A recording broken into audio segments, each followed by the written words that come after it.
Good morning. The time is now 8:30, and I would like to call the January 26, 2024 meeting of the Energy Facility Siting Council to order. Mr. Secretary, please call the roll. Marcy Grail, Here. Kent Howe, Here. Jordan Truitt, Here. Cindy Condon, Here. Perry Chalktoot, Here. Ann Byer. Here. You have a quorum, Madam Chair. Thank you. Mr. Secretary, are there any agenda modifications? Madam Chair, there are no agenda modifications at this time. Thank you. I have the following announcements. Please mute your phones, and if you are joining us by phone and receive a phone call, please hang up from this call and dial back in after finishing your other call. For those signed on to the webinar, please do not broadcast your webcam. For the public comment portion in Agenda Item C and the Agenda Item D, public comment period, there are three ways to let us know you are interested in providing comments to the council. For those in person, please fill out registration cards available on the table and submit to Nancy Hatch. For those using the WebEx, you will need to use the raise your hand feature. For those on the phone only, you will need to press *3, which will alert us that you want to speak. We will go over these options again during those agenda items. If you want to receive future email notifications of council meetings, project milestones, or rulemakings through our Click Dimensions program, you can do so by clicking on the link in the agenda or on the council webpage. Look for the green box on the right-hand side of the page that says Sign up for emails updates. You are also welcome to access the online project mapping tool and any documents by visiting our website. Please note that the audio and video of this meeting is being recorded and may be posted to the council's website following the meeting.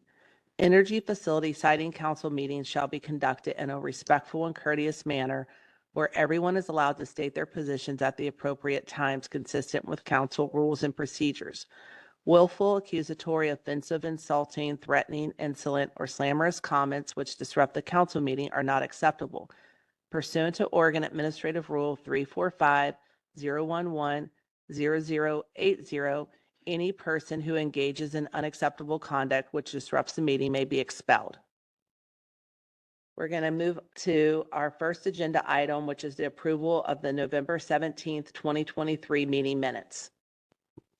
Madam Chair. Yes. If I may, so the two options for the motion are as presented and recommended by staff, and the second would be with changes. So we didn't realize it until just recently that the meeting minutes do not accurately reflect the October vote. In that vote, Councilmember Condon abstained from voting on the October meeting minutes. And so the November meeting minutes didn't accurately reflect that. So that would be my recommendation in terms of the motion is as presented and recommended by staff with the change to reflect that Councilmember Condon did not vote on the October minutes. Okay. Madam Chair. Yes, This is Vice Chair Kent. Hyde. I move that the council approve the minutes of the November 17th, 2023 meeting as presented and recommended by staff with the one change that Councilor Condon abstained from the vote on the October meeting minutes approval. Thank you. Vice Chair Howell has made a motion. Cindy Condon, for the record, I second that motion.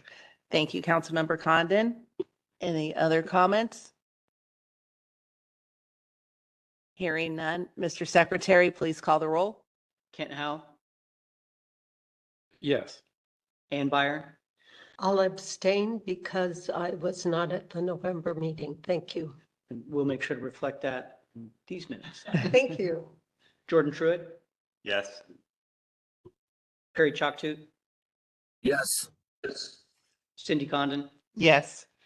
Marcy Grail. Yes. Motion carries, Madam Chair. Thank you, Mr. Secretary. Our next item is the Council Secretary report. Thank you, Madam Chair. So staffing and council updates, I'll start with. So Governor Kotek has appointed Katie Imes of Lexington to replace Councilmember Truitt. So for those of you who are not familiar with Lexington, it is approximately 37 miles directly south of Boardman. So Ms. Imes would give us, I think, a very important geographic representation we historically, or at least for quite some time, had representation in that area, in that sort of Columbia Plateau area. The majority of our facilities have been there for quite some time. So having Ms. Imes, should she get through the Senate Rules Committee and the full Senate vote, would be an important geographic representation that we haven't had for some period of time. Ms. Imes currently serves as a council member on the for the town of Lexington. So she's a city council member, and previously she was the Morrow County Transit Manager. So she lives in a good area, and she has a lot of interest in terms of these facilities. The Senate Rules Committee will meet early February to review and recommend appointees, and the full Senate should vote shortly after that. Do not have the exact dates yet. If Ms. Imes is confirmed, she would participate in the February council meeting, and therefore this could be Councilmember Truitt's final meeting. To be determined, but it could be. So if that is the case, I just want to take the opportunity to say that it's been a pleasure to work with you and to provide whatever assistance we can to you in your hard work and efforts, and my sincerest gratitude on all of your hard work and thoughtful deliberations on, what are some very complicated projects. Well, thank you, Todd. And for the record, this is Jordan Truitt. It's been a wild 4 years. It's been a very interesting time. I don't know that I was aware this might potentially be my last meeting, but in the event that it is, thank you to everyone, for staff, and the support of fellow council members and the public. It's been very informative and educational, and I will definitely keep close tabs on what's going on. So thank you, Todd. So it's always a little awkward because the timing of the replacements. So if it is, we will invite you back and have a proper thank you at a future time. And if this is not my last meeting, then I'll do this again. This is Chair Grow. I just want to say that, one, thank you for sticking around when you didn't have to make sure that we could continue conducting business. And I definitely will take you up on that follow-up because, we still haven't played golf yet. So Let's go. Next, I would like to introduce Amrit Kaur. She is our new Operations and Policy Analyst and replaces Wally Adams. Amrit started on December 4th. She comes to us from the private sector and most recently was an operations project manager for Remotely Video, where she did extensive project management and business process improvement. So she's got a lot of experience in there, which is really primarily what the position is designed for.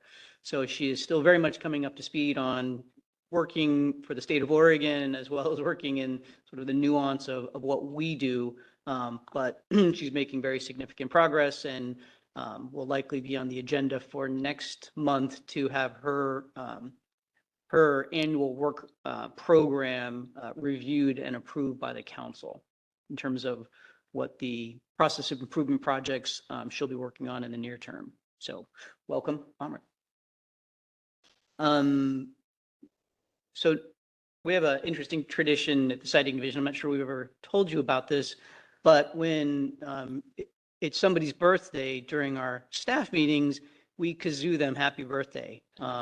And that's usually really poorly done, but it's fun nonetheless. So on Tuesday, Dwayne was not at our staff meeting because he normally doesn't work on Friday. So he switched his days to be able to be here today for the agenda item. So we did not kazoo happy birthday to Dwayne. Tomorrow's his birthday.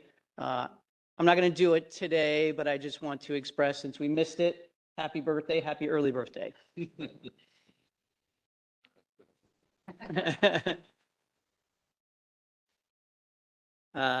Next are project updates. So the first is on the Muddy Creek Energy Park.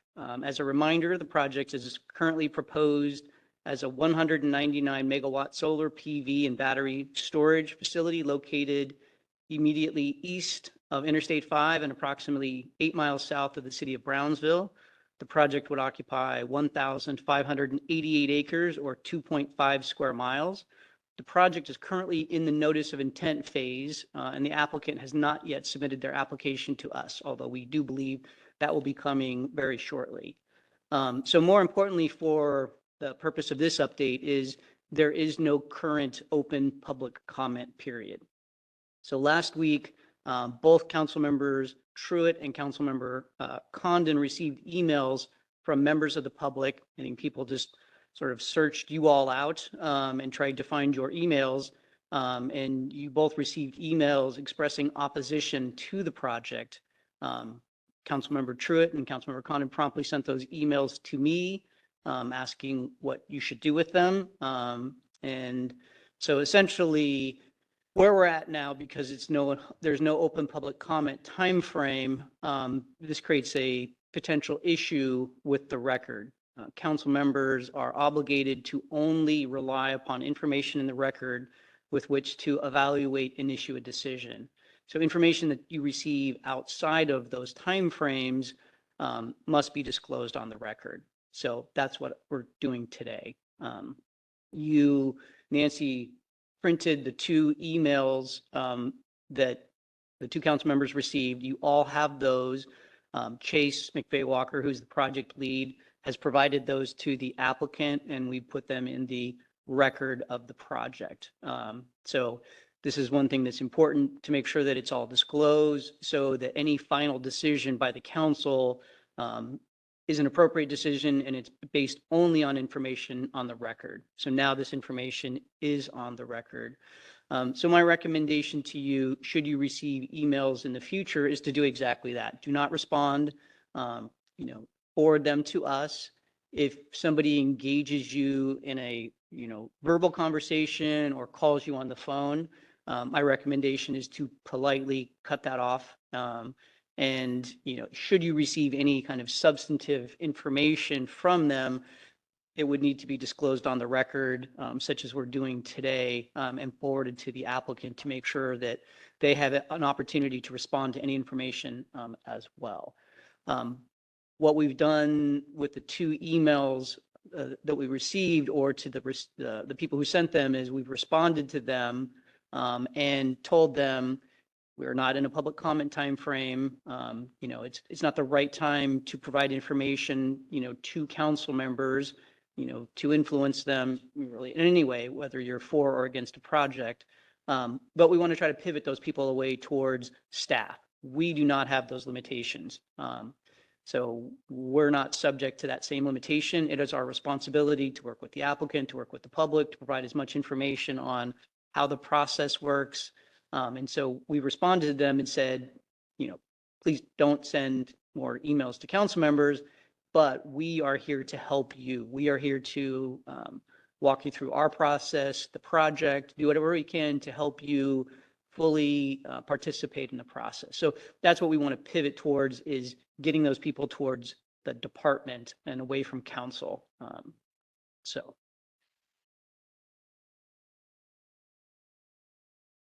Yeah, I would say, essentially, this is primarily a quasi-judicial body, not a legislative body.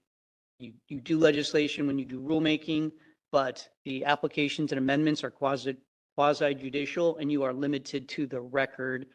So it is very important that, these projects be treated fairly. Again, it doesn't matter if somebody's being a proponent or an opponent of the project, all that information has to be on the record. So I know, this is somewhat new to some of you. Some of you have had extensive experience dealing with these issues. So I would just stop at this point and say, is there any questions or thoughts or ideas or, preferences in the way you would like to handle this? Obviously, we have to have it in a legal way, but there are a number of ways that we can handle it, as well. So I just wanted to throw that up in terms of any thoughts or ideas or any experiences you'd like to share if you've dealt with this issue before. So, Councilmember Condon. Yeah, I have a question. I have never dealt with this before. So the fact that it's not a public comment period, but now it is part of the record, how does that doesn't make a whole lot of sense to me, that it's not a public comment period, but the comment is included in the record. So could there be a lot of emails that come in a non-comment period that end up being part of that we do this time and time again? Well, only if they search you out and find your information. If they send an email to us, or try to provide comment to us, we let them know this is not a public comment period. It doesn't go into the record the same way. We're not obligated to provide that information because that's not part of the decision record. It's outside of a comment period. We don't share it with you. That then has no potential influence on you. But in this instance, if, for your sake, Councilmember Condon, you received this email, and if you didn't share it, and then later on, you use information in that email to help make your decision on the project, and that wasn't shared with the applicant, and that wasn't shared with the other council members, that could jeopardize the actual final decision, whatever it is, if that's found out later on. Right. What I'm a little bit confused about is that it seems to me there's an advantage to sending emails and having them in a non-comment period and having them as part of the record. Yeah, well, certainly that's why we don't provide your email addresses. Yeah. We don't share your email addresses or your phone numbers to preclude just that type of thing. And so, again, we've responded to, those folks and let them know, there are comment periods. The better way is to wait and submit comments to the council members during those comment periods. In the meantime, we staff are happy to work with you to, express, or to share, how our process works and how they can best participate in our process. I think this is, not untypical where we are, a project is proposed in a new area and, people don't have experience working in this format, and they are doing what makes sense to them to try to influence the final decision. But again, we have very specific kind of procedural rules and requirements. And, I'm sure unbeknownst to them, this was not the right way to provide information. And we want to pivot and direct them to that right way. But make sure by the time we get to that point, we've had an opportunity to answer any questions they have, to educate them so they best know how to respond, in terms of their comment, again, related to council standards. These are the things that you're limited by. And just if I can add, and that email did not come to me. I just want to say that it went to somebody else. So it was forwarded to me. So, Got it. thank you. Chair Grill. Oh, go ahead. Chair Grail, Yes. this is Empire. Just a quick question. If somebody provides comments during the non-official comment period, as in this case, do they have the same appeal rights so you have to offer it during the public comment period Yeah. to be part of the raise it or waive it kind of requirement? Yes, yeah, thank Okay, you, thank you. Councilmember Byer. That is Thanks. correct. So this does not register them as having Parties. commented, which would allow them to request participation in the contested case because it's outside of that particular comment period. But should it have any potential influence on, a decision, by a council member, that's where we need to fix on the record. Thank you. Chair Grill. Vice Chair Howe? If I could ask, is there a certain staff person, if any of this continues in the future, that we should forward? Always forward to me. You, okay. Yeah, I think that's best. I mean, you can certainly forward it to the project lead, but, sometimes, particularly early on the project, you may not remember who that is. So you're always, available to send it directly to me. And then, myself and then whoever the project lead will handle sort of responding to the person and, again, working to make sure that the information is disclosed on the record like we are today. Yeah, I'm just going to add following, this is Patrick Rowe, DOJ. Following up on your question, Councilmember Condon, I haven't looked into this issue, but how I would like to see it resolved, if assuming that I can find support for it, is while we have introduced it in the record, so it's acknowledged that it's been received, it should be excluded from your consideration and any decision making. Okay. That makes sense. Vice Chair Howe? Yeah, thank you. So an application hasn't been made, but they sent, what's the name of the status of it right now? They've made It's still in the notice of intent stage. notice of intent. Yeah, so it's, we had the notice of intent submitted, we had the public information meeting. We had a comment period associated with that. We received, a fair number of comments. Based on, our own evaluation of the notice of intent as well as the comments, we issued the project order, which is the, list of standards and requirements that the applicant has to submit. The applicant is currently working on their application. We should be receiving it relatively soon, within the next couple of months, is what we understand. So it is coming soon, but even then, we won't have a public comment period until we issue the draft proposed order.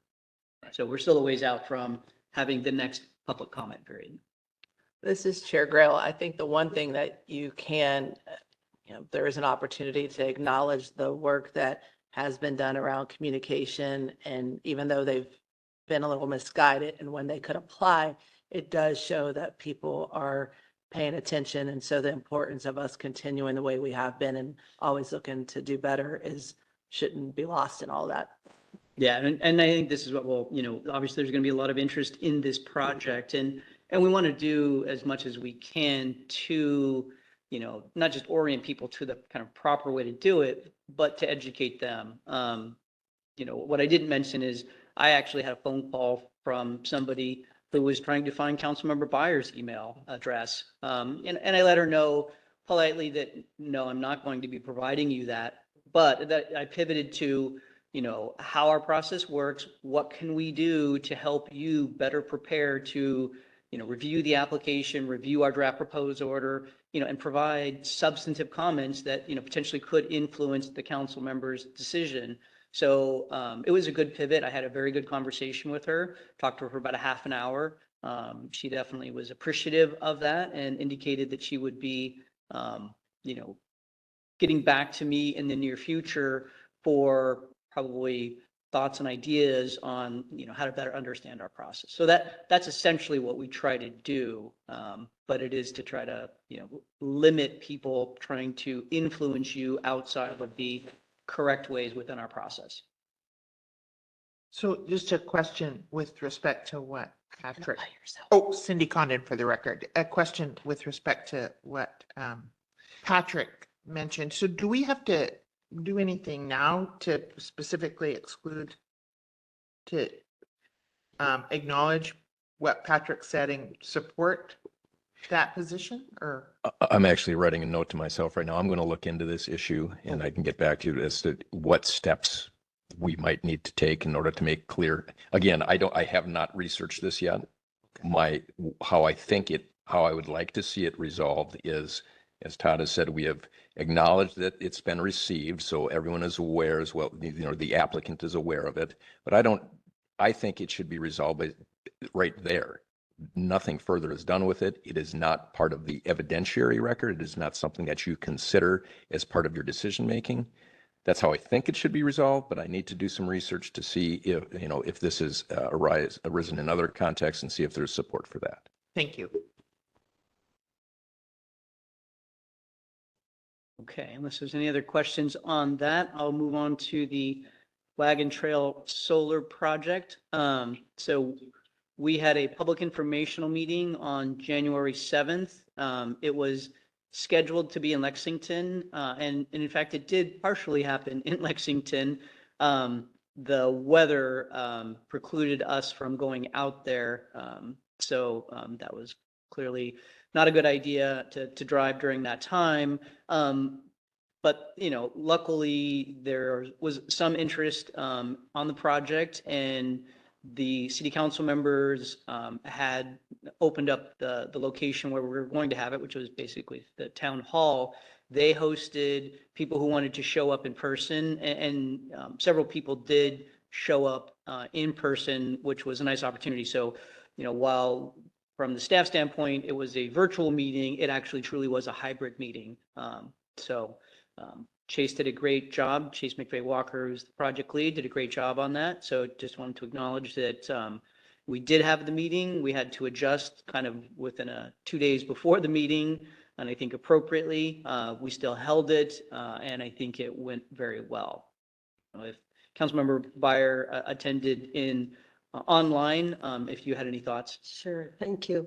First, kudos to staff for making that happen. Wow, because there was a forum for people who wanted to attend.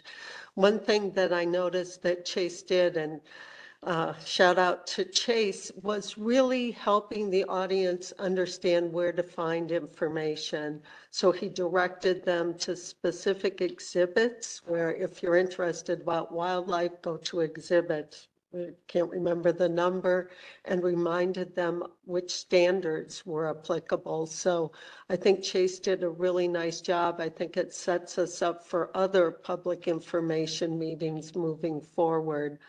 And then I just had this wild hair, which would cost more money and more staff time, which is what we do. But we have the public information meetings so early in the process, and we may not see an application for 6 months to a year.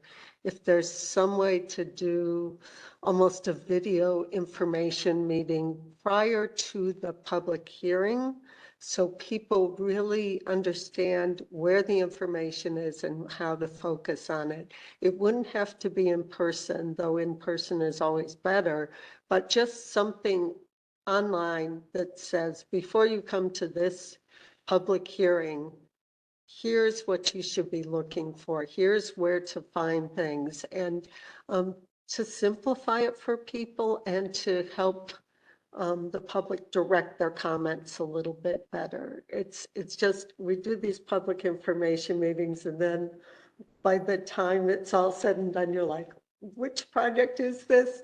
So if we're feeling that way, maybe I'm the only one, but the public probably is as well. So thank you. But again, shout out to staff for making that happen, and to Chase for really outlining things for the public. So yeah, a couple responses on that. So part of the process, there are 2 optional public informational meetings. One is at the notice of intent stage, and one is at the complete application stage. Both of them are optional. We do both of them now as a matter of course. So even if the project is, non-controversial, it may be that we do it virtually only at the second one if we don't think that there's much interest. But we will do that. So the first one previously, and this is probably, 8 years ago, the sort of the staff policy was to only do the notice of intent public information meeting, but not the complete application meeting. But when we did an assessment, we really thought about it. We came to the same conclusion. There's actually less value, I think, at the public information or at the notice of intent stage than the completeness stage, because there is that potential. It could be a couple years away. Now, we think there actually is value doing it both. Having it at the notice of intent stage sets the sort of standpoint of who we are. It's not just a notice in the mail or by email. It's we go out there, we have that sort of conversation with people. So we think that's important. But the completeness one is exactly what you're saying. Now, if there was a significant time frame between the determination of completeness and the draft proposed order, I would say absolutely. What we try to do, though, is we work on the draft proposed order as we're reviewing it for completeness. So in many circumstances, the completeness public information meeting actually is relatively close, several months from the draft proposed order. And, one of the things that we did is we created that comment portal, which is designed, is not obligated, but it's designed to have people orient towards standards and exhibits and, information that's in the draft proposed order, not just I like the project or I don't like the project. It's sort of the why and the more specific kind of evaluation. So we, for all the exact things that you said, we've tried to orient, the process to be more like that. But it's always good to reevaluate, making sure that it actually is having sort of that effect. And so Amrit being in the audience, she's listening to this, and that helps probably her to think about these things as well, because we can always revisit and making sure to make sure that, what we're doing has the effect that we think and we hope that it does. And then last on my list is we just confirmed that we will have a February council meeting. So it will be on the 23rd only, so the Friday, probably be much like today, 8:30 till, early afternoon. We'll provide more details about that, and it will be here in Salem and virtually, of course. With that, I will conclude. Litigation. Oh, yeah, go ahead. Just want to keep you apprised of what's happening in the litigation world of cases that you've been involved with. As you are aware, your decision on the Nolan Hills project was appealed by Umatilla County. Oral argument on that case was on January 11th before the Supreme Court. That oral argument is available on the Supreme Court's website for your viewing. I'd recommend that you do take some time to take a look at it. You'll see the Supreme Court considering a lot of the same arguments that you heard presented last July. And that link was sent to all council members. Great. So you already have the link. So second update is on your decision on request for Amendment 1 on the Boardman to Hemingway project. That has as you will recall, you denied requests for contested case in that matter. One of the persons whom you denied that request, Ms. Irene Gilbert, has appealed your denial of the request for contested case. She has filed that in circuit court, and DOJ is just this week filed a motion to have that transferred to the Supreme Court. That is pending.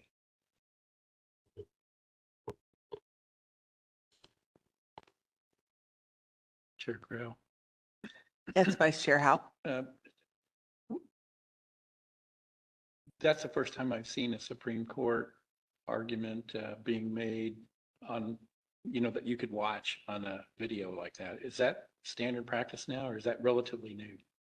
That was really cool. I enjoyed watching that. I don't know how long exactly how long it's been available, but for quite some time. Yeah, anytime our cases are argued before the court, you can view them. They're recorded. You can view them live, but then they're recorded and available to view afterwards. Yeah, that was really good. Thanks for passing that on.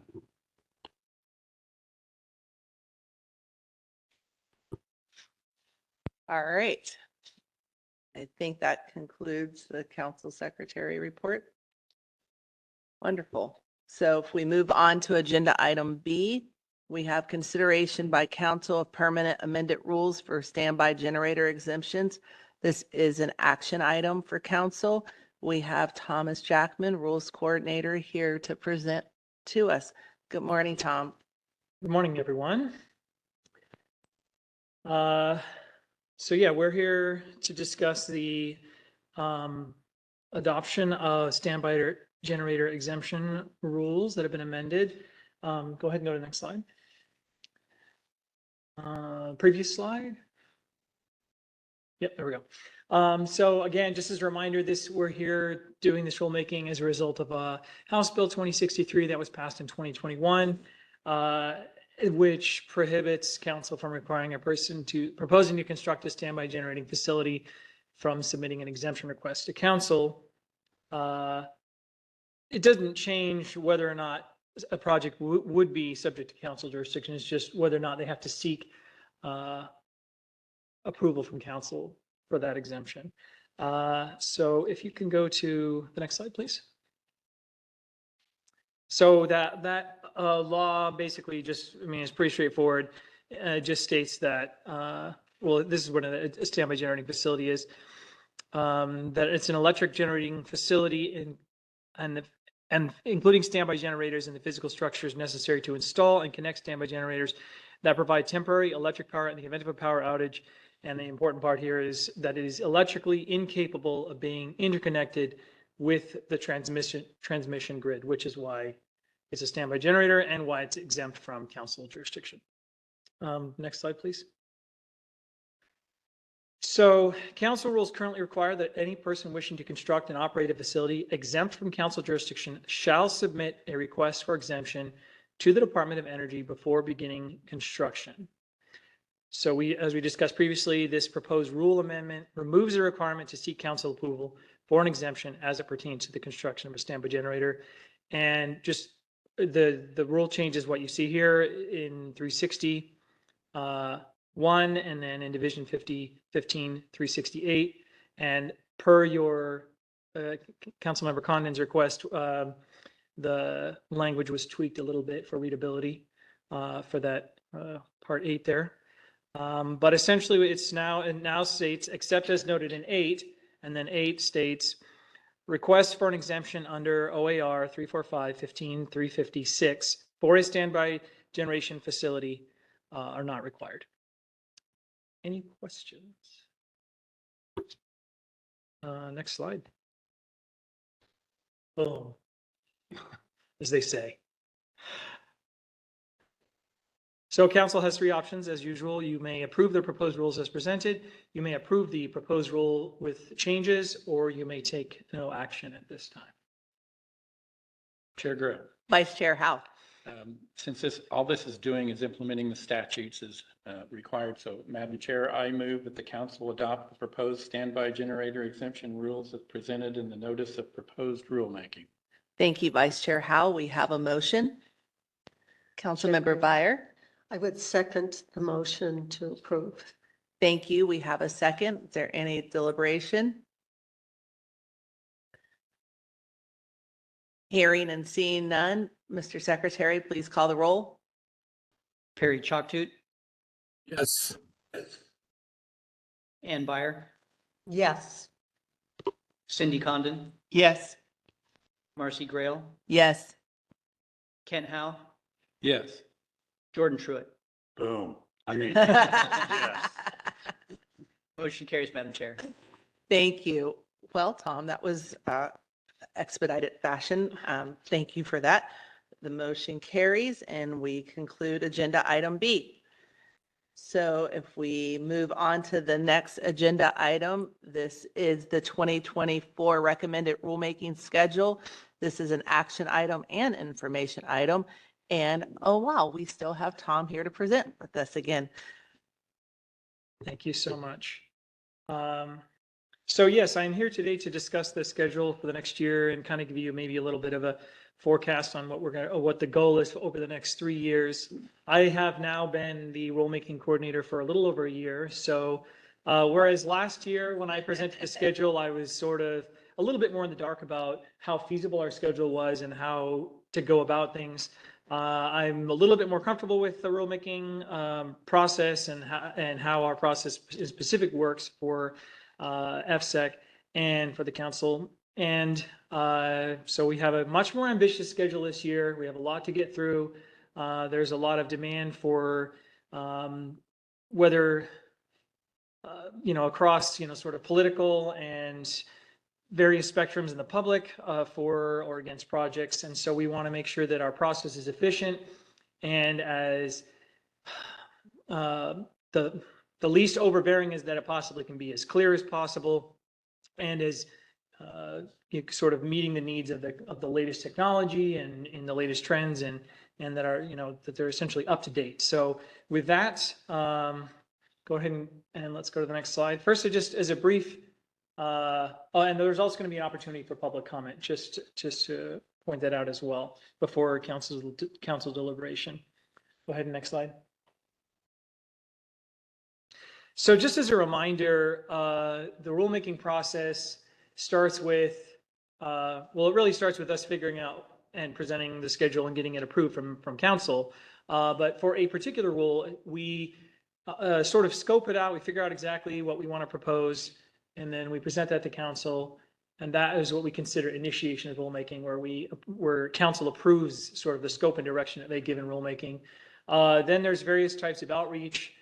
We can have requests for public comments or a work group, or as the practice is becoming more frequently, a rules advisory committee for a variety of reasons. But we use those opportunities to kind of get the best information, the best analysis in terms of what the rules language should look like. We use that to draft proposed rules.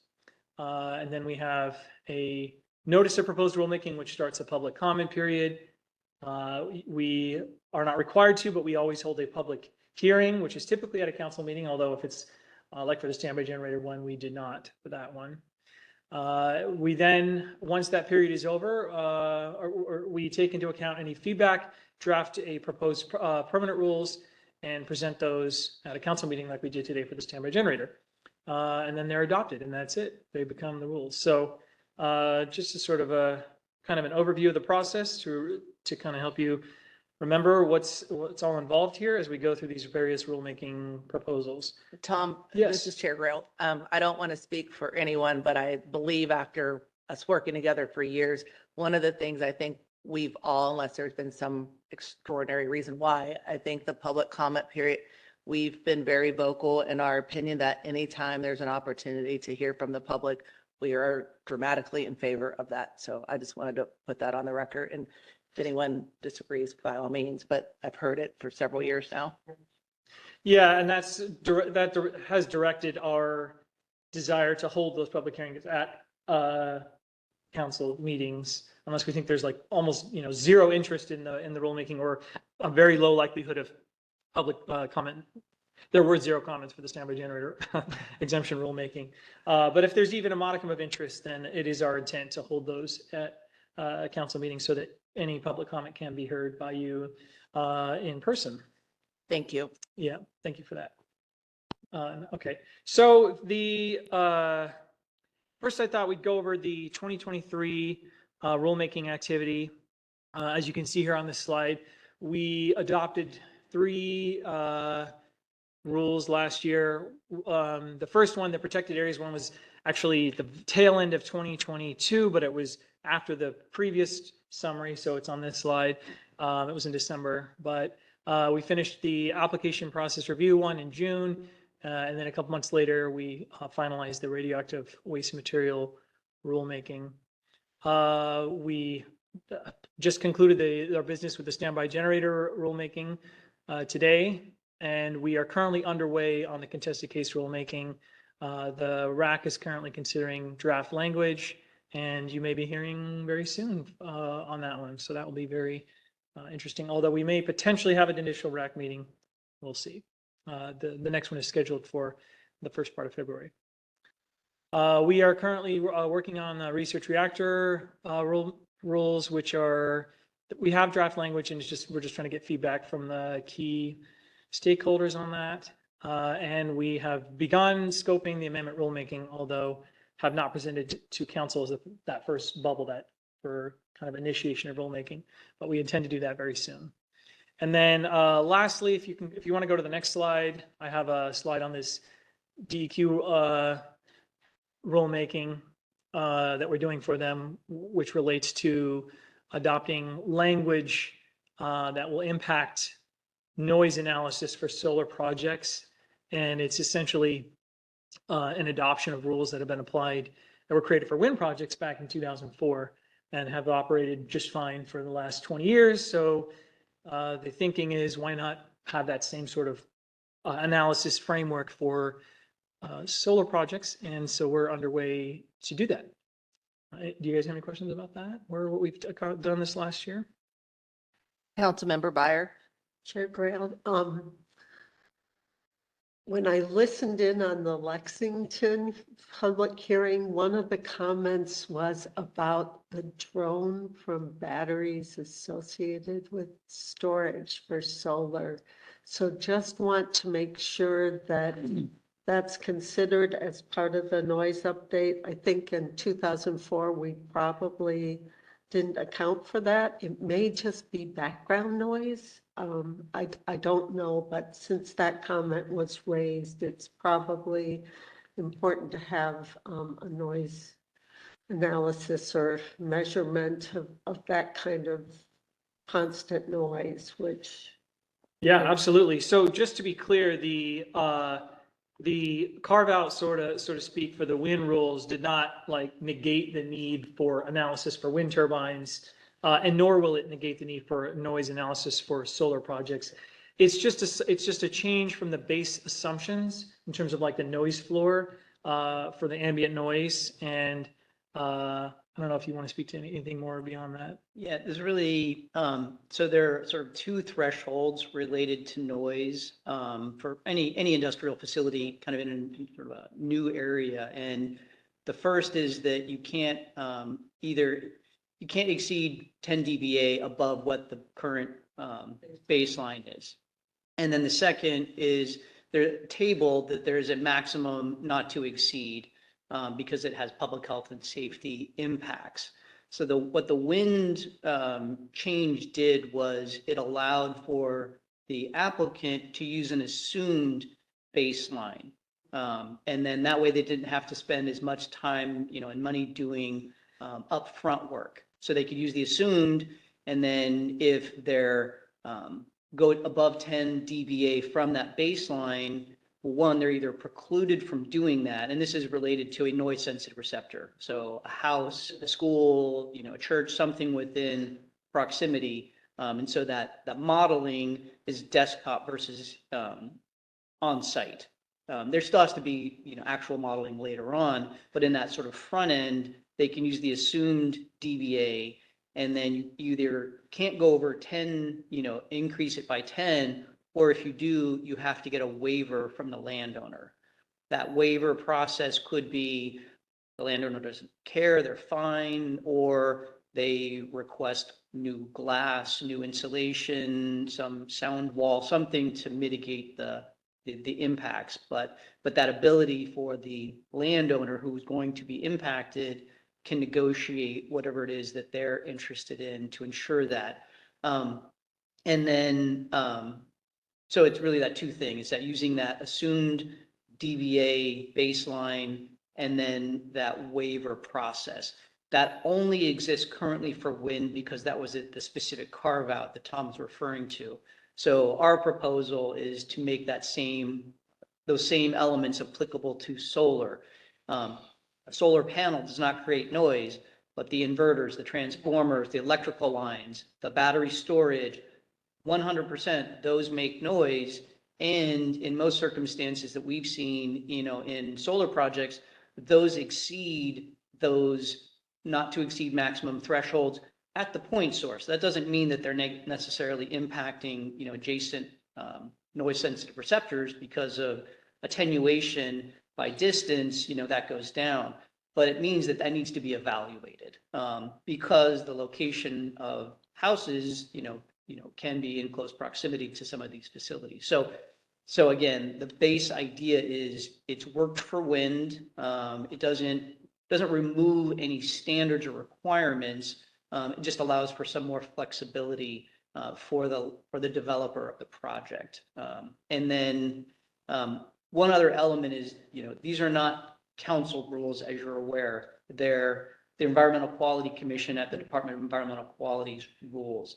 So we may be the only ones implementing these days, I don't know. But because this is not your rulemaking, we're not asking you to have this on the list. We, have had a conversation with DEQ.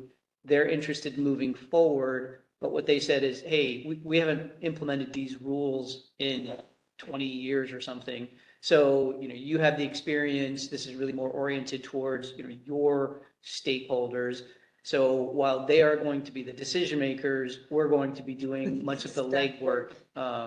And a lot of it was done before. Yeah. We're not proposing anything really any different than what the wind rules say. So it shouldn't take much substantive work on our part, but it will take some sort of procedural effort on our part. And that's why we want to make you aware of it because, even though it's, I would say, probably hopefully minimal, it's still going to take some time. And so, that's going to be primarily Tom's time. So that does remove his ability to work on some other things at the same time.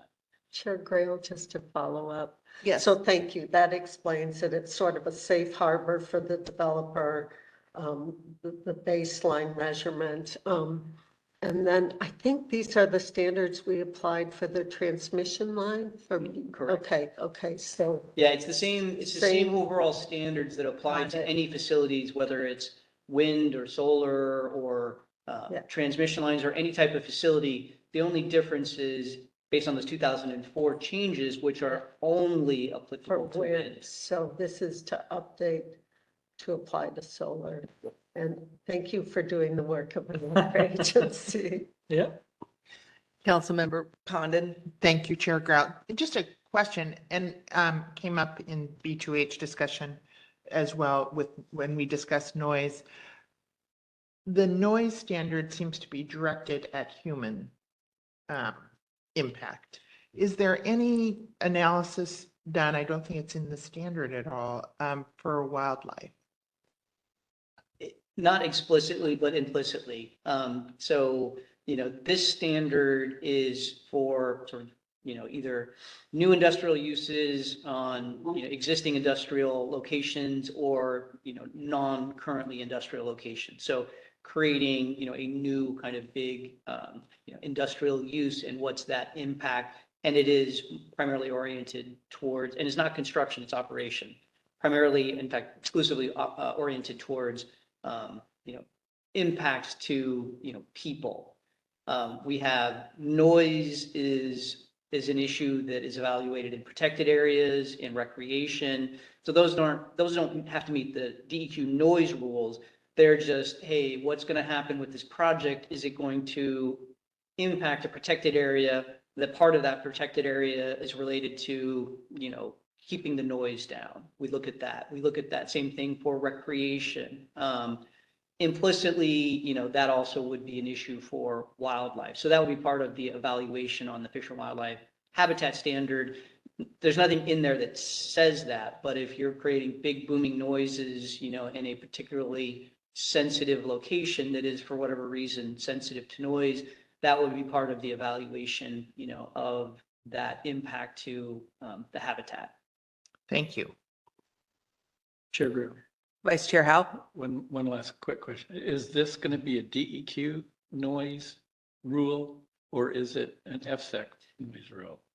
Thanks, Vice Chair Howe. Yes, DEQ only. So it's currently only a DEQ noise rule, and that's why in this case it would be either the director or the Environmental Quality Commission making changes should they agree with these rules. So FSEC has been implementing their rules as your noise standard for a long time. We did look early on, would we create our own noise rules? That created a lot of complexities and problems because the DEQ noise rules don't go away. They are directive in statute. And if you created your own noise rules, we would either have to go back and have DEQ through statute make reference to that and create the carve out for us, and then create our own new set of rules related to all of these. And so we did look at that as an option, but essentially all of it goes back to DEQ. So, the idea was even if we wanted to do our own thing, we would first have to make that resolve through DEQ. Otherwise, we had DEQ noise rules and FSEC noise rules, and there was any kind of conflict. The initial assessment was the DEQ noise rules have more authority because they would come out of statute. Yours would not come out of statute. They would only come out of your ability to create rules, public health and safety. That is generally your authority through statute, but not specifically noise. So the resolve was really, what are we trying to get to? Most of our projects are solar. These wind sort of carve outs have worked well for a long time. Let's just do this in a very surgical manner and just make this, applicable to just solar is what we're primarily seeing right now. So that was, but we did a pretty significant amount of research to come to that conclusion. Yeah. A quick follow-up. Yes. Are we adopting the rule or are we making a recommendation to DEQ and they'll adopt it? Just DEQ. Yeah. Okay. Yeah, so I'm working with some folks over at DEQ. They're essentially doing a lot of the procedural stuff too. So we are sort of acting as subject matter experts on this rulemaking, and then we're working together to actually get it out the door. But then DEQ will be the ones approving the rules. Any more questions? All right. No, we've Wasn't expecting derailed so much from feedback that on that one. one. Okay, next slide. What did she get for doing so well on the previous agenda item? I know. Okay, so here's the exciting slide. This is proposed projects for 2024, and you'll note this is a substantial list given the number of projects we completed last year, but we are gonna just, do our very best to get out as much rulemaking work as we possibly can. Pending sort of, as you see here, we basically have racks for all of them. So that's sort of the kind of main factor in my mind in terms of the ability to actually accomplish this work, or at least get it started in 2024, depending on how far down this list you go. You can see them here, but I'm going to go through them one at a time. So let's go ahead and go to the next slide. So starting with the site certificate amendment rulemaking, we sort of pitched this last year to be on the 2023 schedule. It is, sort of pushed to the end of last year. We started on the scoping and would like to initiate that early this year as sort of the next project after the contested case rulemaking. So this rulemaking is evaluating sort of outstanding issues raised by stakeholders during rulemaking proceedings on the amendment rules adopted in 2020. And we're going to be also evaluating options to just improve opportunities for public participation. So yeah, taking a look at all our amendment rulemaking. So we are currently doing that right now. Any questions on this one? Next slide. So last year we completed phase 1 of the application process review. That was a kind of a cleanup of mostly Division 15 and a clear separation of the rules that apply to the department as opposed to the applicant. Phase 2 of this sort of holistic review of the application process is going to be a review of the information and procedural requirements that are located in Divisions 20 and 21. And the idea is pretty straightforward. We want to make sure that everything we ask for, we actually use and need, and we're not asking for information. We're not asking the applicant to put time and energy into providing materials that we just put into our filing cabinet and never look at again. So, but we also want to make sure that, in evaluating recent applications, that we don't find ourselves frequently needing to go back to applicants and saying, please give us A, B, and C, even though it wasn't part of the initial, or it's not in the rules explicitly. You do need to provide this material to meet this, to show that you've met the standard. So sort of trying to create a one-to-one between what we ask for and what we use to evaluate that the applicant has met the standards. So that time is not wasted producing material we don't use and asking for material that we frequently find ourselves asking for because it's not clear in the rules. Does that make sense? Yes. Okay. Any questions on that one? No? All right. Next slide. So this next rulemaking was previously called the Cultural Resources rulemaking, which we've sort of renamed to Timely Communication with Tribal Governments to reflect the real intent of this rulemaking. This has been on the schedule for years and is something that we really, really want to make sure that we address in 2024. But essentially would be evaluating and working with the tribes to look at options to improve and encourage communication and coordination between various, between the department and applicants and the tribal governments to identify historic, cultural, and agricultural resources early in the application process to make sure that those are protected. Any questions about this rulemaking? Oh, okay. Next slide. So this rulemaking is heavily requested by the nuclear safety team who worked with us to do the radioactive waste rulemaking. For this rulemaking, again, they would be primarily driving the substantive work in terms of figuring out the language and working with subject matter experts to identify this. But essentially, this is just a fees rulemaking. And we did not update the fees for that are assessed for as part of radioactive material transport for years. And so the funds that these fees go into have been depleted. And these fees are specifically used to train Oregonians to help with emergency preparedness related to the potential of nuclear sort of waste, spill or whatever. So in order to ensure that that program continues to be funded as it was intended, we want to have a rulemaking to update those fees to address the need. Councilmember Condon? Thank you, Chair Grell.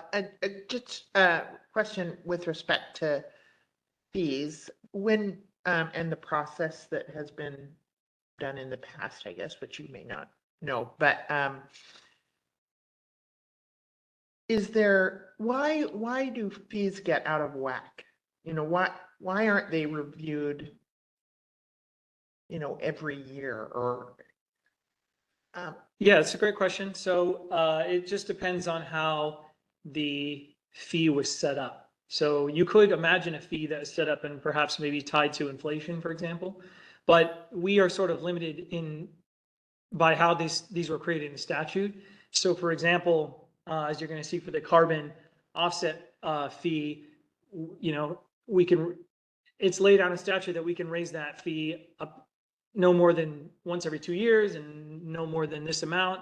But it doesn't, it's not tied, it doesn't tie it to inflation. It doesn't tie it to anything. And I think the idea is that is with respect to this one, for example, that you don't want to change the fee unless you need to.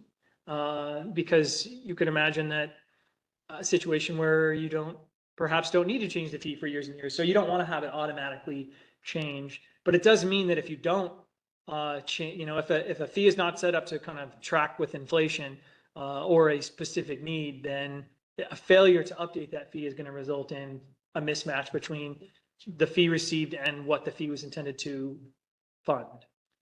Councilmember Condon? follow up just on that? And I certainly understand, a decision not to, change the fee, but I don't understand a decision not to evaluate. If you have that, Sure. if we have that opportunity, shouldn't we evaluate on whatever schedule?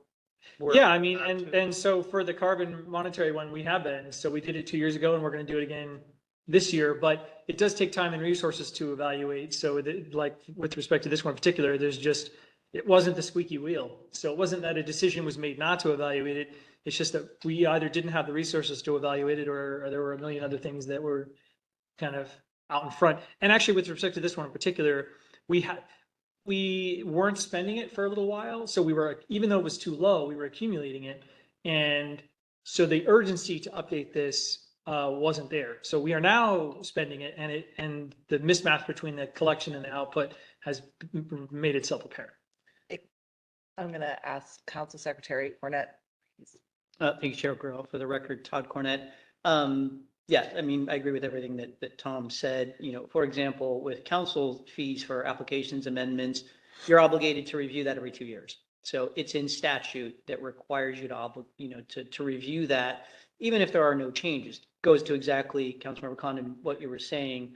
Well, I don't think part of this agenda item is not really to get into the substance of the rulemakings themselves. I do think, your question is valid. And so, I think one of the things that you could do and probably should do is obligate by rule, the frequency with which you want to review those fees, even if the information, is such that it's not, appropriate to amend those fees. There should be some frequency because circumstances change, inflation changes, you want to make sure that those, the worst thing that could happen is you wait for a very long period of time and it's not adjusted for either inflation or changes. And if you had done that over a period of time, it would be incremental changes. But at some point, with a long gap, you have a very big sticker shock kind of issue because you're just trying to come up to speed with it. And I don't know what the change, if it's going to be significant or not significant with this, the rulemaking will determine that. But that is one of the potential difficulties with waiting long periods of time. So I think it's a good idea when we get into this rulemaking that to put in a requirement with some, and I don't know what that's going to be. It could be every 2 years. It could be every 5 years. I think that'll be information I think that you want to gather from those who are more experts on this particular issue. Councilmember Condon? Yeah, just to follow up, and just in my relatively short time on the council, we've got now 2 issues that we're behind on the carbon standard. And so it seems to me that we need that review process, perhaps not amendment to the fee, but a review process. So thank you. Sure. So I was kind of answering the question, why hasn't it been done? But that doesn't answer the question is why we, what we should be doing going forward. So absolutely, we'll be taking a look at that and maybe and we should probably take a look at that as part of this rulemaking as well as the Chair Grimm. Vice Chair Howell? Tom, does this include rail transport or is it mainly highway transport? I honestly couldn't tell you that. I haven't looked into this too Yeah. deeply, but I'll ask Maxim. I'm wondering if it does include rail transport, then that probably includes a federal. I don't know whether the rails are considered federal or if they're rail. I'm not a rail expert either, so Yeah. again, I'd have to look into this, but yeah, I can figure that out for you and let you know. Thanks. Any other questions on this one? I think we're All right, Quite well, as long as enough. we're keeping everyone awake, keeping it going here. Okay, next slide, please. Okay, you got it. All right, so this next rulemaking deals with exemptions. Just like with the standby generator, people could seek, well, no longer for that one, but people could seek or need to seek exemptions for a variety of projects that would otherwise be subject to council review and approval. And those rules are laid out in Division 15. So this rulemaking project would evaluate outstanding policy questions related to exemptions, including kind of the big one would be whether or not it's appropriate to impose conditions on an exemption. Basically, okay, we're excluding you from needing to get a site certificate, from meeting the standards, from having us, sort of babysit your project or watch your project or ensure compliance. But in order to get that exemption, do we require them to then, show that they're continue meriting the exemption going forward? And, maybe they change the project and it kind of sort of triggers something. How would we know that? Is there a reporting period? There's a lot of questions that we want to examine as part of this rulemaking and making sure that we are doing exemptions in a way that makes sense and, protects the state and the people who live here. Any questions about that one? Okay, next. So as part of any project, we have, as any site certificate has a sort of a array of kind of rules and conditions that are required by the applicant holder in terms of operating that facility. And so we have a kind of compliance set of rules that ensure compliance with those rules. So this rulemaking would focus on those rules, just as part of it's been a while since we've looked at these rules and we're doing a complete pass of essentially all the rules. This is on the list of things to do as well. So looking at our compliance rules. Any questions about this? No? Okay, next one. So once we finish, I thought we did phase 1 last year. We're going to try to do phase 2 this year, which I spoke about previously. And then as sort of, we're calling phase 3 of our application process rulemaking overview is a look at all the standards to make sure all the standards are good, up to stuff. And one of those standards is, I guess 2 of them are the financial insurance and organizational expertise standards. And due to council member interest, we've kind of bumped this one up the list to kind of kick off phase 3 with this rulemaking. So this rulemaking would evaluate essentially whether current rules are adequate to ensure the development of accurate retirement cost estimates, whether financial instruments allowed by the rule sufficiently protect the state from financial liability in the event of a default on retirement obligations, and to what extent LLCs can rely on parent organizations to meet organizational expertise standards. So, yeah, we'll be. Councilmember Byer. Yes. So unfortunately, I missed the discussion of these issues in November, but in my brain, these 2 standards they're linked, but they're independent. Mm-hmm. Organizational expertise is kind of a getting in the door kind of standard. And I think we've done a lot on the financial insurance to really beef that standard up with the financial folks at DOE and to really get those bond and letter of credit templates. So I think, at least in my mind, focusing on organizational expertise and what that looks like in today's world. I mean, when these standards were done, we weren't in LLC land, to try to better reflect that. And as part of organizational expertise, we aren't so much looking at the end and what we do with the project, the restoration of the land, but can they develop the project? Can they construct, operate, monitor? And so in my brain, those two are kind of separate. And I don't know how other people feel, but if we're making a decision on how we allocate resources, I think staff has done a really good job on the financial assurances piece. So maybe shifting the focus to the front end. And thank you. Council Secretary Cornett.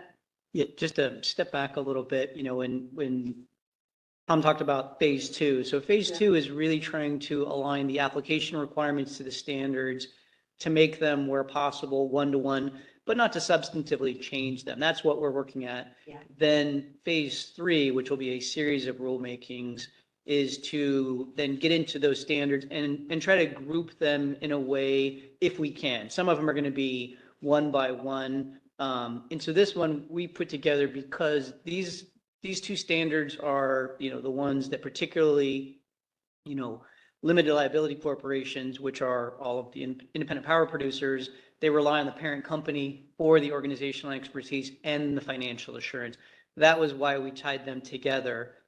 You can absolutely, separate them, or what we could do is keep those on the list now. And when we scope it more and we come back to initiate it, we can further have that conversation to kind of figure that out. Because frankly, at this point, we've not done the work to figure out what we're even looking at or proposing, but before we come to council with that request to initiate the rulemaking, Tom really spends a lot of time and then solicits input from, staff and DOJ on the rulemakings to make sure like everybody has some sort of thought and idea going into it. And then we seek your kind of, either agreement or change with that. So my recommendation would be, if you want to keep this on the list, we keep it as is, but we fully acknowledge kind of that point, and that as we scope it and make the recommendation, that would be evaluated. And at that point in time, absolutely, you could decide, no, we don't want to move forward. Yes, we do. Or we just move forward on one versus the other. Thank you. This is my issue. Thank you, Cindy Condon, for the record. And I absolutely, I mean, it's not that just in your mind, Councillor Beyer, it's in the standards separate. And so they are very separate. And we have done a lot of work on the financial assurance and retirement piece. I also want to just comment, we talk about it in the context of parent companies and LLCs, but regardless of the structure, that organizational expertise should be evaluated to just get the project done. Period. Certainly we're seeing it in the parent companies and LLCs, but it's appropriate for any organization that applies for a site certificate. And I just want to, going back to your the earlier comments about the process review, phase 2 and the documents that are required and whatnot. For this one, for organizational expertise particularly, that may require a look at documents that you may look at, or we may look at once and then put in a file, but it doesn't make them any less important. And so I just want to say that, that it is the ticket to get into the door, really, the information to say, yes, this organization can do it. And so I just want to be mindful of that when we ask for what information do we need. So thank you. Thank you for that. Yeah, absolutely. So when we're looking at each of these standards in part of phase 3, we're of course going to have in mind issues that have been raised in terms of applying these standards to various projects, and the analysis and the confusion potentially that has kind of been encountered by either applicants or even staff. And so we'll be evaluating them from a clarity standpoint, but also from a substantive standpoint. What should we be requiring? What should the projects need to show or need to prove? So it will, it's intended to be holistic in its review. Any other questions on that? Okay, next slide. So this one is the one that I spoke about previously, but this is essentially another fees one, and we have been very mindful of this one. And so this is not a sort of one-off, but essentially in order to get back to where we should have been, we've had to do it because, we're limited. The increases can only be so much. We sort of are like, we're gonna have to keep doing it until we hit where we need to be, where it should have been, had we been doing the increases all along. So this is related to the carbon offset rate. Yeah, any questions about this rulemaking? Councilmember Condon? Thank you, Chair Grell. I realize the carbon offset might be used differently, and I'm curious how differently than in the past when we had more natural gas facilities versus renewable energy. So what's the impact of the carbon offset fees? I mean, are we It's less than it used to be. less than it used to be, but can we identify what that is? I mean, I think this is important, but how is it impacting our work going forwards? Secretary Cornett? For the record, Todd Cornett. Couple of responses. So under House Bill 2021, during the 2021 legislative session, they changed the FSEC statutes and preclude FSEC from approving new gas-fired power plants unless those have full carbon sequestration. So as long as that law stays in place, that has no applicability, no value, because you're not going to be approving new gas plants. The world could change, politics change all the time. So I think, this probably won't take much for us to do in terms of making the change. And it's more of a just in case for new carbon generating facilities. So it's more of a potential, what if the world changes and we go back to that? We want to make sure that we are staying kind of current and up to date. The other one is non-generating facilities. So those need to be evaluated. Somebody still could have a compressor station or, some sort of a non-generating unit that creates carbon that absolutely does need to be evaluated, and those offset rates definitely do need to change. Thank you. Okay. Any other questions on this one? All right, next slide. So believe it or not, that was the 2024 proposal for at least getting the last one there would be, started in December. So that would not be the list of things we'd get done this year. It'd be nice, but they're not going to happen. So this is a cutout of one of the items that was in the council packet. I couldn't fit it all in here, or the font would be even tinier than it already is. But this is January or December rather through August, and this is just to sort of give you a sense of what a more ambitious rulemaking schedule is going to look like. And basically what it's going to mean is you're going to just see me every month. Aw. Because we're going to be either initiating or having a public hearing or doing consideration of final rules essentially every month of the calendar year. I don't think there is a single month yet where I will not be in attendance discussing the progress of pending rulemaking. So we have essentially a more, last year we said, here are the things we want to get. Here's kind of the general order we want. This year we have, here are the many things we want to do. And here's sort of exactly how we want to proceed with these rulemakings. And the intent is to sort of let council know how this is going to go, hopefully go down, or at least our goal for how it's going to go down, but also to let anybody who's interested in these rulemakings have a more, a better awareness of what they need to be aware of. So for example, if you care about a rulemaking that's fourth down the list, before you would have had no idea what that means. Now it means that it's going to start in, June. So you have a better forecast on when you need to sort of pay attention and potentially make some space in the schedule to participate in the rulemaking if that was their intent or desire. So the goal here is to take this list of rulemakings and present it to potential RAC members all at once to forecast interest and potentially create a series of racks, at least the intent for what those racks would look like, so that we can kind of get the ball rolling and not have so much delay after each rulemaking initiation and then trying to form a rack, and then we would never hit the schedule. So are there any questions about the schedule? Yeah, or any suggestions? Councilmember Byer. Any tips? Chair Grail, just a question. I think it's a short legislative session, so there shouldn't be stuff from the legislature that would affect our rulemakings. So I'm making that assumption. Are there other agency rulemakings that may take your time?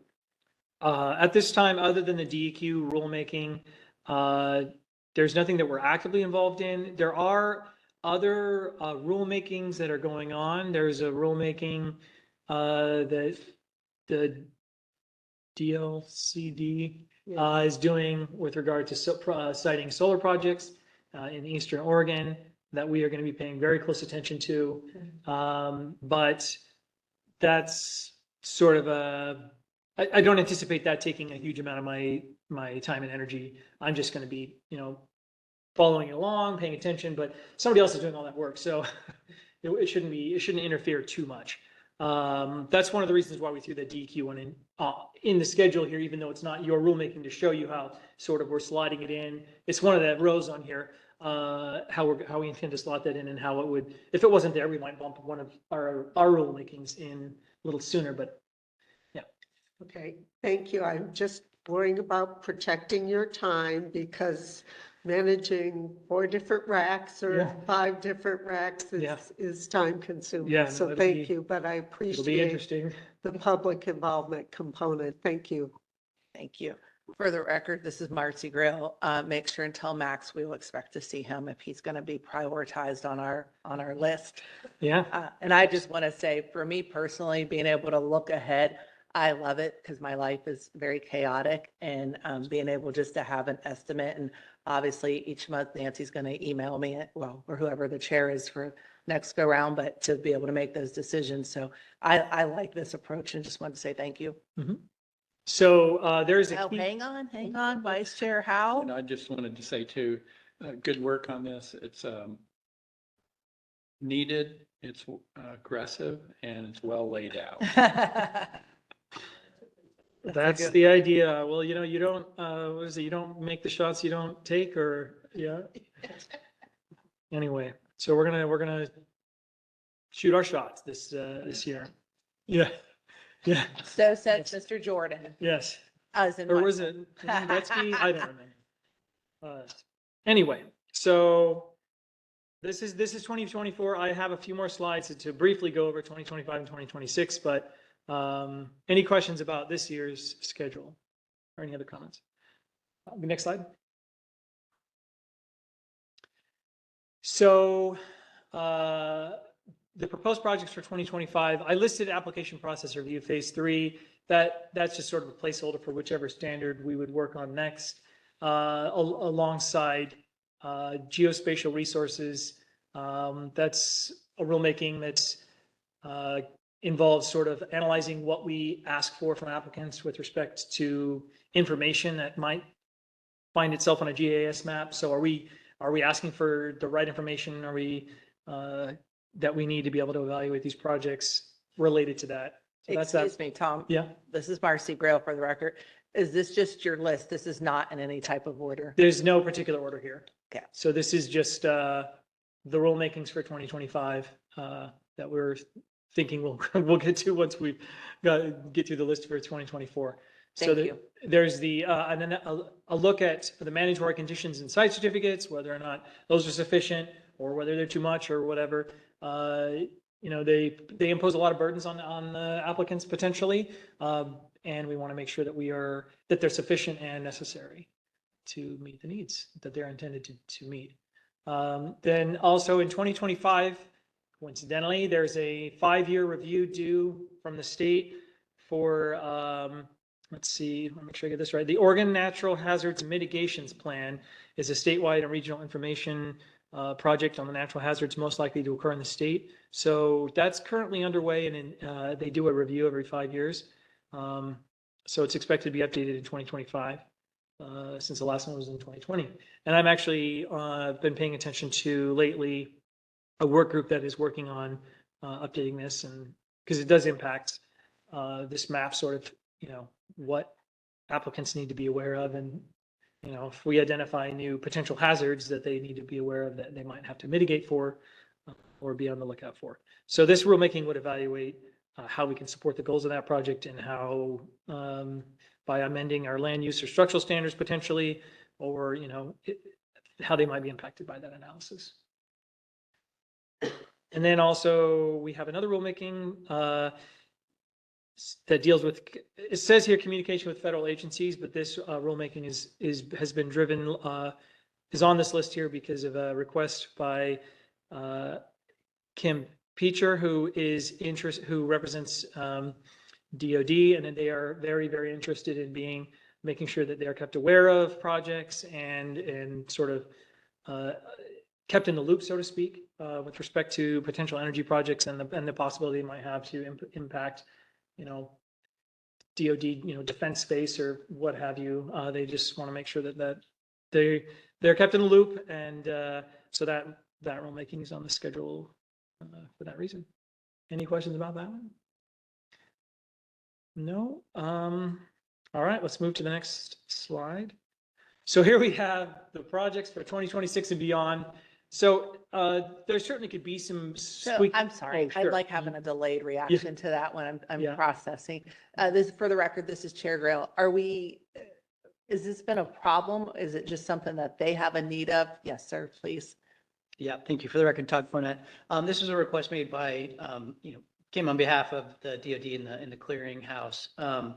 Because as Tom said, they're very interested, particularly with renewable energy projects and the potential impacts of those projects to either physical military assets or training kind of grounds, either early on the ground or in the air. So renewable energy facilities, can and do impact, their ability to, conduct military readiness exercises. And so it's a very real thing.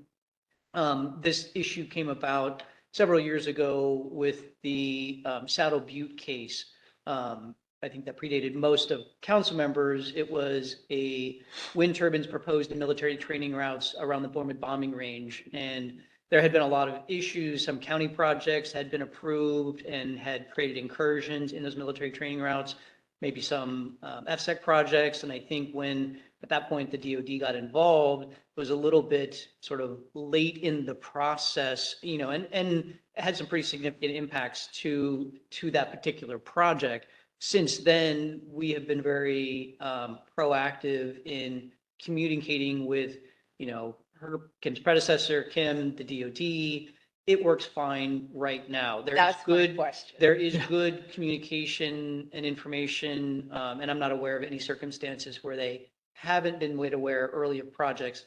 However, that's not a requirement. It's not in rule. It's basically, we staff recognize the purpose and value of that and take it upon ourselves to make sure that that happens. I think the issue and concern is, what if we change our mind or people in the future don't have that same sensibility? So the idea is to put it in rule to ensure essentially what we're already doing. And so we staff don't have any concerns about doing that.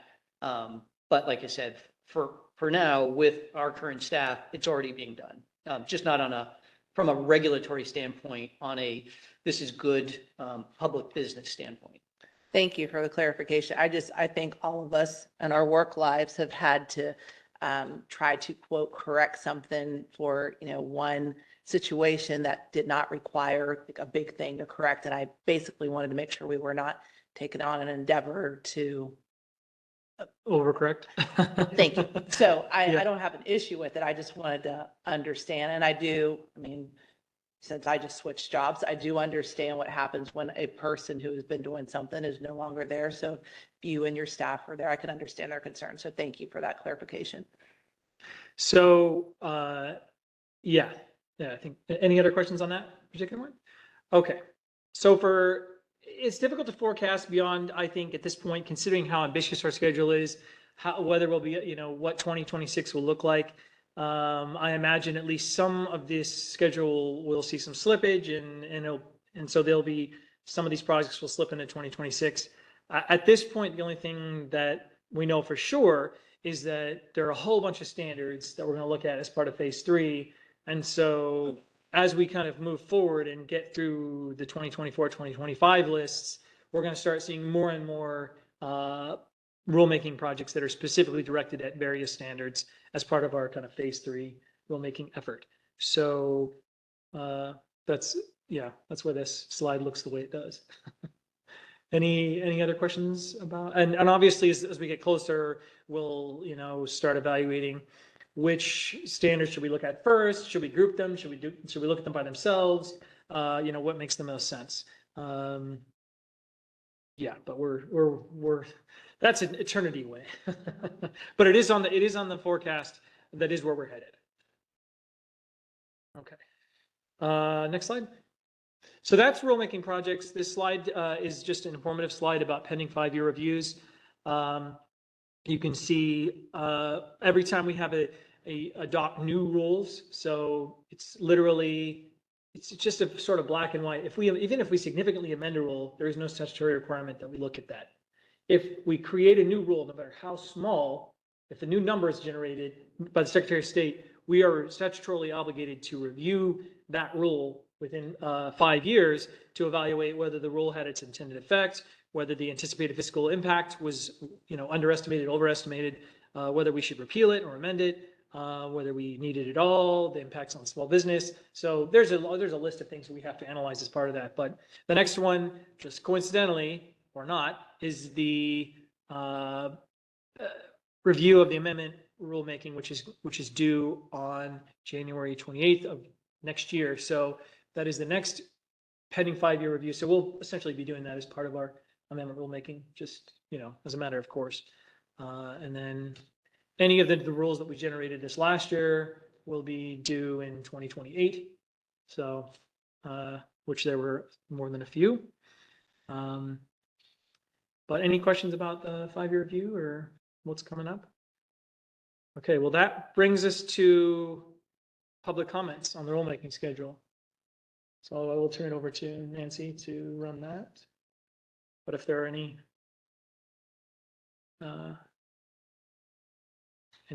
comments about what we've discussed so far with respect to the rulemaking schedule, now's the time.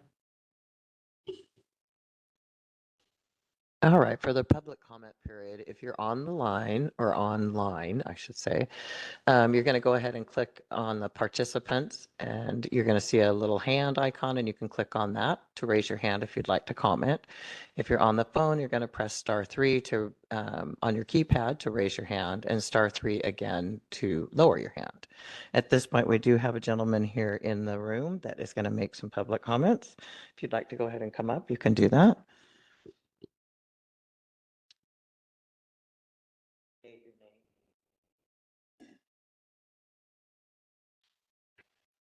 Good morning. My name is Randy Bentz. I work for Oregon Military Department as the master planner for installations. And I am here to make some comments for the record on the rulemaking schedule.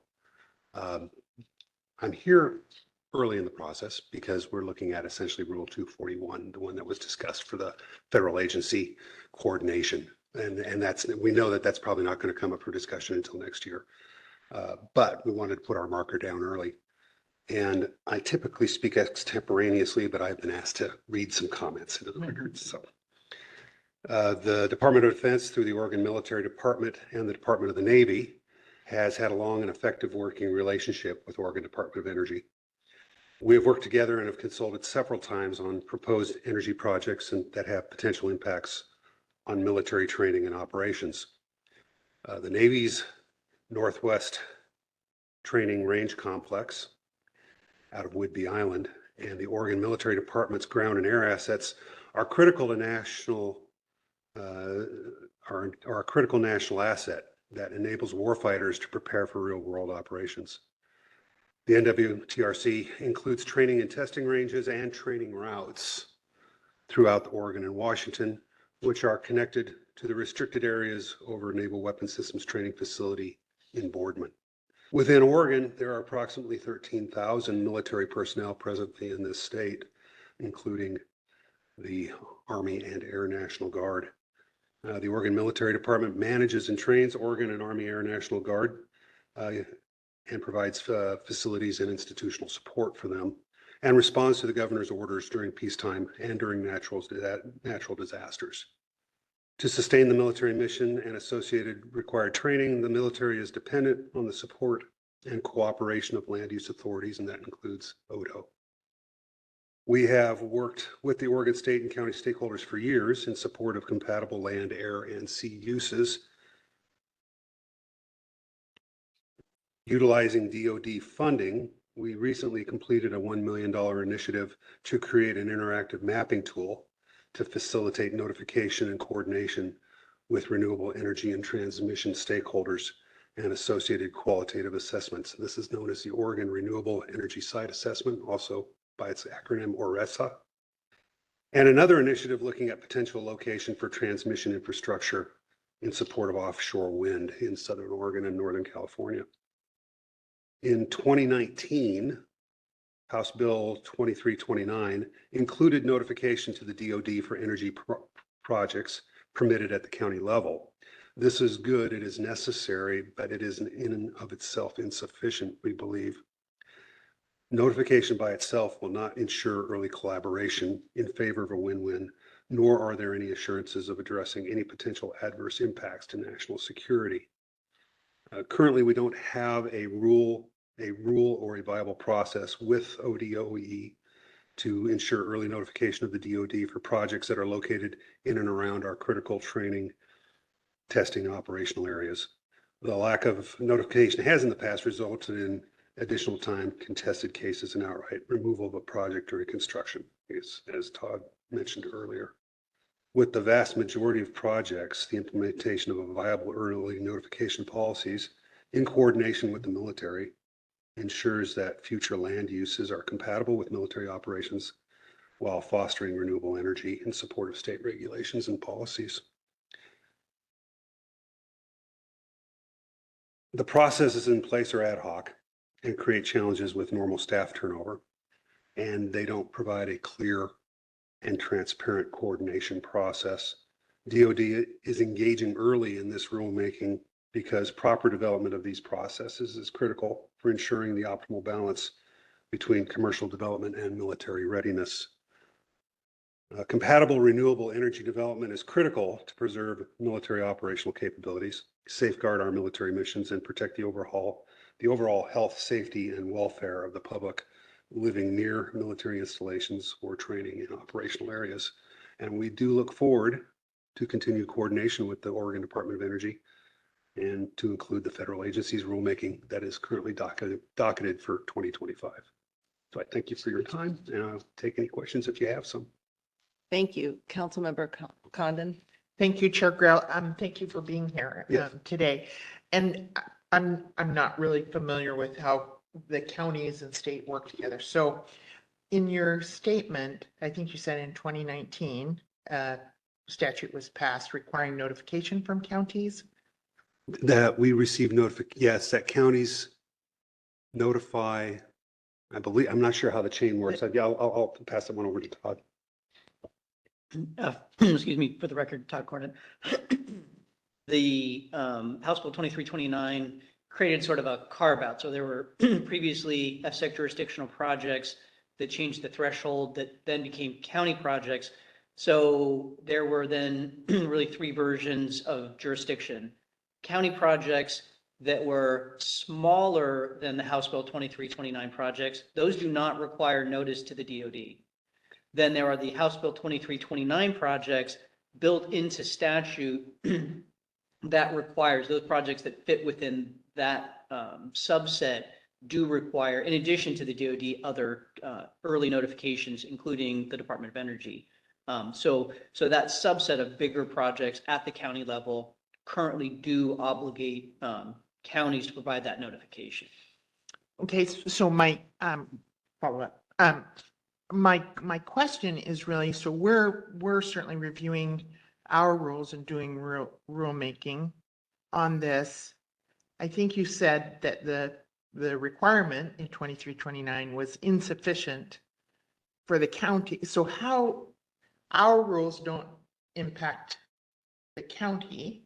So how does the DOD work with the counties versus the state for that sufficiency, I guess? Currently, we work with counties on a case-by-case basis. As we learn of projects, we will go and talk with the county commission and attend their commission meetings, either in support or with concerns. And to date, it hasn't been a tremendously, we haven't had a lot of business in that regard, but we have been dealing with both Morrow County and Wheeler County. And it's largely about air routes and windmill projects that might infringe on an air route, a training route. Councilmember. Thank you. Thank you. Sorry, Councilmember Condon. Councilmember Byer. Chair Grail, thank you. Just to acknowledge that DOD has been very supportive of those mapping efforts, both statewide, and I understand that there are some new grants to local governments to help better understand where those military assets are without divulging national security issues, and that's a big tension. But just know that DOD is supporting efforts, I think, both at the state and local level to map those resources so decision makers can be better informed about the potential issues. So thank you for that, and thank you for joining us today. Thank you. And yes, and that is actually true. Wheeler County, I believe right now is working through some grants for that exact purpose. This is Chair Grill. I think it's, I would hope that developers hear this conversation and something that they think about beyond what staff does. They have the ability to reach out and be mindful as well. So I think the burden is not just for us as well. Secretary Cornett. Thank you, Chair Grail. For the record, Todd Cornett.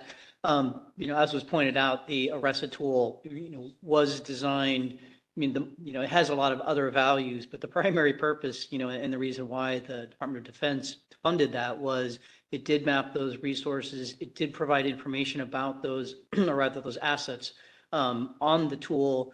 And there's the ability to do, sort of view them and identify them, but you can also do kind of an analysis of, I want to put a project here, what's in the vicinity of it, and if there is a military asset, either air or ground, that will pop up, provide, who's the contact for that military asset.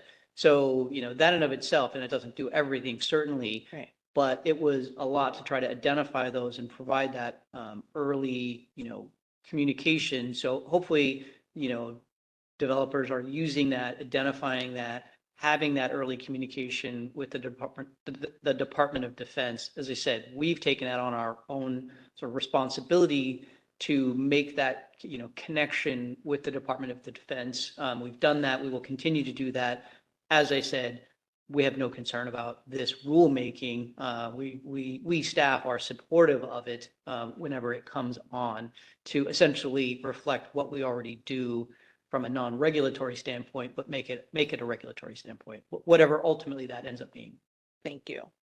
I just also, this Chair Grill, would like to say that, sometimes the department, AFSET gets criticized for not being good communicators and listening, and the fact that you've led the staff to direct this type of communication on your own without being required, I think it's just a testament to our commitment to working with the parties. So thank you again for showing up and helping us. And I'm sure Tom is taking diligent note of what you've said. Okay. Well, thank you very much, and I appreciate the time. Thank you. Just as a reminder to those of you that are on the webinar, if you're interested in making a comment at this time, you're going to go ahead and go to the bottom main window. There's a set of icons. Click on the participant. That will raise your hand if you'd like to make a comment. You can click it again to lower your hand. If you're on the phone, you're going to press *3 to raise your hand and then *3 again to lower your hand. At this time, I do not see anyone with their hand raised. Let's give them another minute or so to see what happens. Oh, now I have a hand raised. I have a phone call. I'm going to go ahead and unmute your phone. You are unmuted.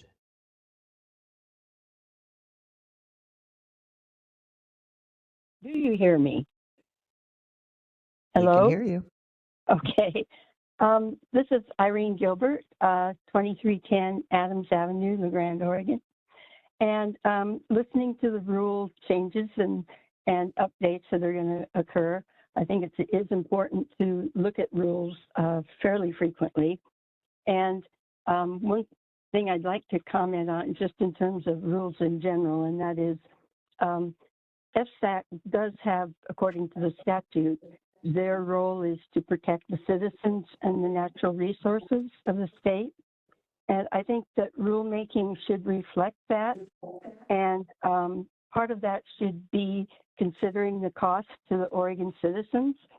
When you're looking at rules, require rules that are clear, provide the same treatment for all developers, it will go a long ways in helping to meet that the goal of FSAC.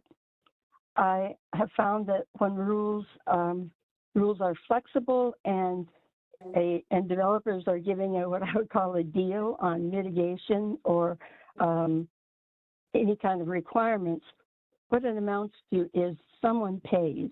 And if developers are not paying their fair share, it's going to fall on electric users, citizens, and the agencies in the state.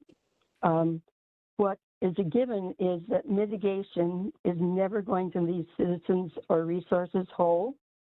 And I can give you an example. For Idaho Power, there were arguments made about how they should not have to pay the same bond amount as other groups because it would affect the rates to their customers, and they were never going to default. Now, since that decision, Idaho Power's credit rating has fallen to just above junk bonds.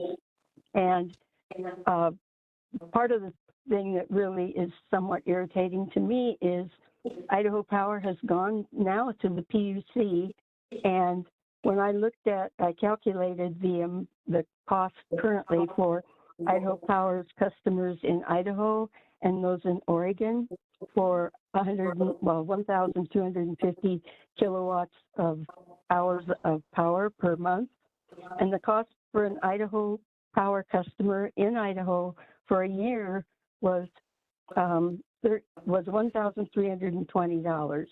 The cost for an Oregon customer is $1,390. Now, the Idaho PUC just considered a request for rate increase, and the request was for 8.6% increase for their Idaho customers. Idaho Power was granted 4.25% increase, but then they have also in December requested a rate increase for their Oregon customers, which represents roughly 100,000 people in Malheur and Baker County. And the request for increase is for 19.28% for their Oregon customers. The request, for instance, just to give you an idea of what that looks like, for irrigators in Idaho, the request reflected an 11.7% increase, which they didn't get that much, but that's what they asked for. For Oregon, they're requesting over a 35% increase in the cost for Oregon's irrigation customers. So I really think that when you hear arguments that, oh gosh, it's going to affect our customers, I think a better approach is just to say, we treat our energy developers the same in Oregon. And it's not reflected in their, there's no guarantee when a developer is able to avoid mitigation or avoid, any kind of rule or sort of sidestep the full requirements. There's nothing that says that that's going to reflect in a reduced rate to customers. And I think the example that I just gave gives you a really clear idea of why it doesn't benefit anybody to shortcut your rules or to give a developer a deal. It still comes back that somebody is going to pay. And so when you do these rules, I would really like to see some more or less black and white. This is what we require of developers, and we don't care who you are. You're still subject to the same rules. And I see way too many exceptions and reinterpretations. And the more the rules say that there's an option or subject to further consideration or all those kinds of avoidance kinds of rule language, they really end up being abused in terms of the effect on the citizens and natural resources that supposedly are to be protected. That's my comment about the rules, and it really applies to all of the rules that you look at. Thank you. Thank you, Ms. Gilbert. So this is Chair Grail, and I just want to say that this comment period is about the recommended rulemaking schedule that Mr. Jackman had proposed. And so if anyone has any comments about that, we want to take one last call for those.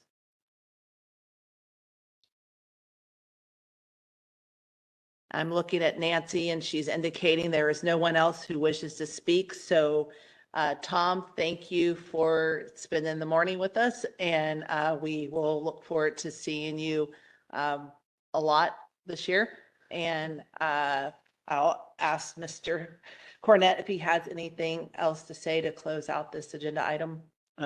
Thank you, Madam Chair. Just that it's an action item, so we are sorry. seeking your direction either on the rulemaking schedule as proposed or based on your own thoughts or information that you've heard on the record, any changes that you would like to see. Thank you. And this is why it's a team effort here, because I was just moving on and getting on with the day. Sorry about that. Vice Chair Howe. Madam Chair, I move that the council approve the 2024 through 2026 FSEC rulemaking project schedule as presented and recommended by staff. Thank you, Vice Chair Howe. This is Jordan. I'll second. Thank you, Councilmember Truitt. Any further comments or questions? Yes, Councilmember Byer. This is Councilmember Byer.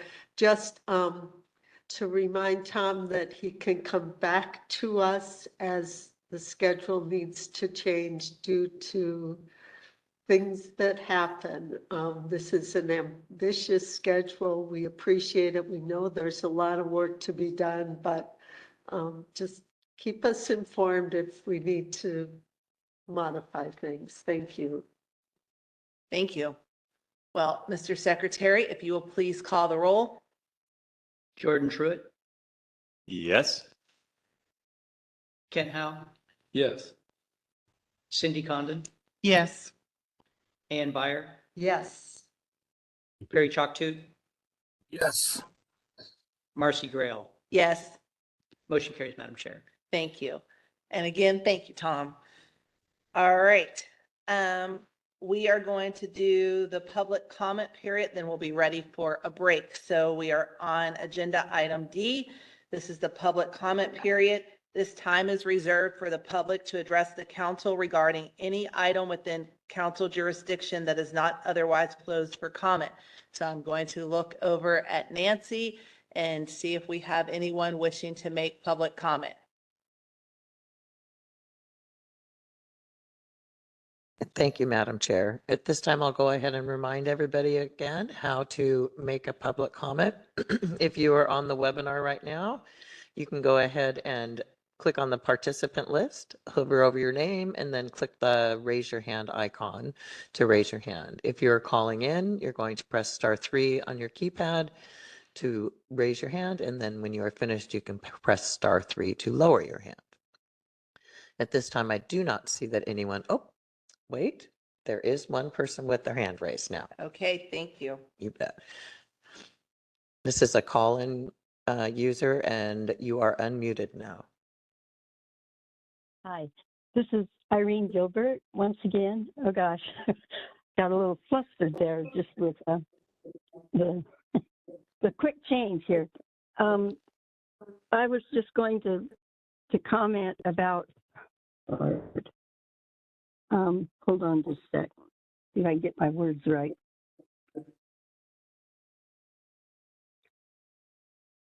I don't think I have my act together to communicate clearly on second thought, so I'm going to pass.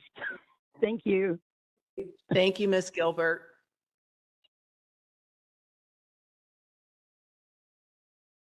Nancy's going to ask for one last call for public comment.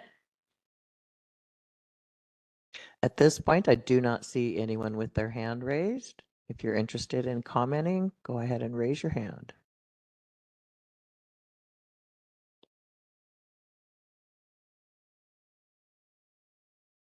The time is now 10:25, and we are going to close the public comment period.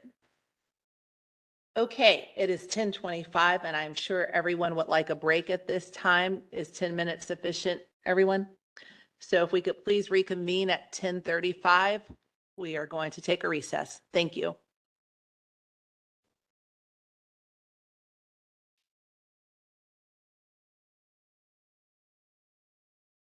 Nancy's getting the recording going. The time is now 10:38, and I would like to call the meeting back from recess and continue on with the next agenda item. The next agenda item is the Climate Trust Annual Update. This is an information item. We have Todd Cornett, Odo Assistant Director for Siting and Council Secretary, to provide an overview. And Kyler Sherry, the Climate Trust Program Manager, will provide the annual update of the Climate Trust. Thank you, Madam Chair. For the record, Todd Cornett. My portion of this will be fairly quick, and it's specifically related to the report of the independent auditor and consolidated financial statements, which I give on an annual basis. And I'm going to largely just read the information from the staff report since it's short and it kind of explains everything. So to continue to be recognized as a qualified organization for the purposes of receiving funds to produce the reduction in greenhouse gas emissions necessary to meet the carbon emission standard associated with energy facilities that emit carbon dioxide, the Climate Trust must comply with OAR 345-001-0010, sub 50, sub D, among other things. But that specific rule states that the qualified organization, which in this case is the Climate Trust, the single qualified organization to receive funds related to the carbon standard, has made available on an annual basis, beginning after the first year of operation, a signed opinion of an independent certified public accountant stating that the qualified organization's use of funds pursuant to this statute conforms, the language comes from statute as well as rule, conforms with generally accepted accounting procedures, except that the qualified organization shall have 1 year to conform with generally accepted accounting procedures in the event of a non-conforming audit.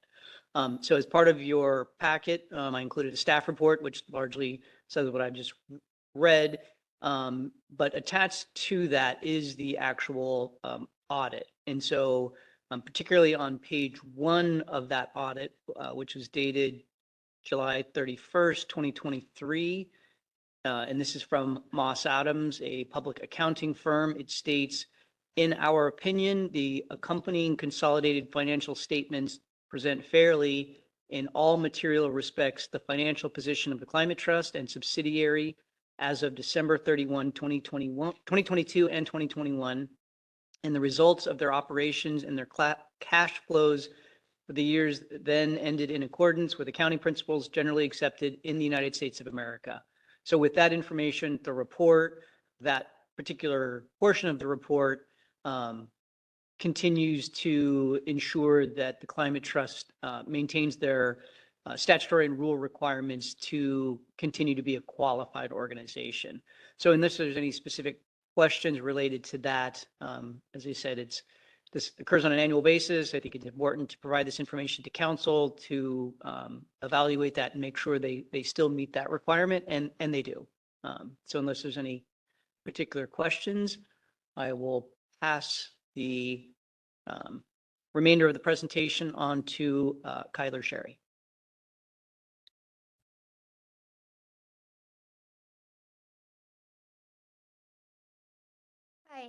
Hi, can you all hear me?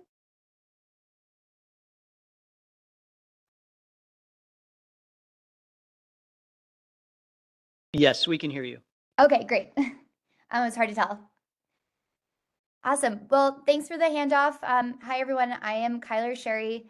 I am the COO here at the Climate Trust. I've been at the Climate Trust for about 6 years now. And recently, in the past couple of years, I have been presenting to you all on the update of the Oregon CO2 standards spend down that the Climate Trust is obligated to do every year. Am I able to change the slide, or do I request for next slide? Kyler, I'll go ahead and progress them for you if you want to just key me in when you're ready. Okay, great. Thanks. Next slide, please.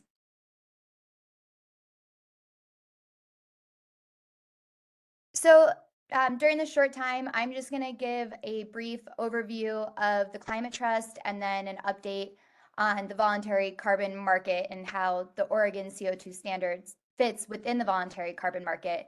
And then I'll also update on the status of the Oregon CO2 standard and where the Climate Trust is at currently with spending down the dollars on offsets. Next page, please.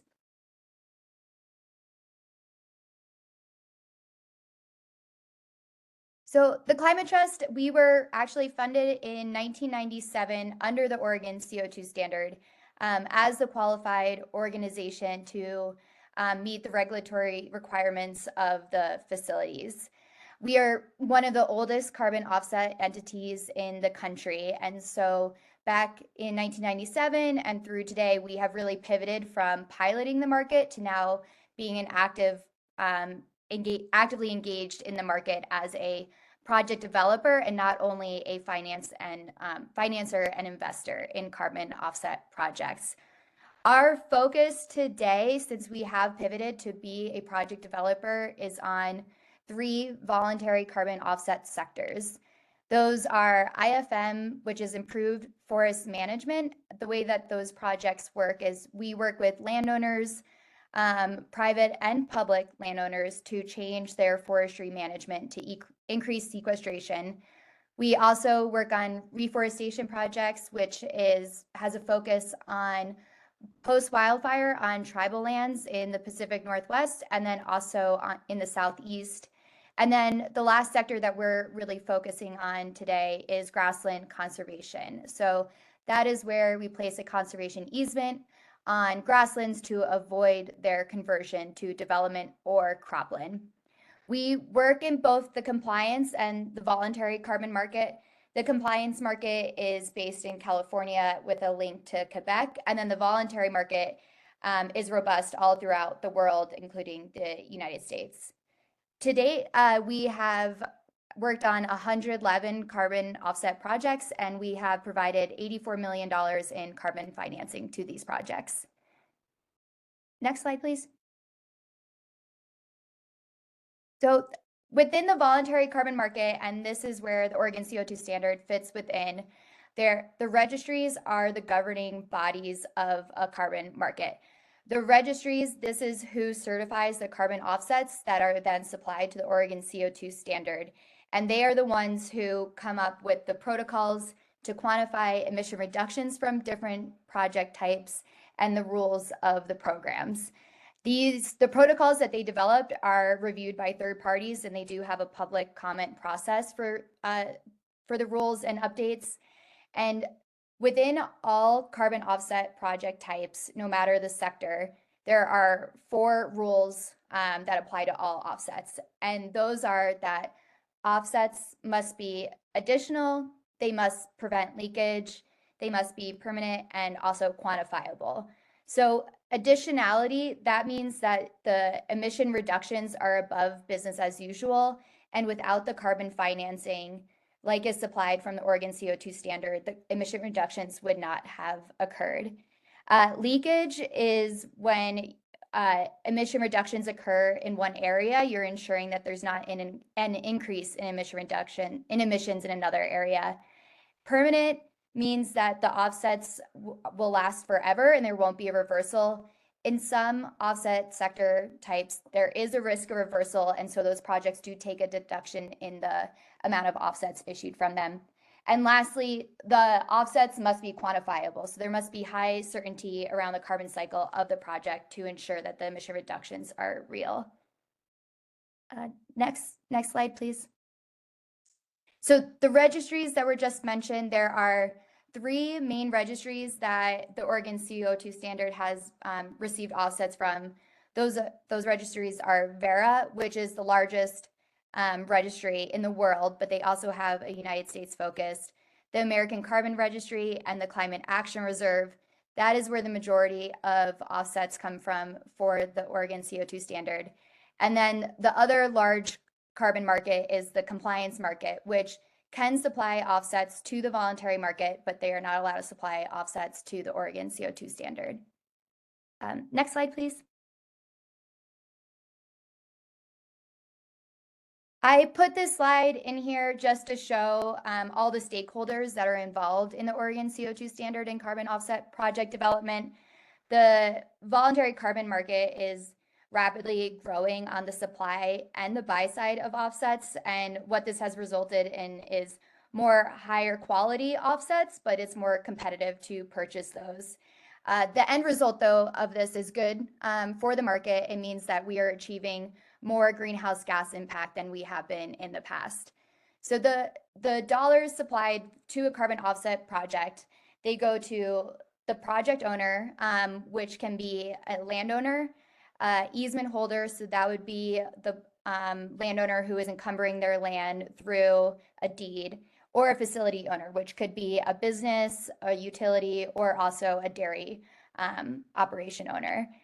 The other market participant would be the project developer. That is the Climate Trust role, where we develop the projects and make sure that the projects are following the rules of those registries that I just mentioned. And there are the third-party verifiers. So all offsets applied to the Oregon CO2 standard, they are third-party verified, which means an independent auditor makes sure that the project developer is following the rules of the protocol and the registries. And then lastly, there are the buyers. So that can be Fortune 500 companies, local utilities, breweries, mainly any company. The new buyer types that have really come into the market over the past couple of years are investors, where they're seeing carbon as a commodity and buying it to resell in the future at a higher price. And then also retail platforms, which is where you can list your offsets online, and then individuals, families, small businesses can purchase offsets from projects, which is helping them gain access to the market that they didn't have in the past. Next slide, please. So the Oregon CO2 standard, which works within the voluntary market that is becoming more robust, there are a few management requirements of the Climate Trust because we are the qualified organization.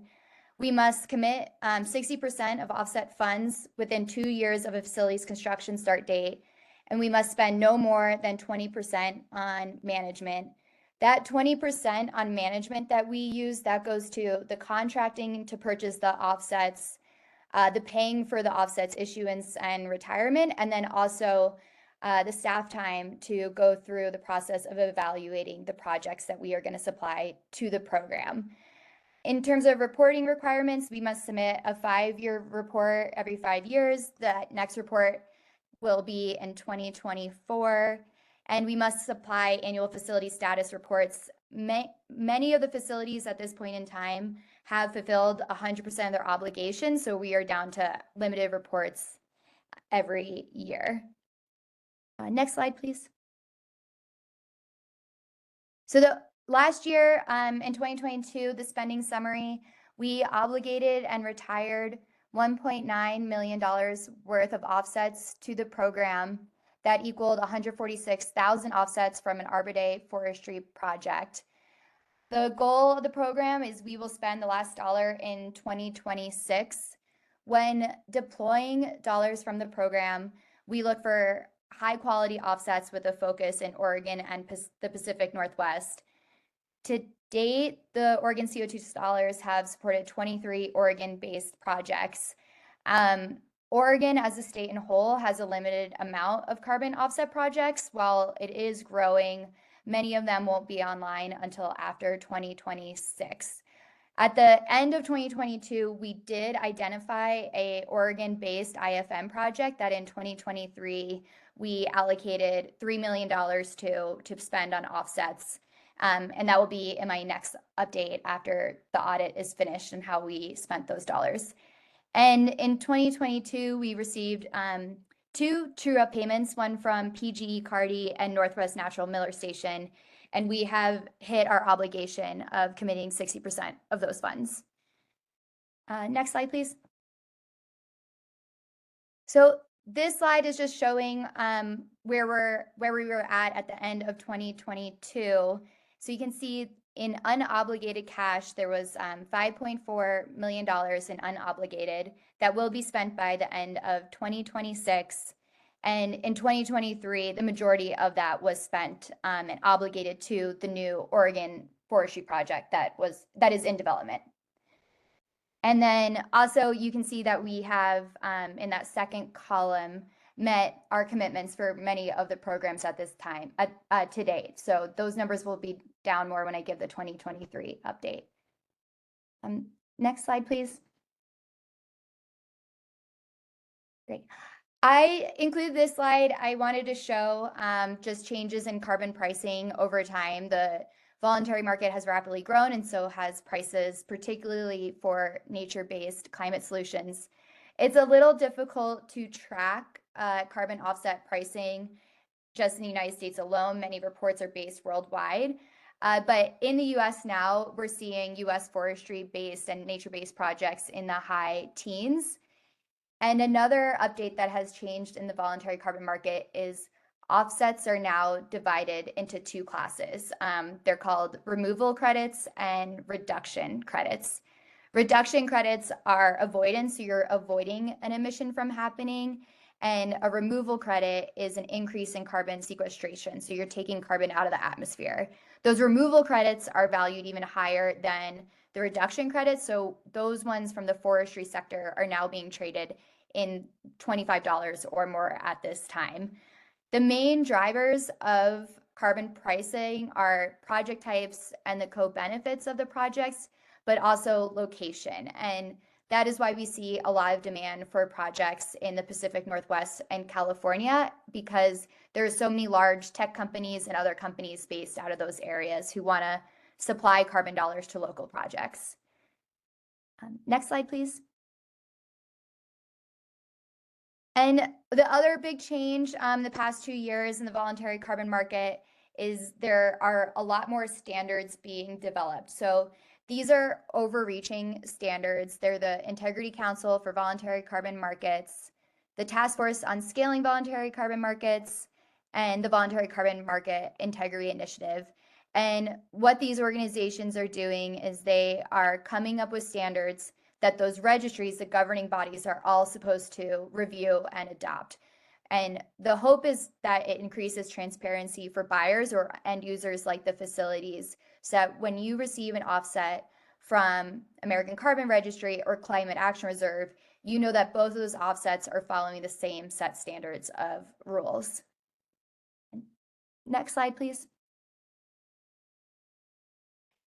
And just wanted to put up here the Climate Trust team. I think the first year I presented, there was just 4 of us, and we have grown now to have 13 employees. Our focus of our growth today is on project development, and then also business development on increasing the amount of offsets that we are selling and buying on the voluntary carbon market and the compliance market. And next slide, please.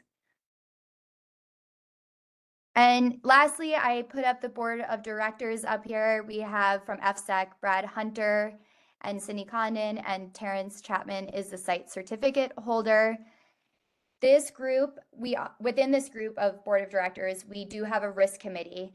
And that risk committee is where we bring projects that we would like to supply to the Oregon CO2 program. And they evaluate the contracts that we have completed. And they also look at the integrity of the offsets that we would like to supply to the program and approve the purchase of those offsets on behalf of the program.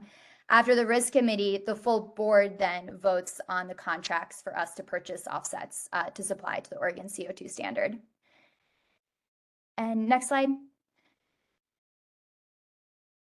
Yep, and with that, that was my overview of the spend down, and my email is up there if any of you have any questions, but also I'm open for questions right now about the status of the program.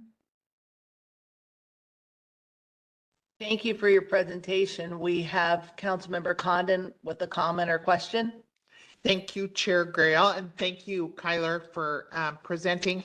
I just have a question more from curiosity. So there's been quite a bit of press I've read and heard with respect to carbon credits and or offsets rather, and the effectiveness of them and some questioning of if offsets work. And I was just wondering if you could maybe speak to that, you know, what you're hearing, what the industry is dealing with there, just to separate fact from fiction. Yeah, a good question. Yeah, that is something that is coming up a lot, and that goes back to the integrity of the market. So in the past couple of years, there's been a lot of growth in the voluntary market, and we have seen a lot of new developers, buyers, and investors in these projects. And it's important to differentiate between what makes a high quality carbon offset and what would not be considered a high quality carbon offset. What that goes back to is working with those registries that I mentioned before. So the American Carbon Registry and the Climate Action Reserve and Verra, because they are developing stringent protocols for how you quantify the emission reduction from a project. And then the next governing body would be those new standards that are being developed, like core carbon principles, which will be overarching of all carbon offset projects.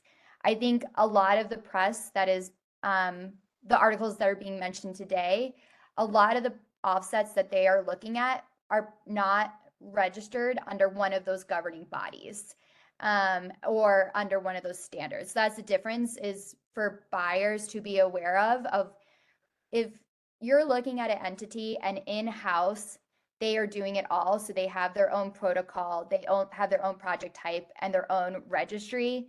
That would be a red flag. But with our projects, we're not issuing any offsets, so we can't have bias for that. That would be on one of the registries. And then also we're third-party audited, and the protocols are developed outside. So let's say the Climate Trust was making our own protocols and developing our own protocols and issuing our own offsets. That would be a red flag. That would could mean that the offsets were not of high integrity. And one other point on that, there was a really great article that came out recently that showed that the major corporations who are purchasing carbon offsets are a really tiny part of their climate action plan. So the notion that some companies are out there buying offsets to offset 100% of their emissions is actually just wasn't found in any of the review of these companies' climate action plans. Thank you for that. Thank you. Any other questions, comments? Well, thank you very much for joining us today, and we will look forward to learning more about the work you're doing. Great. Thank you for your time, all. All right. Our next agenda, wow, we are right on schedule. Uh, Our next agenda item is our annual compliance overview. This is an information item. We have Dwayne Kilsdonk, Odo Compliance Officer, and Sarah Esterson, Odo Senior Policy Advisor, to provide council with an update on compliance program activities.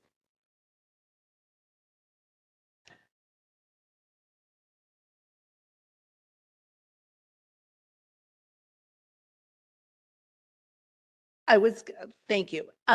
Everyone, our lunch is here, and since we're planning on doing a working lunch, how about we take 10, Sarah, if it's okay, we take 10 minutes and we get our lunch and then we can continue on if everyone's all right. So we're going to recess for 10 minutes.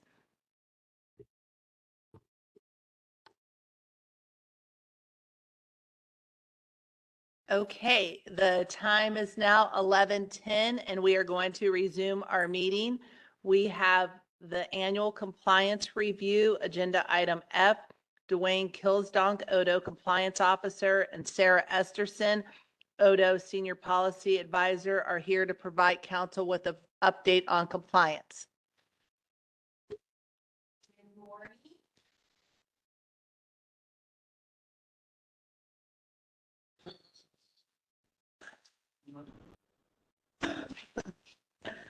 Okay. Good mid-morning, Chair Grail and members of the council. Again, my name is Sarah Esterson. I'm the Senior Policy Advisor in the Siting Division, and with me is our colleague and Siting Division's Compliance Officer, Dwayne Kilsdonk. So the goals of our presentation today are to provide you an overview of the compliance program and to highlight some of the changes we've been implementing over the last few years. We'll also touch on some of the challenges of the compliance program and some of our ideas for solutions that we'd like to just throw out there to get your feedback on. Next slide, please. So the overall mission of the compliance program is fairly straightforward. It's to regulate and enforce the terms and conditions of site certificates that you issue, you as the council. A site certificate has on average over 100 conditions. Council has 41 active site certificates today. If you want to do the math, that's over 4,000 conditions that the compliance program is responsible for. Plug for a solution. When you are tasked with reviewing a draft proposed order, in that draft proposed order, embedded within each evaluation of a standard, are conditions that staff recommend. And then at the end of that, typically 250-page document, all conditions are consolidated into an attachment. Look at those conditions. Ask yourself, is this really needed? Is this redundant? Is it clear? Because those are the questions that we're asking in the compliance program as we sift through 4,000 conditions.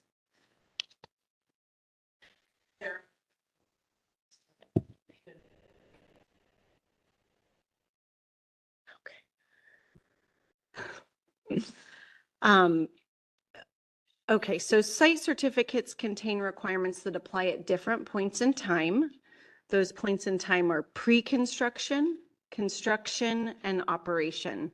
And because these phases can happen simultaneously across projects, one of the changes we've been trying to implement internally is to delineate these phases in task management, in record keeping, and in responsibilities. So pre-construction as a phase, generally I have been managing in support with the additional compliance officer position that we have. We don't have that filled right now, but we are interested in getting that filled.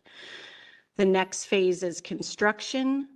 That phase is typically, I am significantly supporting that phase. We get help from a senior siting analyst, but that's pretty challenging given our workload, and with support and inspections from our environmental consultant, Haley and Aldrich. And then in operations, which is really the biggest long-term phase of a facility, and a site certificate is our lead compliance officer, and Dwayne Kilsdonk. That's also supported in part by our environmental consultant, Haley and Aldrich. There's also another subpart of the compliance program, which we call as incident reporting.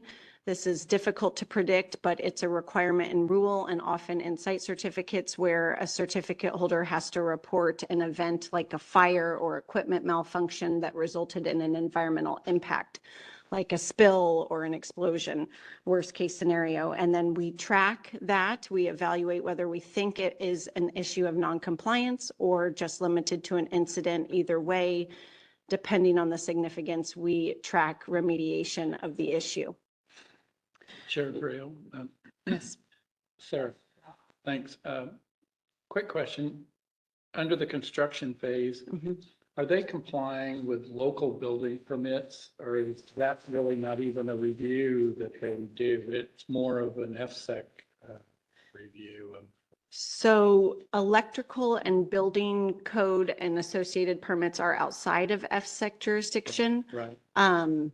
I think the closest we get is like conditional use permit and zoning permits. We require that those be obtained and demonstrated to us. So they're being inspected by the county building inspector and the electrical inspectors? Should be. Okay. Sorry, this is Dwayne Hillsbaum, Compliance Officer. Greetings. Greetings, Chair Grail and other council members.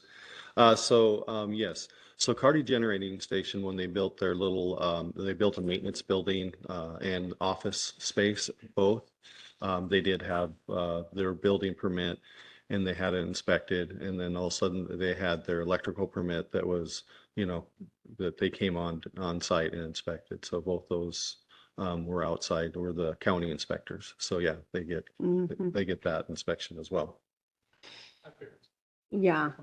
Yeah. I mean, one question we often ask in inspections where site certificates have requirements that sort of punt to other regulations, like the National Electric Safety Code or a code of federal regulation that applies to natural gas pipelines, we would often ask, who have you had to report to or been inspected by in the last year? And we want to know what their findings were, because the site certificate connects us to that, but then we would defer to their expertise.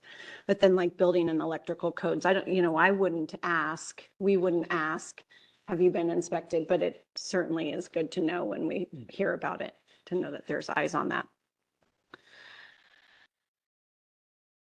Okay. So pre-construction, construction, operation, incidents, really 4 sub-programs underneath the compliance program. We are required to forecast what we believe compliance efforts are going to cost for each certificate holder. And then it's called an annual assessment. We bill the certificate holders. They're obligated to pay in advance of the year occurring, and then we bill against that. So this year's annual assessment based on hours equivalent to cost is a forecast worth 4.5 FTE. That's how big we think the program is, and with an inability to forecast incidents, because we will never know what the problems are going to be. So again, a plug just for our solutions to that. Obviously, we don't have 4.5 FTE in compliance. We have 1 and 0.75 or whatever I'm able to achieve. But we do have the ability to fill 2 positions, and we're working on that. We're evaluating the position descriptions to see if one of those positions can be a doer task manager, so that there's oversight of the volume of this program, because it's a little bit for theatrics, but 4,000 conditions is a lot. Even if we said it's really only half that in substance, that's still a lot. Next slide, please. Okay, so we just wanted to talk a little bit about public participation. The permitting process, meaning reviewing of an application or a request for amendment, is designed to provide public participation opportunities. We issue notices for public comment of hearings. once a site certificate is issued, that public participation element is a little less clear, a little less obvious. And we wanted to take a moment to highlight available information. So next slide, please, Nancy. So this, which is fairly difficult to see if you're looking at it in the room, but this is one of our project pages for the compliance program, and it shows this delineation of pre-construction, construction, and operation, and then gives our staff contact information. Right now, we've identified that the compliance program includes first and foremost Dwayne, but it also includes Todd and myself. So if there an issue is to arise, an individual has these contacts they can reach out to. And then the next page that we have is an opportunity for members of the public or anyone to request a site inspection at any facility that's in construction or operation.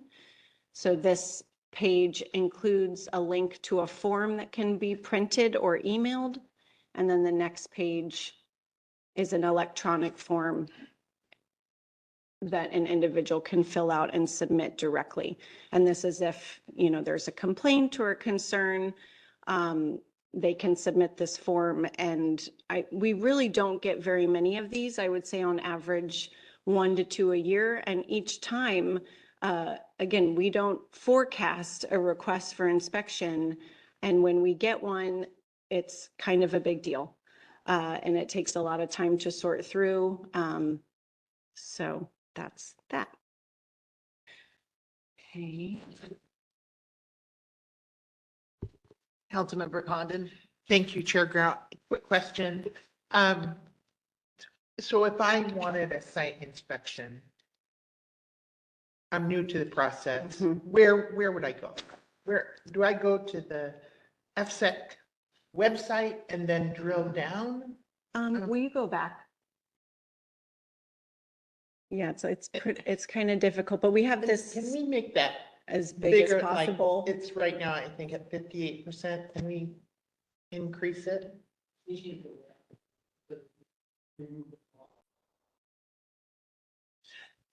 And I just got on the website. So Okay. I'm You're trying to find it now? Yeah, I Yeah. mean, I'm just thinking, okay, would it be compliance program? Yes, okay.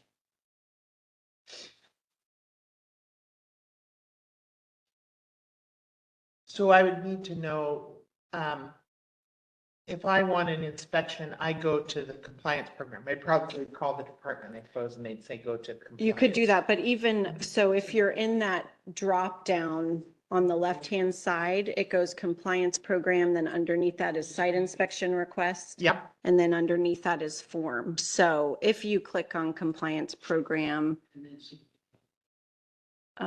there is a hyperlink down at the bottom that you can click on to request an inspection. And then you can also go directly to the inspection request. Okay. Link on that. So as long sidebar. as I know it's under compliance. You should be able to easily- find I it. can easily Yeah, find it. right.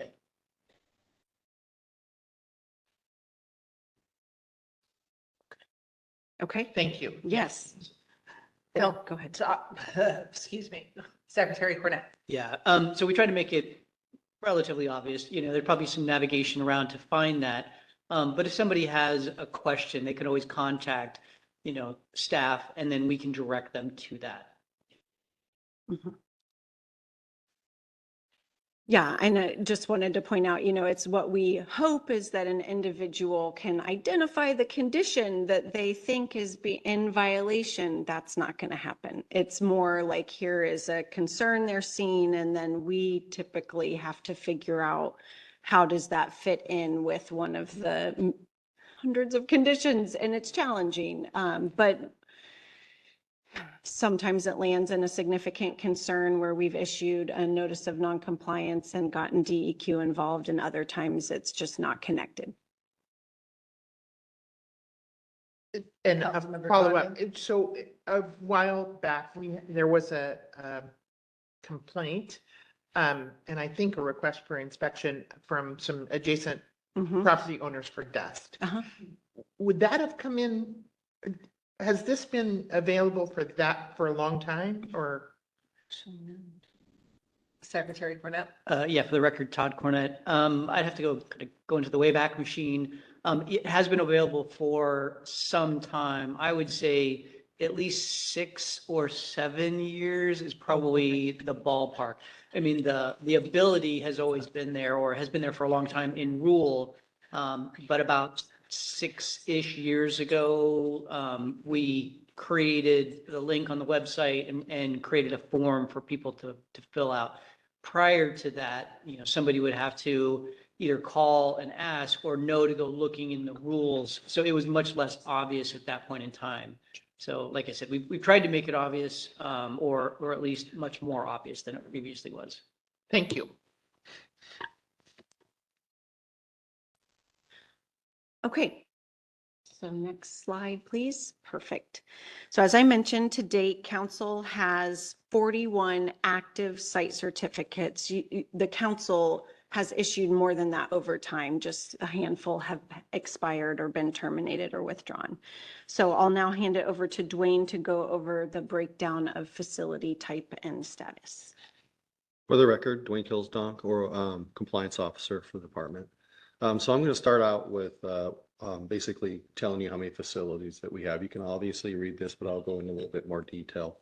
First off, let's talk about the energy facilities. And I do want to make a note that Nolan Hills facility is approved for wind and solar. So that's kind of new on the landscape for us.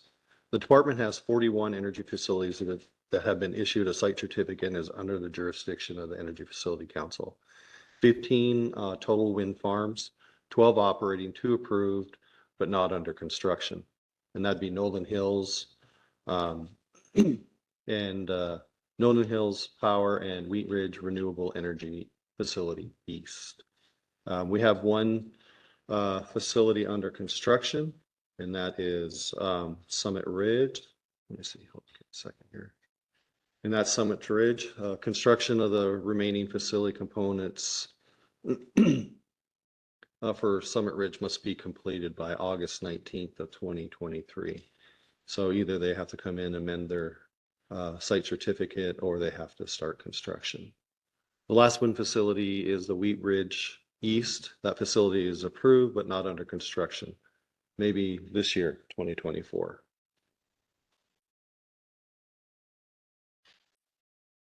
The department also has 10 natural gas facilities, which includes 2 Mist underground pipeline facilities, the Mist underground storage facility, and then of these facilities, all of these facilities are operating. The department has 12 solar facilities. 2 are operating, Wheat Ridge 3 Solar and Montague Solar Facility. It goes by a name, I have a hard time saying it. I even looked it up in the dictionary, but Patchouli Fields is kind of I don't know if anybody can say that, but I'm just going to default to Montague Solar. So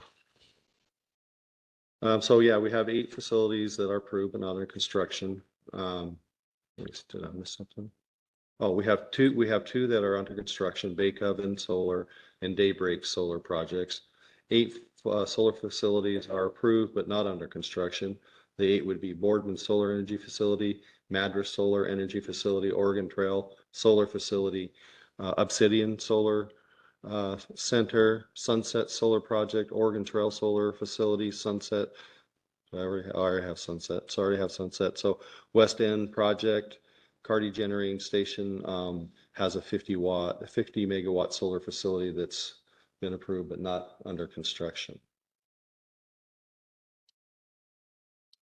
So I'm going to move on to other facilities. The department has 3 nuclear related facilities: the Trojan Independent Spent Fuel Storage Installation, the IFSIC, and that facility is near Rainier. We have 2 research reactors, Reed and Oregon State University, OSU.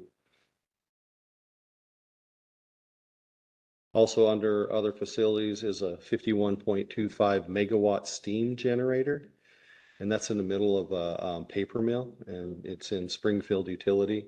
So that's all we have is just the steam generator.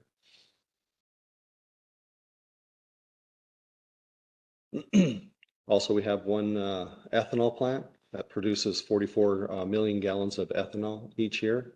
And it's located in the Boardman Industrial Park, Port of Morrow County. The department has one operating 500 kV transmission line. That's the Eugene to Medford transmission line. It's operating. It's a 46-mile, 500 kV transmission line between Pacific Core, Mediterranean, Pacific Core,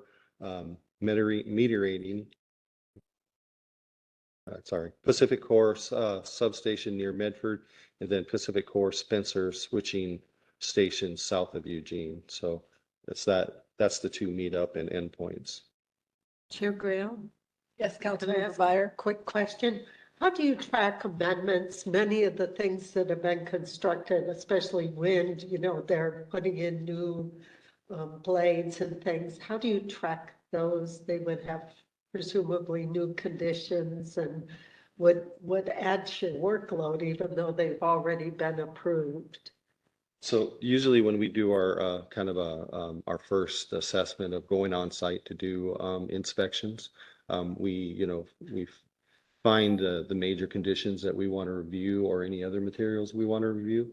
And if there's anything new, like they're building something new, then that's kind of how we go out and check on it and make sure that everything's going fine from that stage.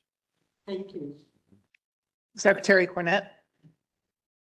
Yeah, for the record, Todd Cornett. Thank you, Councilmember Byer. It's a good question. And it kind of the answer varies. We will get an approved facility and then prior to construction, they may change that. Yeah. And if that happens, that's sort of almost a reset because we haven't really done anything yet. So that's much easier than a project that has been approved, has constructed, is in operation, and then they add a different component. Now we're seeing wind adding solar or wind adding battery, because then you get the complexity of adding new construction, new operation, new pre-construction, new retirement conditions. Not all of the old conditions directly apply. So going to the point that Sarah was making, the amount of conditions, the FTE, the complexity, an amendment can add a significant amount of complexity to a project in terms of the conditions, and then how do those get integrated? And, we could be dealing with construction and operation conditions on a facility in the same year. So it's a good question. And the answer is kind of, it depends, and some of it's easier and some of it is quite complicated. Thank you. And Tom, as you look at those amendment rules, this might be something to circle back on because it just seems we'll see more amendments of existing projects. At least since I've been on, we've seen quite a few. And then just quite simply, we track it in a spreadsheet. Yeah. And then also the department has two battery energy storage systems within already cited facilities. And that would be Port Westward Generating Project. There's a 4 to 6 megawatt battery storage facility there. And then also Wheat Ridge Renewable Energy Facility, 3 50 megawatt battery energy storage system in there as well. So Secretary Cornett. Yeah, sorry, just to make it painfully clear, because there's potential legislation related to battery storage. FSEC does not have jurisdiction over standalone battery storage. So Dwayne said it kind of quickly, but I wanted to make sure it was clear. These battery storage components are associated with a facility that is within the jurisdiction of the council. So I just want to make sure, because he characterized those as just the battery storage, but early on he explained that they were part of another facility. So again, I just wanted to make sure that was very clear to people. Thank you. Councilmember Condon. Quick question to that. Does anybody have jurisdiction? That's a very good question, Councilmember Condon. Not to get too far into the weeds on that. I think that's part of what the legislation is about. The short answer is yes and no. We believe, that, clearly, the council has jurisdiction if a battery storage component is part of an FSEC jurisdictional facility. If a battery storage facility is by itself, that's going to depend on the zone, whether it's an urban or a rural zone. The rural zones, and particularly the exclusive farm use zone, I think everybody believes that it is a utility facility necessary for a public service, but it's not explicitly articulated that way. So I think that's part of the idea of the legislation, is to make sure that it is sort of reflected that it is a use that is allowed. So I think that's going to be a continuing theme in the near future in terms of legislative updates, to make sure that gets very clearly articulated, where it's allowed, how it's allowed. We're just sort of at the beginning stages of that, because, it's not a new thing. There is a battery storage, it's a standalone battery storage facility owned and operated by Portland General Electric in Salem. So it's certainly not a brand new thing, but I think the potential volume that we're going to see in the near future is going to be a very different thing. So there'll be a lot more conversations about that. So sorry, I didn't mean to sidetrack that, but I just wanted to make sure, because there's a lot of play related to that issue right now. Thank you.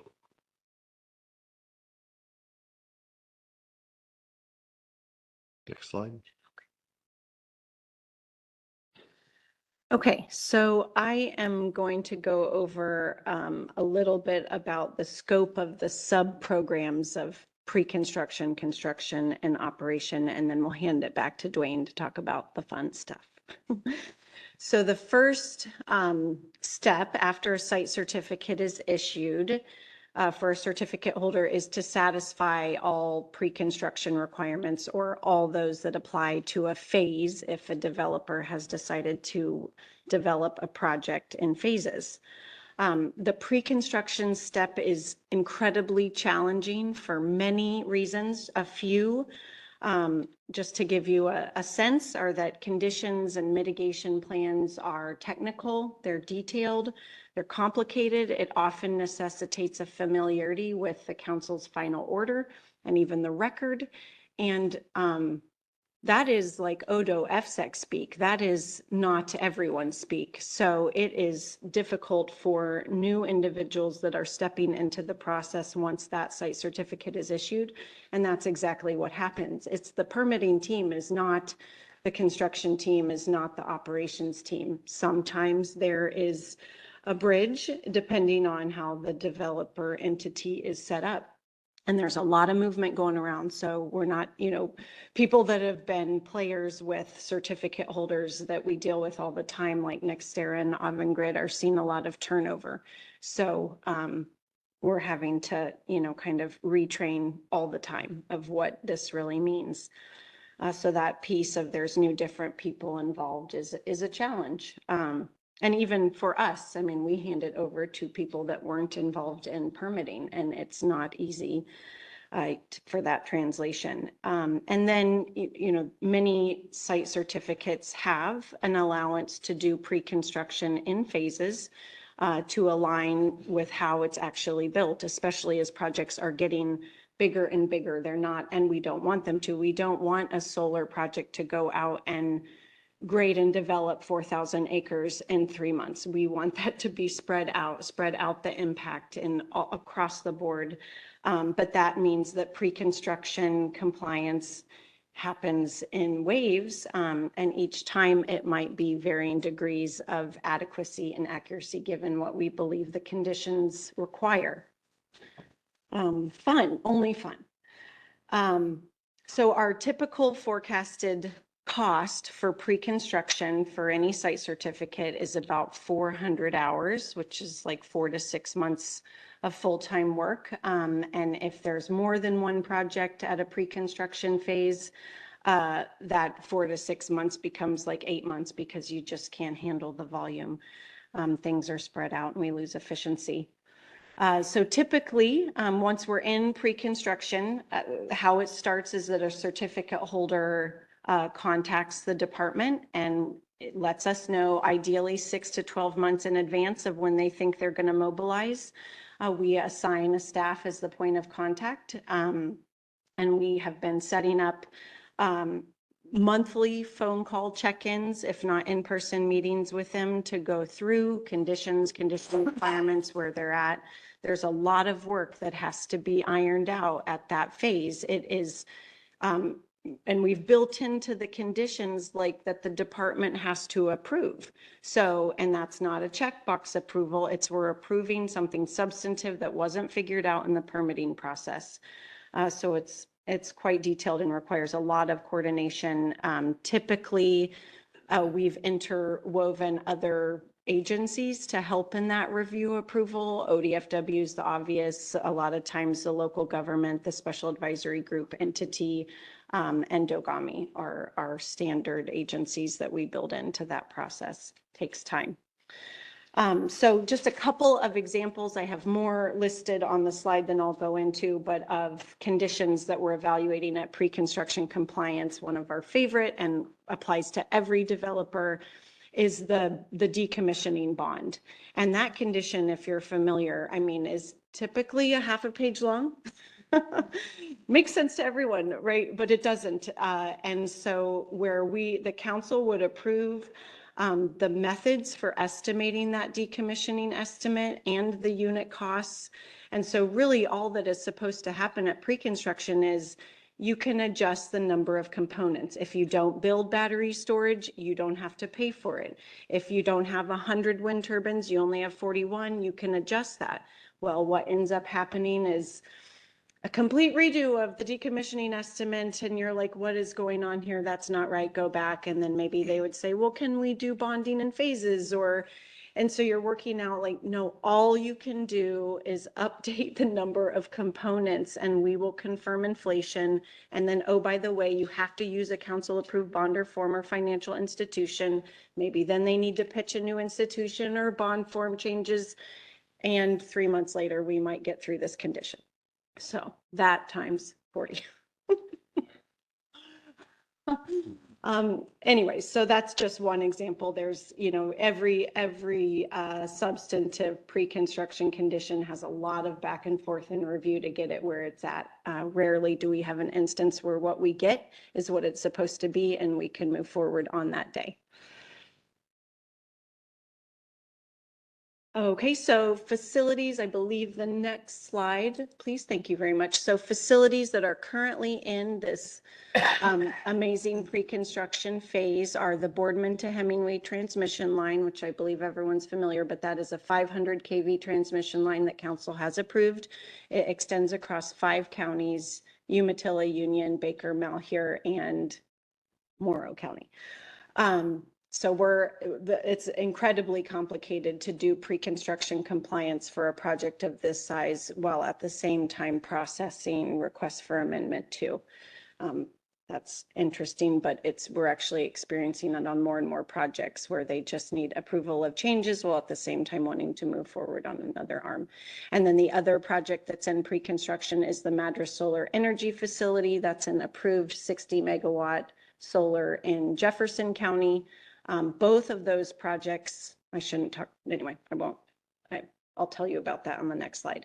And then we expect for Wheat Ridge Renewable Energy Facility East, which is a 200 megawatt approved in Morrow, although going through an amendment to initiate pre-construction imminently, like tomorrow. Next slide, please. Okay, so then we'll move into the construction arm of the program. So once we've verified pre-construction requirements, construction is authorized to commence, either for a portion that they went through pre-construction or for the entirety of the site. Our role then becomes that of conducting inspections and receipt and review of semi-annual reports. Semi-annual reporting on construction compliance is in rule, and then it's often implemented in a condition as well. As I mentioned earlier, we have, we are getting support from our environmental consultant, Haley and Aldrich, to help with construction inspections. They're more frequent. And so we need a little bit of help to keep up with the frequency needed if it's on a monthly basis. And we do have work order contracts in place for projects expected to go into construction for people that live out closer to the facility so that we can reduce costs. Like, for example, Obsidian Solar in Lake County, that would be an enormous burden if we had to send someone from Salem every month, with a 9-hour commute back and forth. So we are working to get localized people. They're not exactly right there, but they're much closer to Salem. Councilmember Byer. Just a quick question. I know some of our conditions are implementing other government requirements, so stormwater management. Do we do those inspections? Does DEQ do those inspections? Yeah.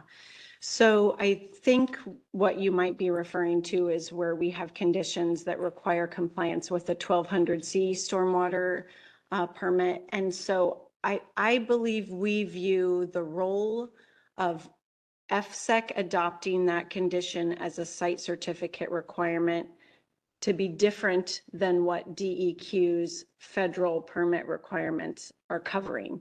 So where the council adopts that permit in compliance with that permit as protection of erosion and soil, agriculturally sensitive soils, and DEQ is looking at it from a water quality perspective. So, I mean, it ends, so we do inspect for compliance on that. And it was, going back to the Golden Hills complaint, I mean, it was that permit in compliance with that we then both had issues with. I mean, we look at it for different things, but you can evaluate the issues in the same way. And if one agency has a problem, so do we, but our regulatory nexus is different. It's definitely created challenges because people don't understand that and tell us to go away when we try to press. And we're trying to sort of continue to delineate. Maybe we don't even refer to the 1200C and we have our own thing so that no one is confused. Right. Yeah. Yeah. Okay, next slide, please. So Dwayne mentioned this, but just a quick overview. The facilities that we currently have under construction are 2 Avangrid backed projects. The Bakeoven Solar Project is 60 megawatt solar and Daybreak Solar, 140 megawatt solar. They're adjacent to each other in Wasco County. They're getting close to completion. Construction's been a little bit delayed because of the panel issue in imports, which is interesting.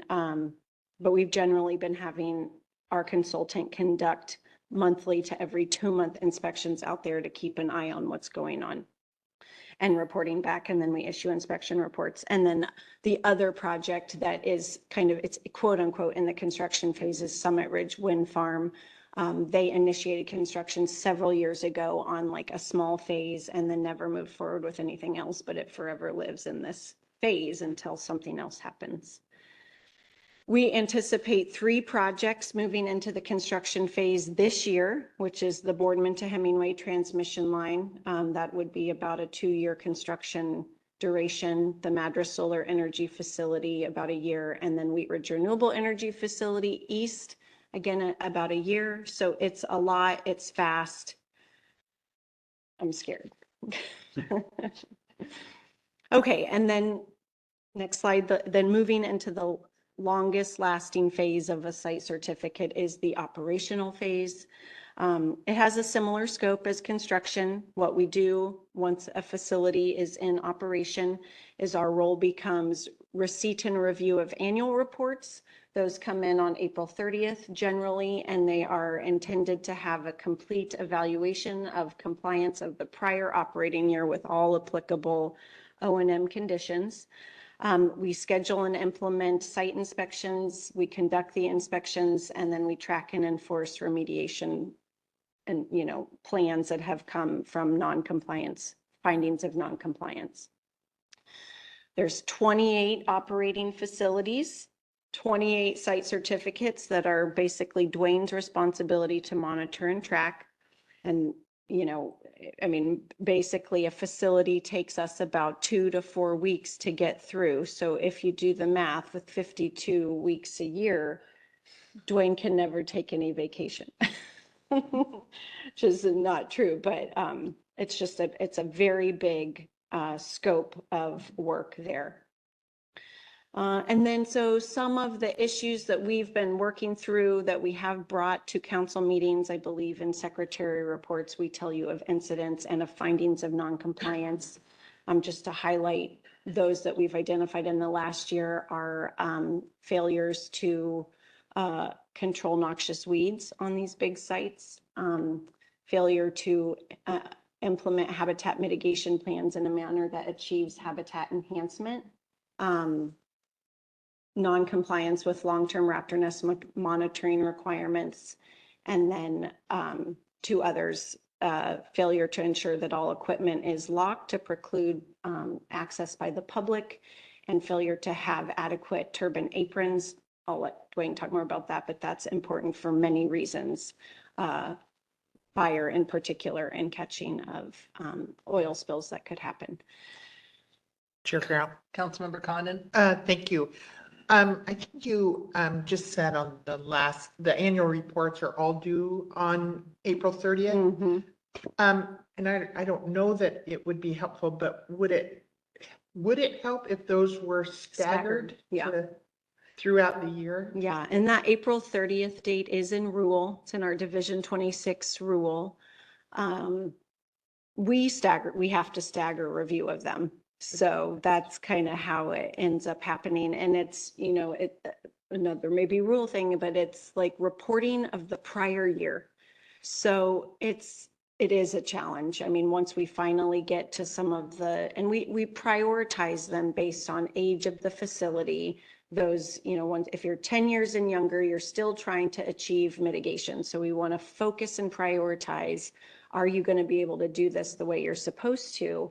And then those that have lesser, maybe you're basically all done with your mitigation by year 10 and beyond. And so those would get the back end of the prioritization. Thank you. Helpful. Yeah. Secretary Cornett? For the record, Todd Cornett. Thank you, Councilmember Condon, for the question. I'm going to take this opportunity to express even more complexity in the compliance program since you asked the question.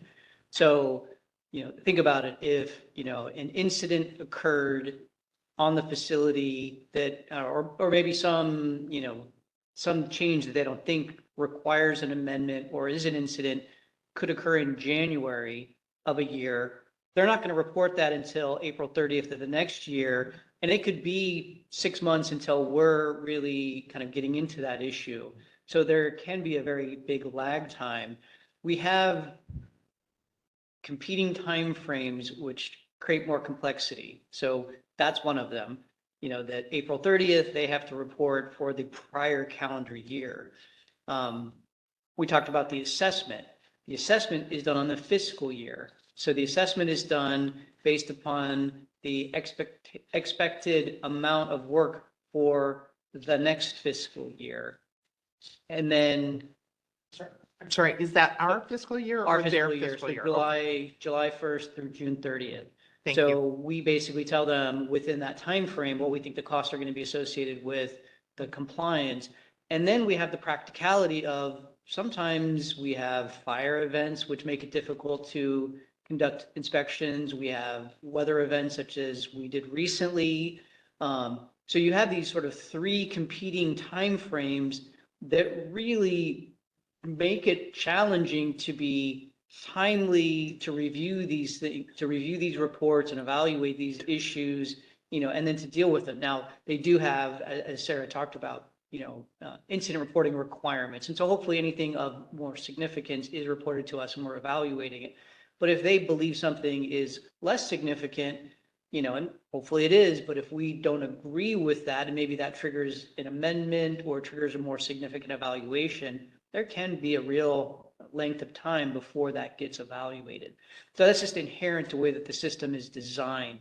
So kind of to your point, can we stagger those? Sure, by rule, we could stagger them, but we really need to think about this in a holistic way about these sort of three differing things the time frame of reporting, on the operation of the facility, the time frame for the assessments, and then the reasonable time frame to be able to physically go out to these sites.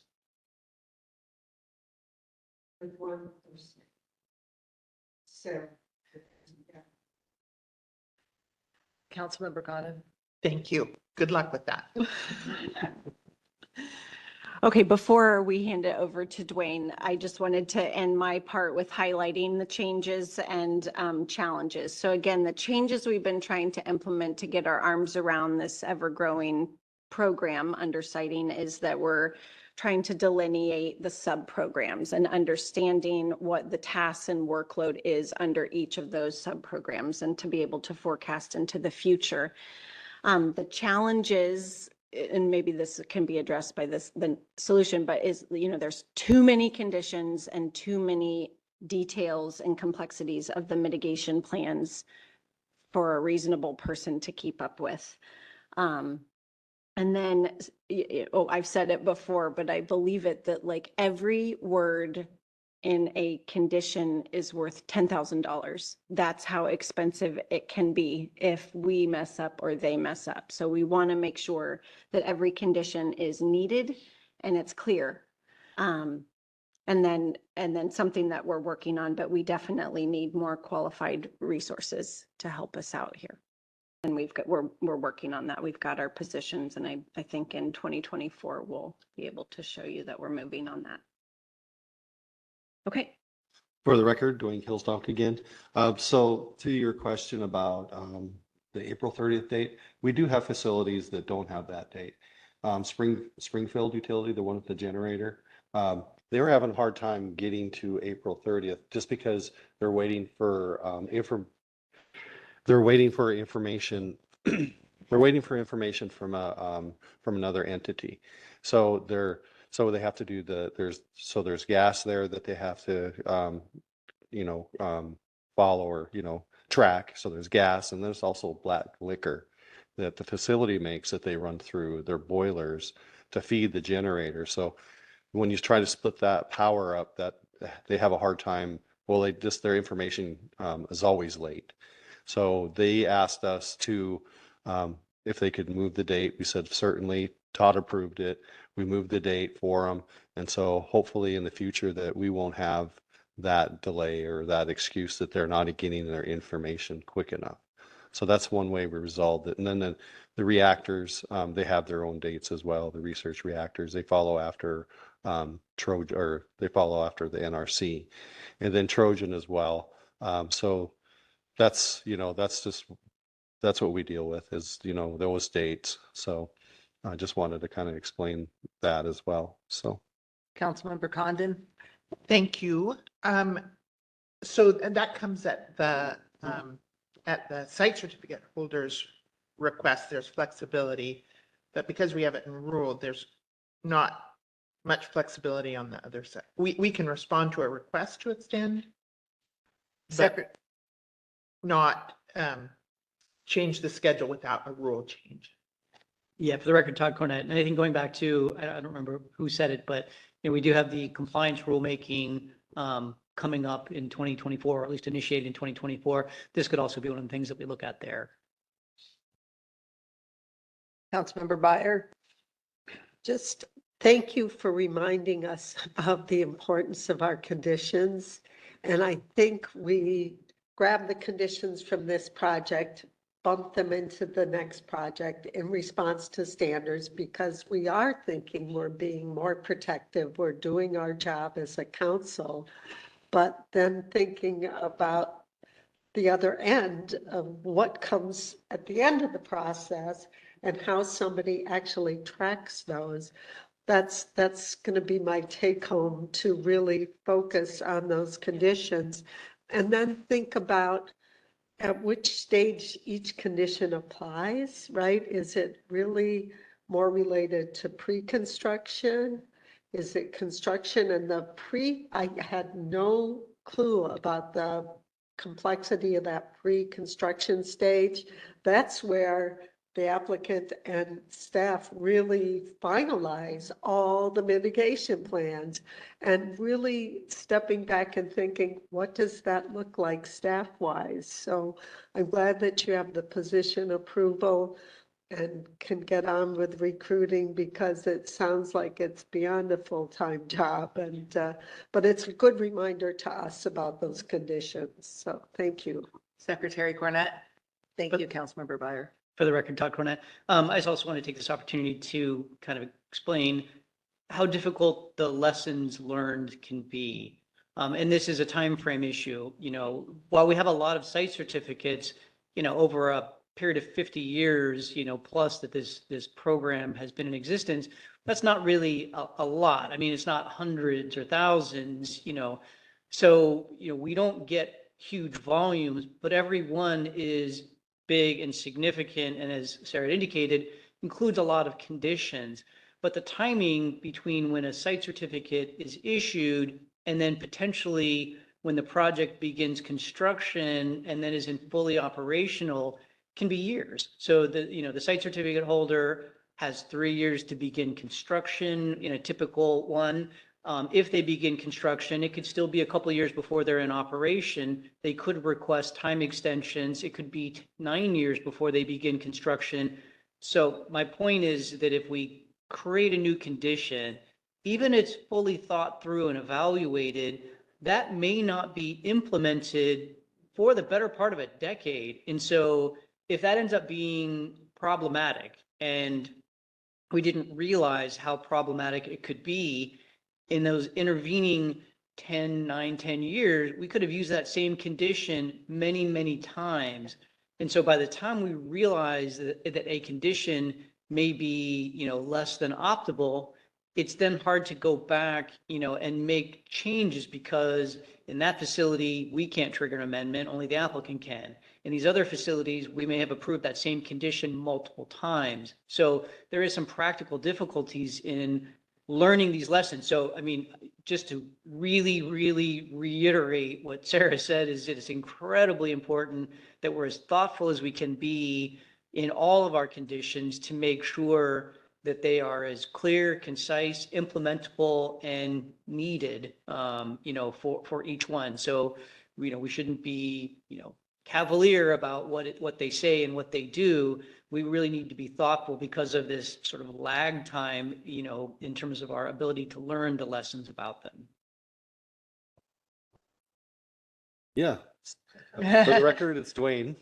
Well, let's take a Compliance pause for Officer. a second. This is Chair Grell. I'm just going to say from the time I started, it's interesting to think about what you were saying because I remember you came in and I thought, wow, I thought I was gone a lot and around. And so I'll just go ahead and say, you know, thank you for what you're doing. And Sarah, I don't even remotely understand how to scope out the extra help. But if any way that, you know, and I don't know if it's our place to say, but, you know, if there's, I know we've had to do something for contractors for other things, if we could offer that up, if that's an option, then whatever, because ultimately I think the balance is going to be, we become very mindful of what we're saying is, you know, make sure whether it's something that goes in there. So, because it's got to be tracked, but then will the public or someone else say, now you're making it too easy. Now you're not protecting us. So you're going to be walking that tightrope forever. Yeah. Yes. Sorry, I don't mean to take over this agenda item, you know, but I keep thinking these sort of valuable points. And another valuable point that I want to make, and I've said this many, many times before, but, you know, our program, a lot of the focus is on applications and amendments. That's where we have more staff resources. That's where, you know, more of the kind of focus is.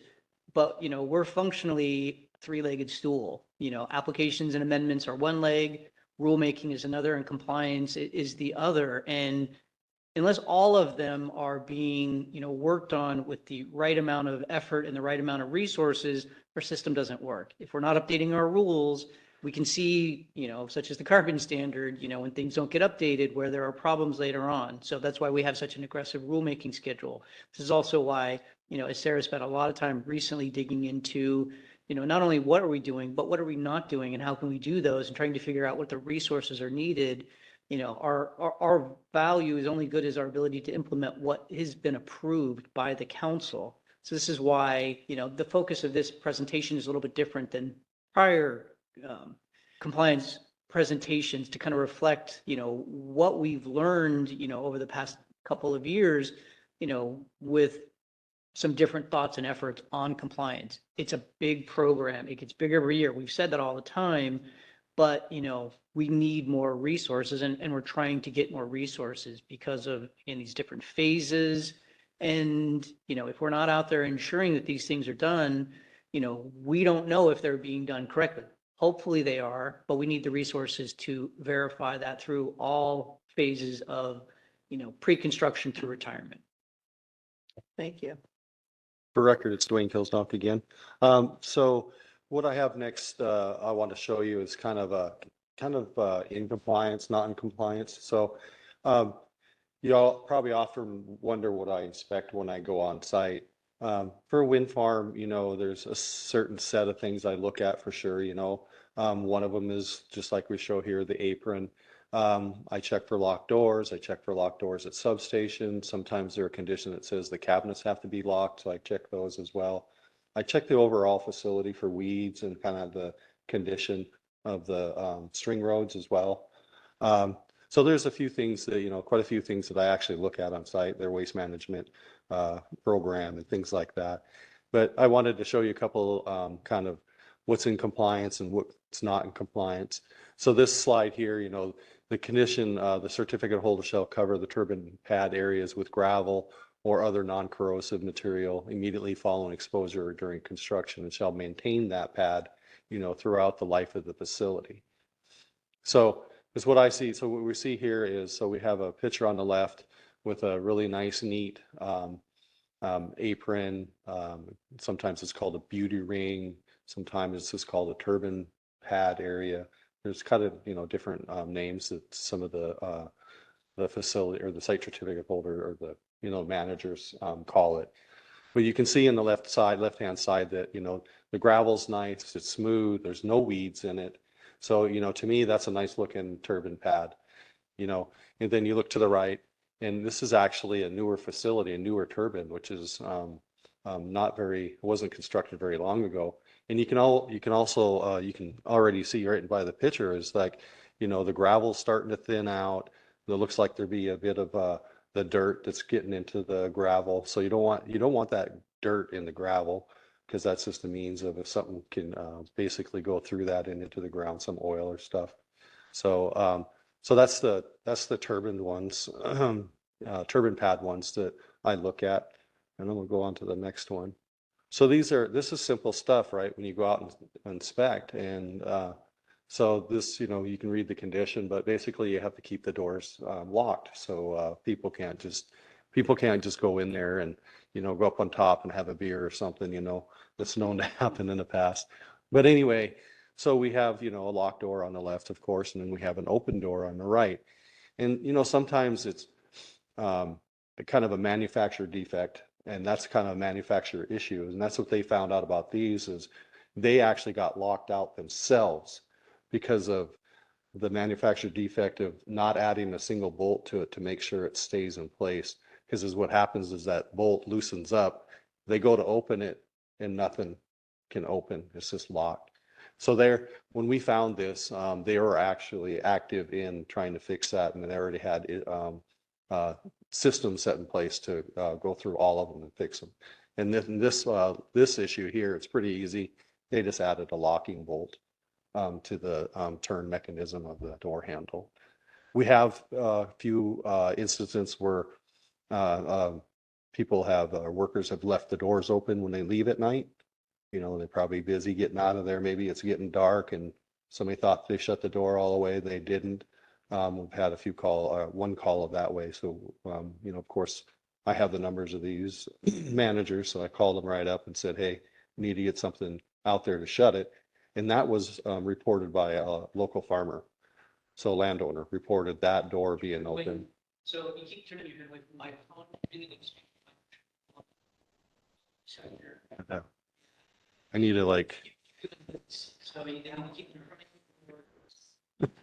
I know, I like to look at my audience. So yeah, so that's what we have with this slide. So let's go on to the next slide. So here again, the condition, the certificate holder shall enclose the facility substation with appropriate fencing, lock gates to protect the public from hazards.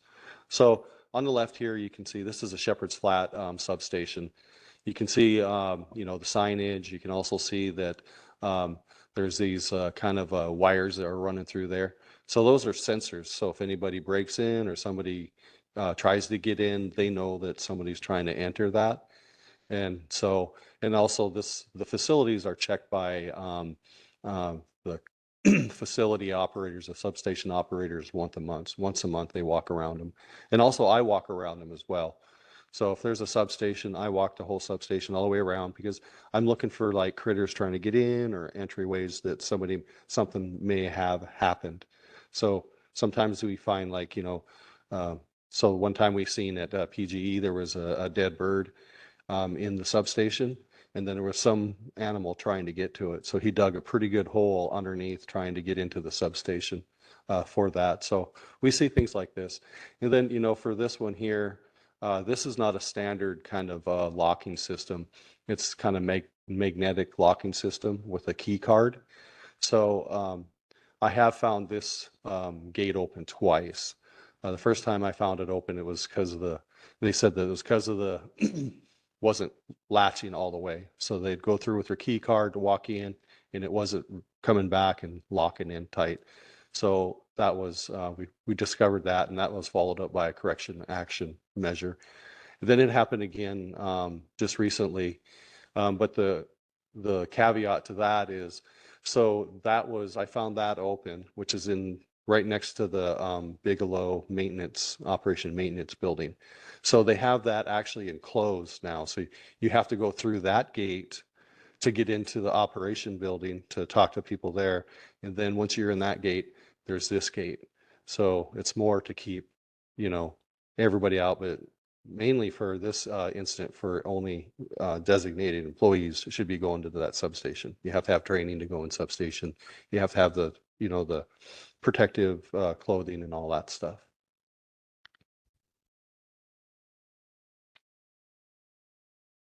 So this condition is during construction operation of the facility, the certificate holder shall implement a plan to control and reduce the spread of noxious weeds. The certificate holder shall develop a weed control plan in consultation with the weed control district and department. Excuse me. So non-compliance with this plan. So, you know, this is an example of non-compliance with noxious weed, the noxious weed control plan requirements. In year two, the photo there, documentation demonstrates that noxious weeds are not being controlled to equal or less than reference sites. For this location, assume that the reference site is weed-free ag lands, which you would see in the background. If you see in the background, there's some bare open spots. That's what you're supposed to see. So is what we have in the weeds there. We have Russian thistles and also a Cogin weed, which is sometimes referred to as ragweed. And I don't say that very well either, that word. But anyway, the landowners usually call it ragweed.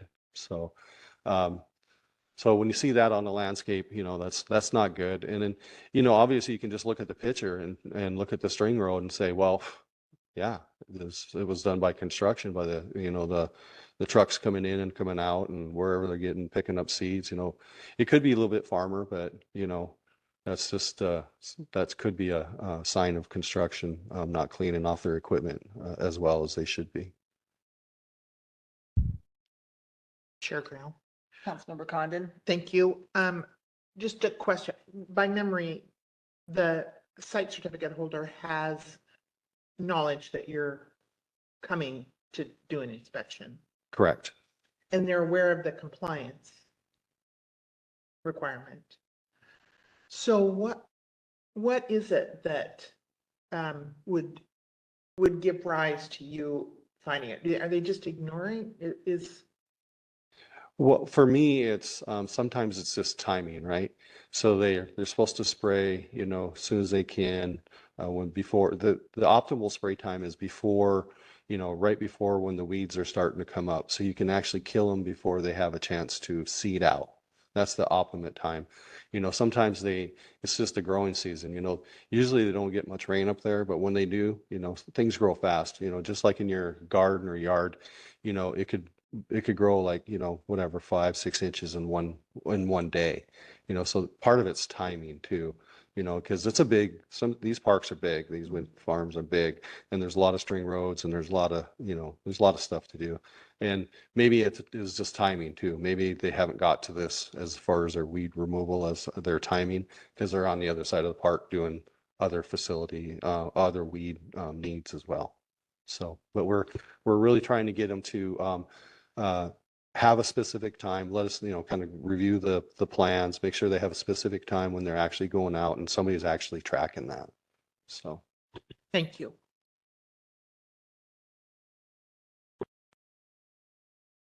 Okay, this is probably familiar to you. This is, the condition of this is, condition 80, the certificate holder shall use hazardous materials in a manner that protects the public health, safety, and environment, and shall comply with the applicable local, state, and federal environmental laws and regulations, ORS 466.64. So PGE's Bigelow Wind Farm failed to clean up any of their oil and grease that was, happening on the landscape. That's in violation of DEQ's. It's a class 1 violation in DEQ's regulations.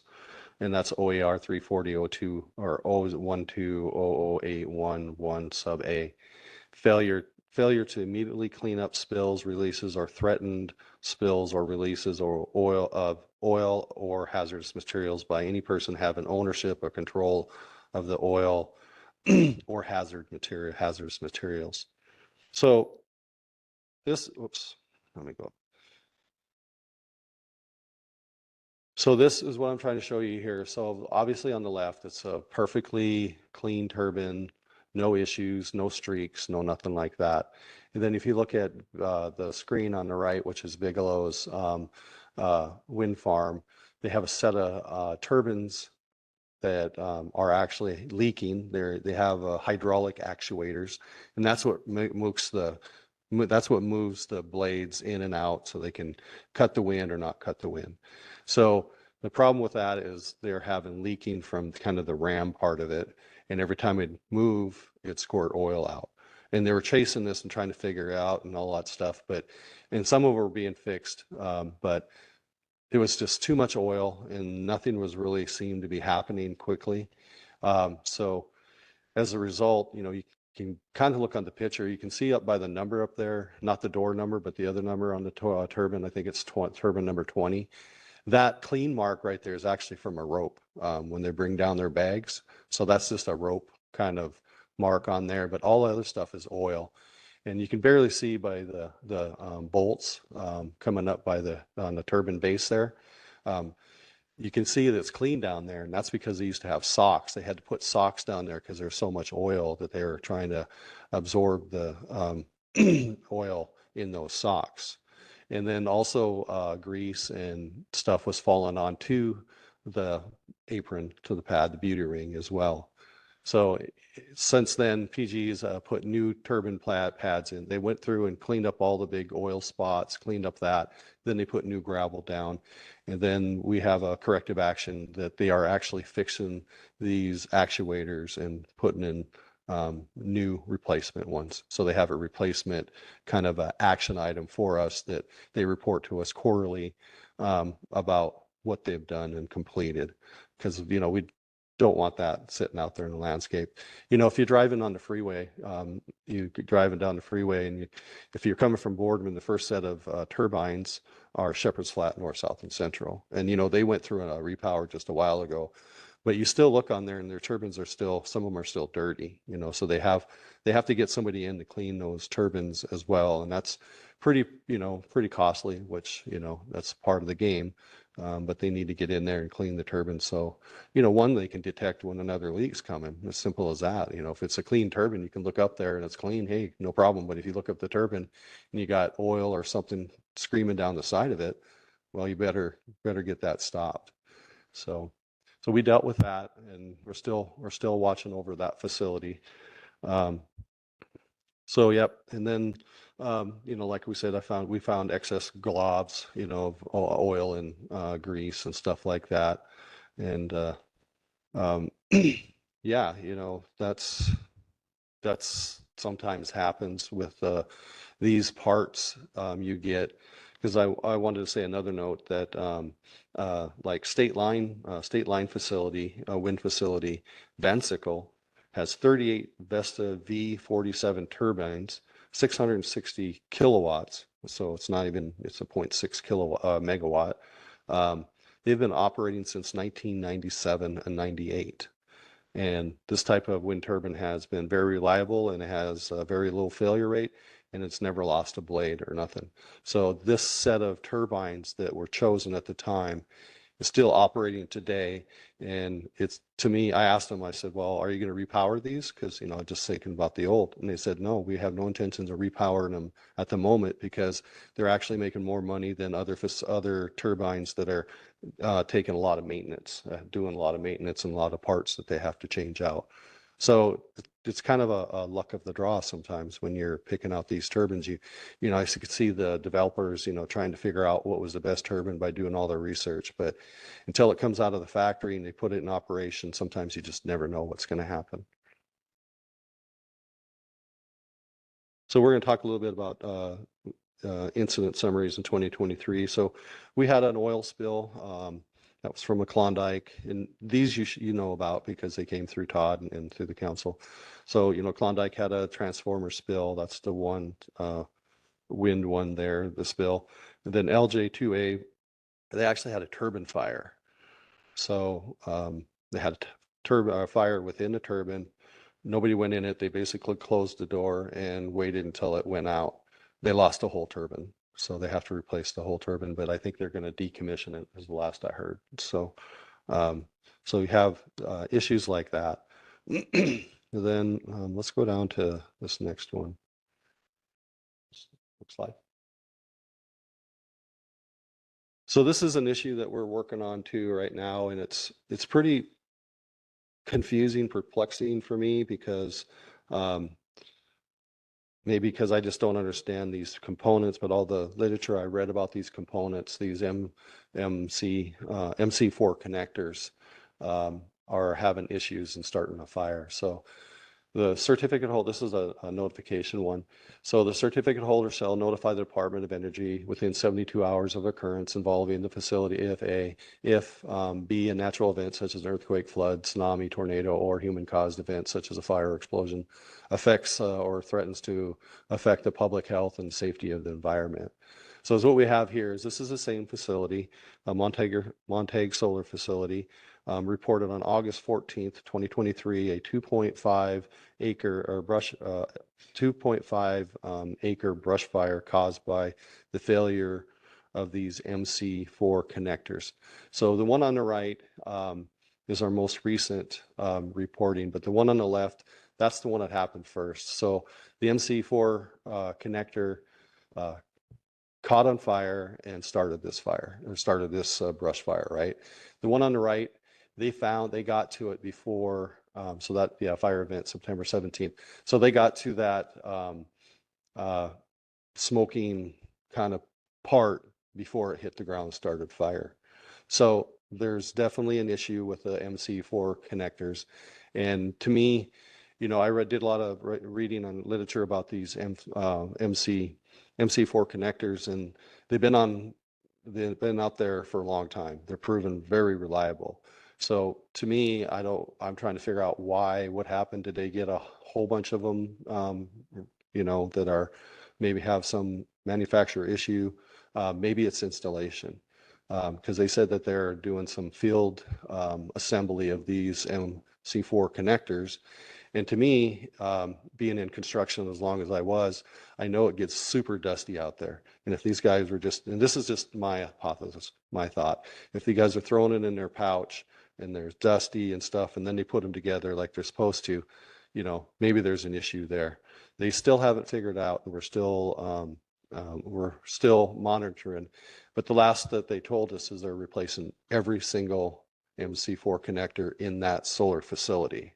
So I do intend on going out when they start putting those together. For one, I just want to gain more information because things like this for me is great knowledge for inspecting and going to other facilities that probably have the same MC4 connectors. So it's just a good learning experience as well, but obviously not for them. It's very expensive. So, and that's all I have for today. Is there any questions?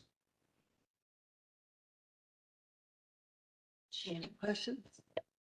I see a thumbs up, so thank you. I can't even do it a mic drop.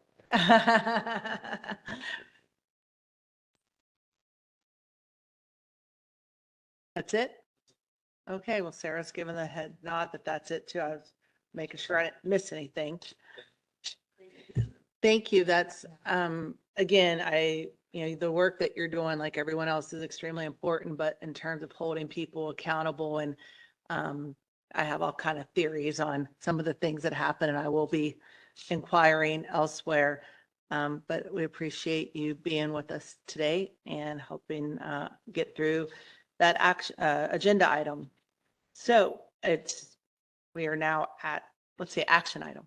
It says action item on here. The next one is, we did the plant compliance review. All right, everybody good? We need to take a break. Everybody's good, trucking on? We are trucking on. So the next item is Sarah Esterson with the council review and decision on amended mitigation plans. And Sarah, floor is yours. Thank you very much, Chair Grail. Again, Sarah Esterson, Senior Policy Advisor with the Oregon Department of Energy Siting Division. Our presentation today is intended to be equal parts explanation of process and a substantive request for council approval. From a process perspective, council reviews and makes decisions on whether to grant site certificates. Site certificates can contain conditions that either directly require mitigation or require implementation and adherence to a mitigation plan that is typically attached to a final order in draft format. So site certificate conditions require mitigation or they refer to mitigation, and both the condition or the plan oftentimes allow a deference to department staff to approve an amendment of those mitigation requirements. But they also require that if the department reviews and approves that we bring it to council for concurrence. But it's sort of like outside of the formal amendment process. So we believe we have that authority under 469402 for the council to delegate and defer future review and approval of a mitigation plan to the department. So our intent is to demonstrate to the public and to the council of how the siting division deals with compliance issues where the resolution is additional mitigation, and oftentimes an amendment of the mitigation plan to address kind of an alternative plan. So from a substantive perspective, we have 4 facilities with mitigation plans that need to be amended. And we wanted to be clear about what those changes are for both you and the public, and again, offer you an opportunity to concur or disagree. Okay, slide please, Nancy. So first up is a amendment to a mitigation plan for the Bigelow Canyon Wind Farm. This is a 450 megawatt operational wind facility in Sherman County. It's been in operation since 2009. So that's about 15 years in operation, and we have been monitoring the requirements of a habitat mitigation plan for that time and agree that it has not been successful. So we're ready for an alternative plan. We the certificate holder for Bigelow Canyon Wind Farm is Portland General Electric, and they've been forthcoming about the fact that habitat mitigation, where what they're doing is enhancement, that might be planting, noxious weed control, fire management. PGE has sort of self-reported this isn't successful, so we want to propose an alternative plan. Had they not done that, we would have said you're in non-compliance with the plan, you need to amend it, come up with a better solution. So we've been working with Jeremy Thompson at Department of Fish and Wildlife on review of the proposal from PGE, where they're basically saying we need a significant effort to treat cereal rye, which is a listed noxious weed, at the habitat mitigation area. And once we can control that, we want to enhance our efforts at seeding of native plants. So that proposal is in detail to be an attachment to the existing habitat mitigation plan under condition 63 that was provided in the staff report that you received for this agenda item. And then they would be sort of updating and amending by removal their prior requirements to be replaced now with this new level of effort. Sarah, this is Marcy. So, it's great they're self-reporting or whatever, and will the timing of review change, or are they going to have as much time as they've had to figure out it didn't work? Or are we going to make some changes though to monitor it differently? Yeah, the monitoring requirements have increased. Are you asking if our level of effort will increase as a result of I want to be careful about those words. Okay. No, will they have, they should, I don't want to say what they should. I would just expect if we've identified that something hadn't worked for a period of time, Yeah. there had been time to check it out. What are we going to require that they do differently to make sure that whatever this new plan is, it's going to work? Right. Yeah. The monitoring proposal is more monitoring with a focus on the timing. But the mitigation area itself has environmental limitations. So, ideally we'd say, go get a different area to work with. Right. Do that. But they've worked hard with ODFW. And so, they sort of, ODFW's expertise, if you're okay with it, we're okay with it generally. So we're going to give it another shot. But yeah, no, 15 years is not great. And we want, in 5 years, like you're looking good and then you maintain it. So, Thank you. yeah. Okay, so then the next, and I apologize for kind of moving through this quickly, so please do slow me down if it's too fast. The next facility where we need an amendment to a mitigation plan is the Shepherd's Flat Central Facility. And this is a little difficult to tell where it's at, but it's the outline in red there.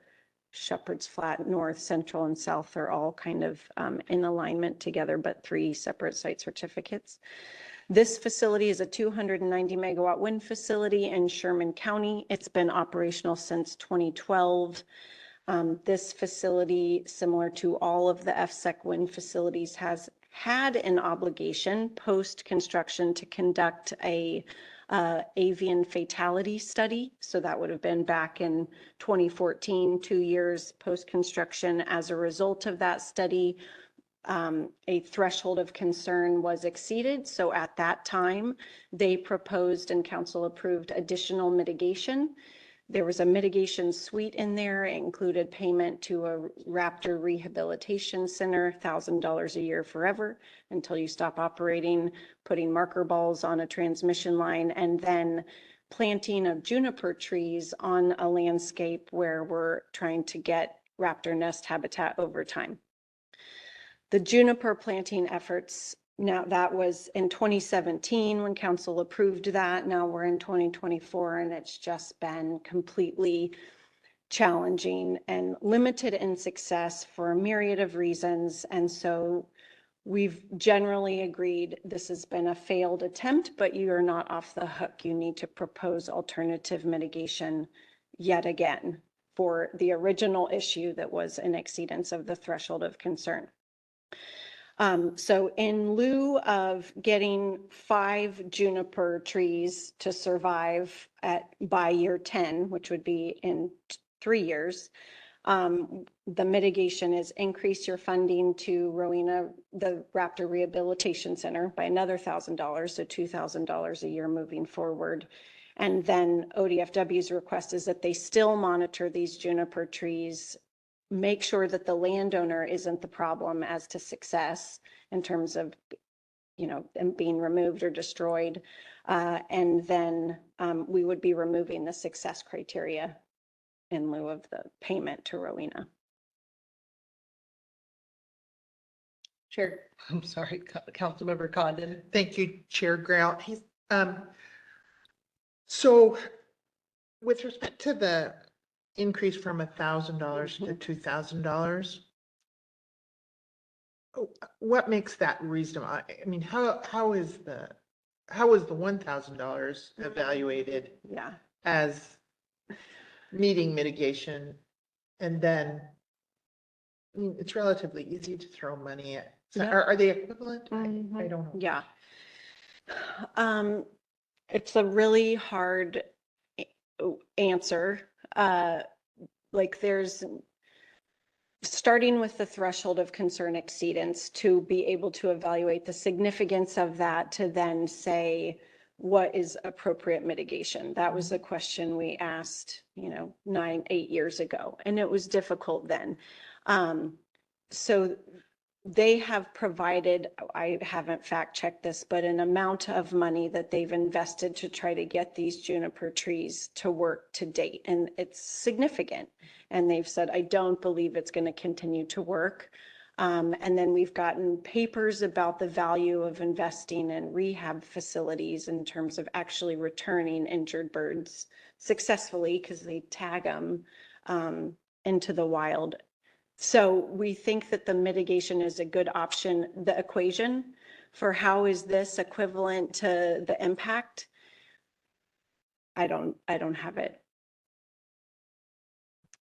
I mean, we've tried, but.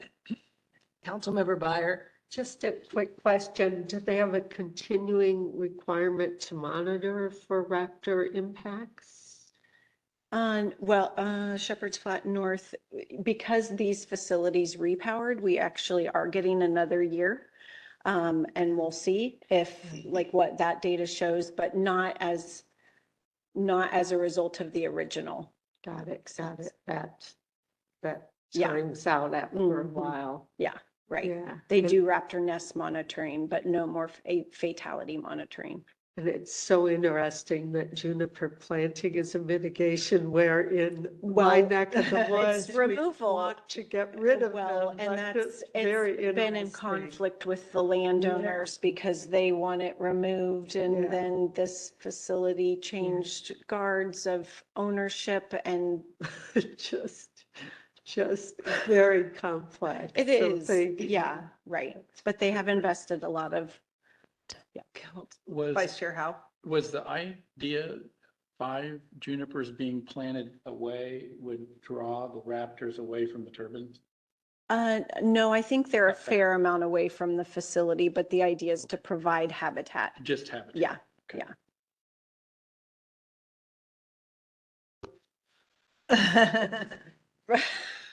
Yeah, right. Okay. Sorry, excuse me, Councilmember. Sorry, can I just come back to the monetary Uh-huh. mitigation piece? Mhm. So we know what the fatality count was, and we know what there's some formula that the Raptor, the Raptor Center releases back to hopefully flying healthy birds. Is that number consistent? Yeah. I'm just trying to get to what we're trying to mitigate is the fatality of the birds. Right. Does this accomplish that in terms of? Yeah, and I don't, right, if it's like the number of deaths per megawatt or the number that were killed equivalent to the number released by the funding. Yeah. And we haven't looked into like an ability to quantify the mitigation that way. Okay. Yeah. Thanks. Clearly, I'm It's concerned about that. Yeah.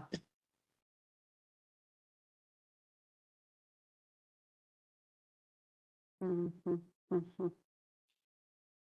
Yeah, but I mean, ODFW felt strongly that the juniper trees that were planted be continued to be monitored because they believe that there is a possibility that some could survive, and we've achieved our habitat benefit that was the original goal.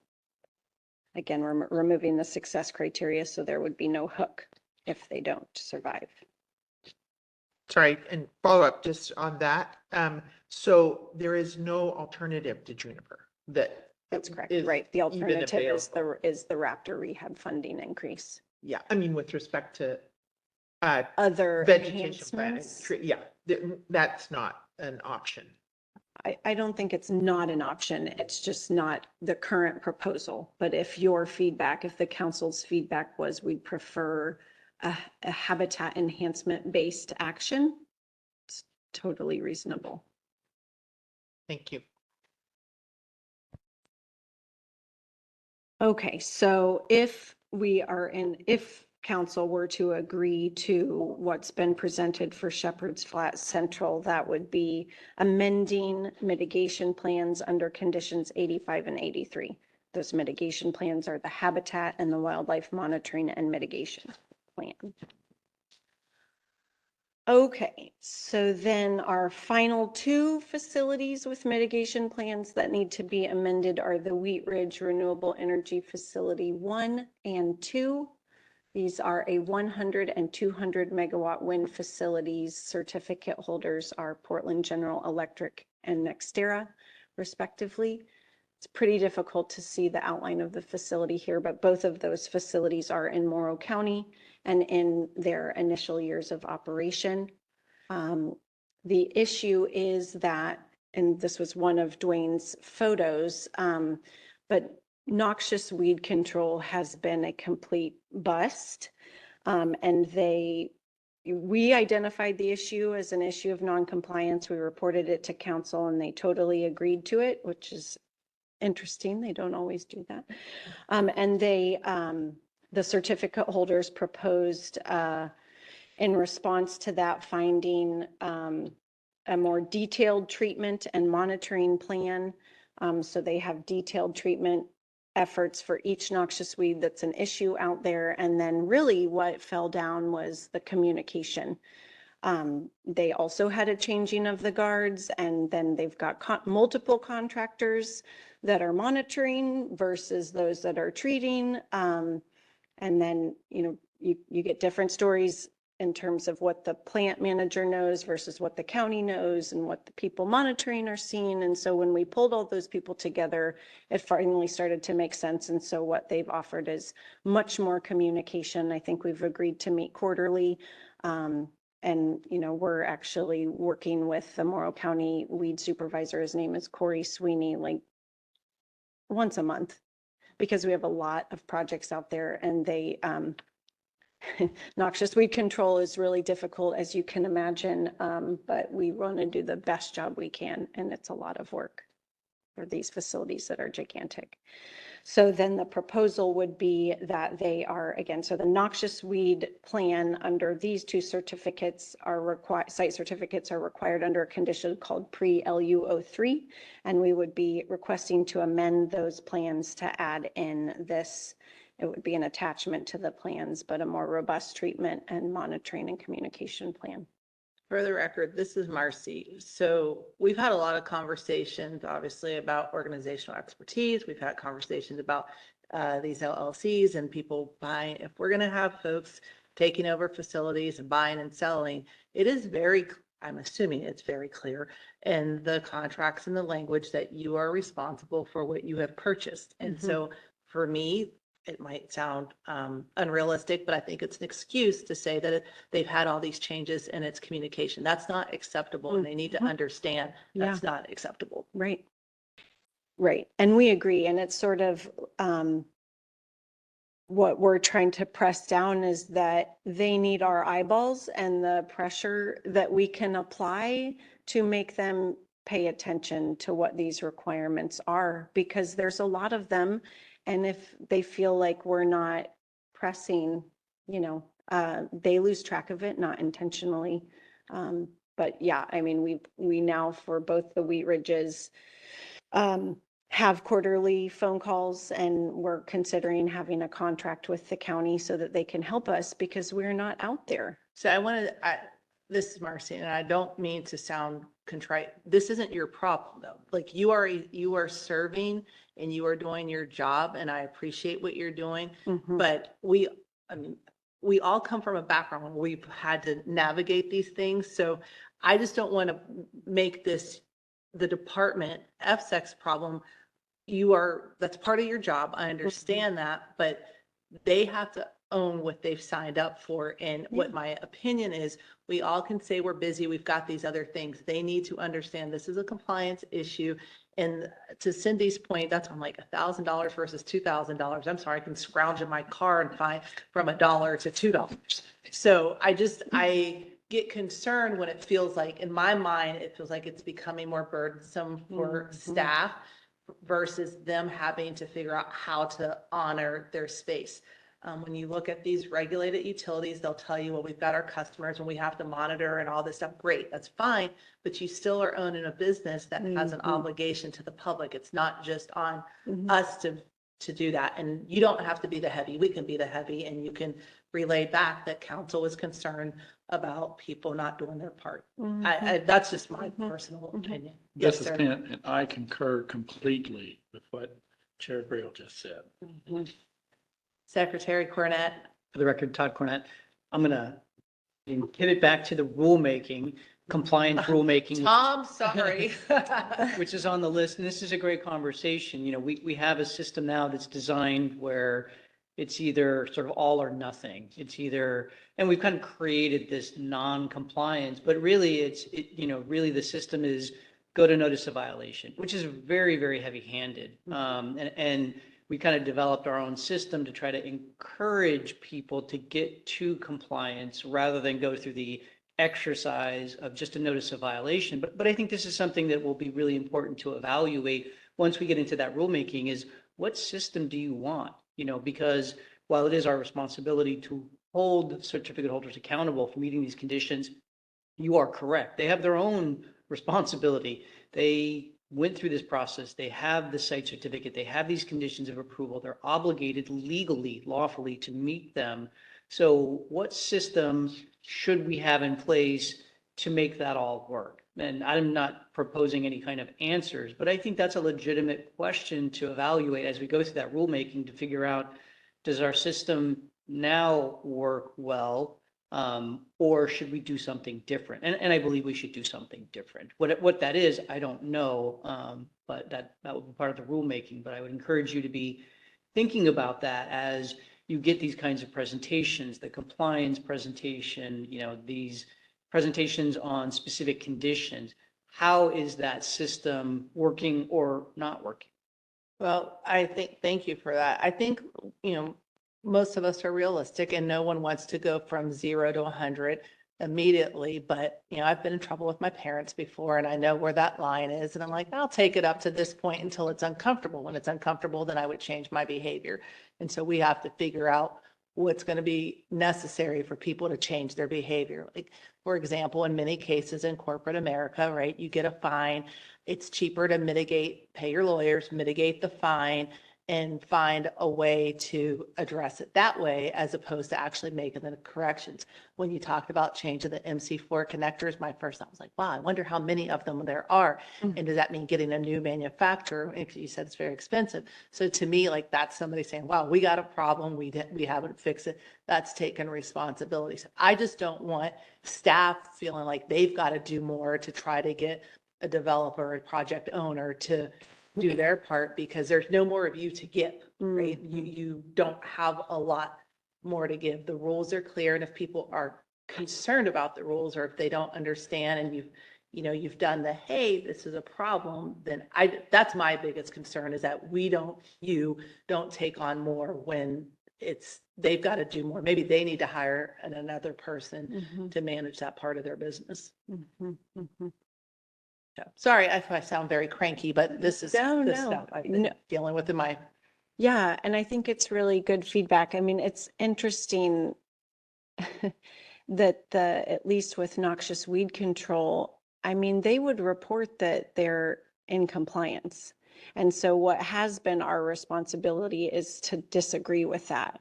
And then it's like, okay, well, why didn't it work? And why, right? So that I think at this point, I would be uncertain how to pull back given what we're starting to see. But I mean, we can't keep up with ourselves, so it's impossible for it to be overly burdensome because we can't, the capacity is. well, this is the year, this Marcy, I'm personally trying to practice saying no more. So maybe we've got to say a little bit more no's over there too. So. Yeah, yeah. I mean, and it's I mean, noxious weeds you can see, so that's tough because everybody sees it. What's also tough is that there's not a big sign over the facility that says who you can call or that it's an FSEC site certificate. So the complaints don't come to us. They go to the county, and the county doesn't even know it's related to us. They just assume it's their problem. So then getting down into it to understand, and again, maybe we'll find the solution is the county has got it. Which is fine, but they don't have the money. Great. Anyways. Thank you for, I think for me, again, this is Marcy, I just want to make sure that you as staff know that we're here to support you. Yeah. And our goal is not for you to be doing so much that you can't do the other stuff, right? Like that's, I don't mean to say, I think it's a misapplied resource when there's other things that you could be doing if a owner's not doing their part. Okay, so then next and final slide, I think. So this is just the summary then of the 4 facilities where we're asking for council approval of the amendments to the mitigation plans as we've ironed out here. So I think I'll hand it over to you for Thank further you. deliberation. Oh, okay. You can go to the decision slide. Yep. Thank you. Secretary Cornett? Yeah, and so thank you for the record, Todd Cornett. Before we get into that, just to how the votes have been broken out, because there's 4 different facilities, I think it's important to have 4 separate votes. So then I broke those out into, votes 1 through 4, and then the 3 options for each one. So it will require a little bit of marching through rather than consolidation. And I think that's important for the record of each certificate, each site certificate. Understood. Everyone clear? All right. Councilmember Byer. Okay, could we go to the slide prior so we have the names of the, so I make a motion to approve the Bigelow Canyon Wind Farm amended habitat mitigation plan as provided by staff.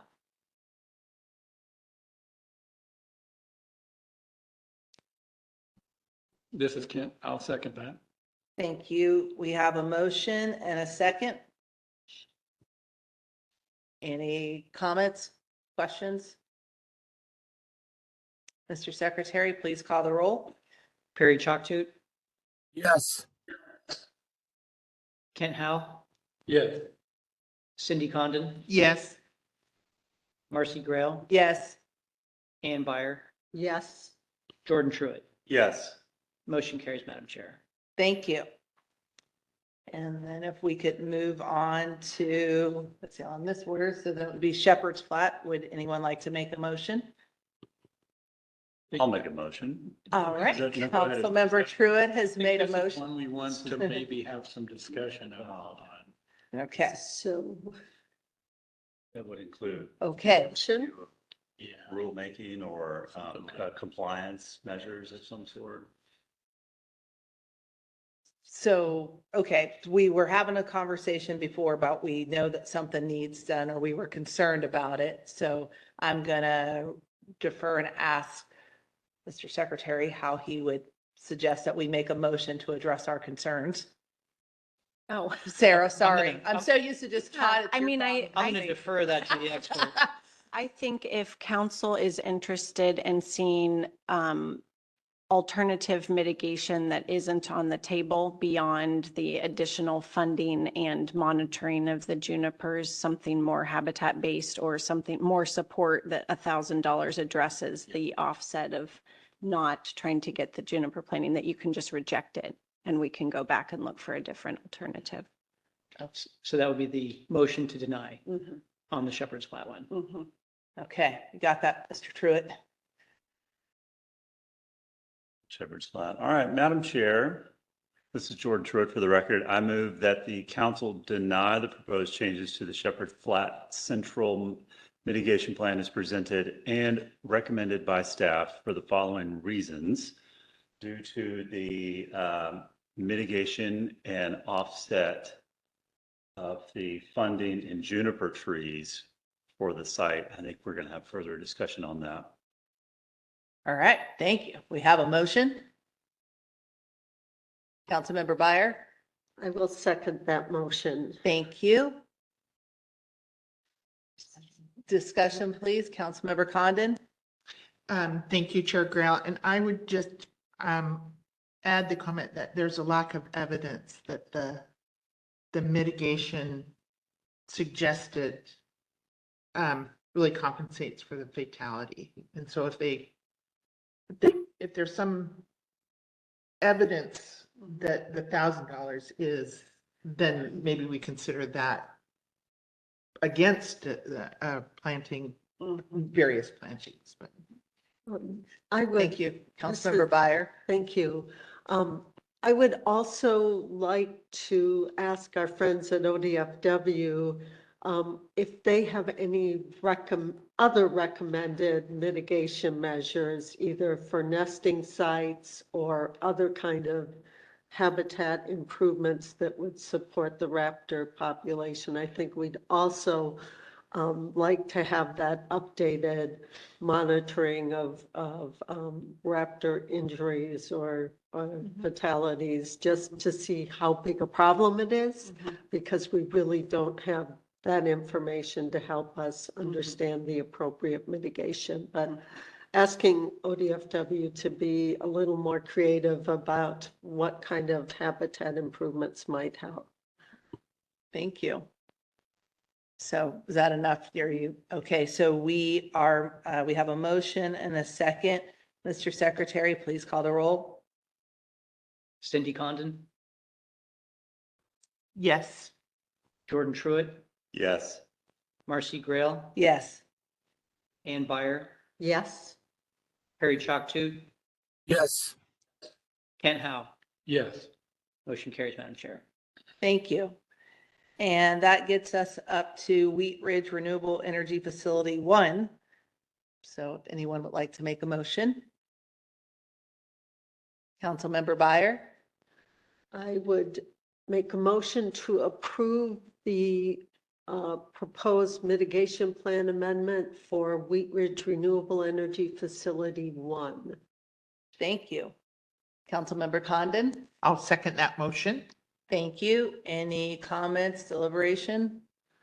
Um, Councilmember Byer? Quick comment, just, I appreciate staff's recommendation to engage the county weed control people to really help understand what might work on these really big land areas, because once the land's disturbed, weeds come in. So just engaging them a bit more, but this seems like a logical way to move forward. Thank you. Madam Chair. Yes. Just, I don't know that we said it during the presentation or the prior presentation, but for conditions of approval that relate to other reviewing agencies such as this, there is the ability to compensate them for their time as well. So that is Yeah. built into the statute, whether we know that and build that into the annual assessment, or, if, we have a reimbursement agreement with them, and they have, a requirement, responsibility, or expertise to, either help or take over that condition of approval, we can compensate them for that, meaning we compensate them and then the certificate holder compensates us.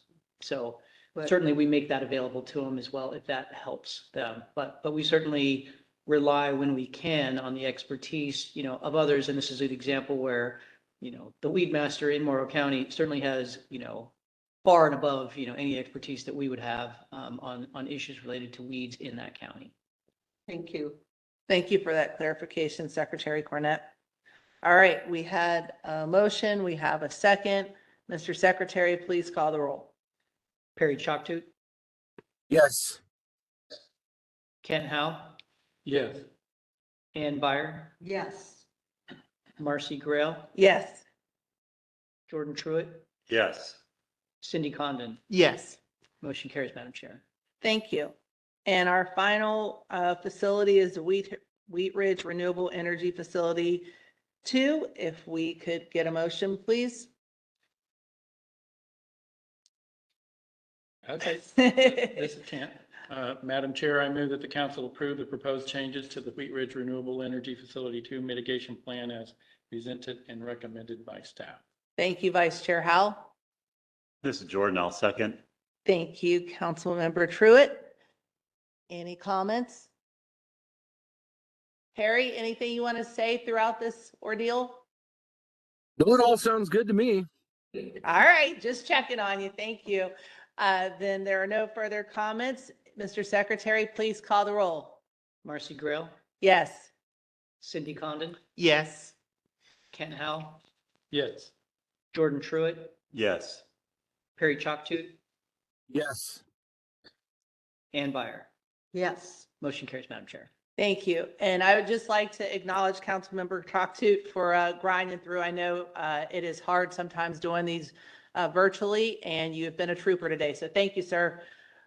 Sarah and Dwayne, thank you for your efforts today. We appreciate everything you're doing to represent the department and making sure these projects go as intended. Anyone have any other, make sure I'm not forgetting anything else, because I've been bad today. Okay. I just have one comment. Yes. So we were pretty wildly off on the particular agenda items, but we had the anticipated adjournment at 1 PM and it is 1:01 PM. Woo! All right. Chair Grail, Yes, ma'am. I don't want to delay adjournment, but I would like to request, just with, there's a lot of chatter that we've heard, a lot of press about the interconnection availability to BPA transmission. And I am wondering if sometime this year we might have BPA or somebody come and talk to us about that and how it delays projects that we get somewhat criticized for. And just wondering if that's possible. Yes, for the record, Dr. Cornett, absolutely, Councilmember Condon. We don't frequently have interconnections, excuse the pun, with the Bonneville Power Administration, but we do occasionally. And so there are people that we can talk to and coordinate that with. So I think we could probably get somebody from the Bonneville Power Administration. If not, if that presents a problem, there's certainly expertise within the Department of Energy outside of the siting division that could probably provide a good presentation as well. So we will look into that and find out at an upcoming meeting. Our preference obviously will be to get somebody from the Bonneville Power Administration, but we can absolutely do that. And I mentioned BPA, I probably shouldn't have. It's just whoever you think would be most appropriate. I mean, it's not exclusively BPA, but it's mostly BPA in terms of the substation. So I think getting them, it won't cover everything, but it'll cover much of it. Thank you. Thank you, Councilmember Byer. And Chair Madam Chair, Yeah, go ahead. Well, go ahead. Hey, did I interrupt somebody? Councilmember Byer was gonna, but she's given the floor to you and she's willing to wait. So you've been wonderful today. So go ahead. I just wanted to say there's been a lot of interest in the 11% raising of our power and by Pacificor, I guess. It's going to be a big subject, here in Southern Oregon. People realize that a lot of this energy is used by California. and we're wondering why our bills went up 11% when the actual entity that's using the electricity needs to see the raise in prices. And so I just wanted to mention that, I've been getting a lot of concern over that issue. And I haven't really fed into it. I just listened to it. But 11% is quite a bit for a power bill. So I just wanted to say that. Thank you for tolerating me. I appreciate it. We appreciate you too. And without stepping out of line, I'm going to suggest that you direct folks over to the Oregon Public Utility Commission. They deal with the investor-owned utilities and their rates. That's not really our space and place, but concerns about that, and they can always participate in the integrated resource plan hearings that occur, as well as the rate cases. And as they study along and see what's happening with the storms and the wildfire mitigation, don't be surprised to see more of that. So anyway, that's my opinion on there. Councilmember Meyer.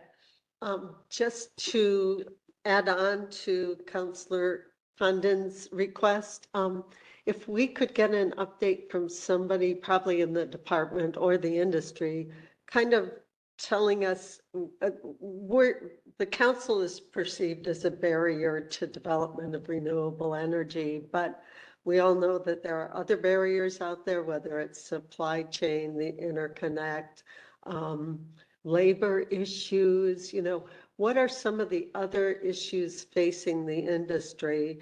And what are some of the improvements? I mean, I know panels have improved 20-fold in the last 10 years. Battery storage, what the options are there, because I think we'll see those as part of facilities. So just somebody who could help us be a little more technologically savvy.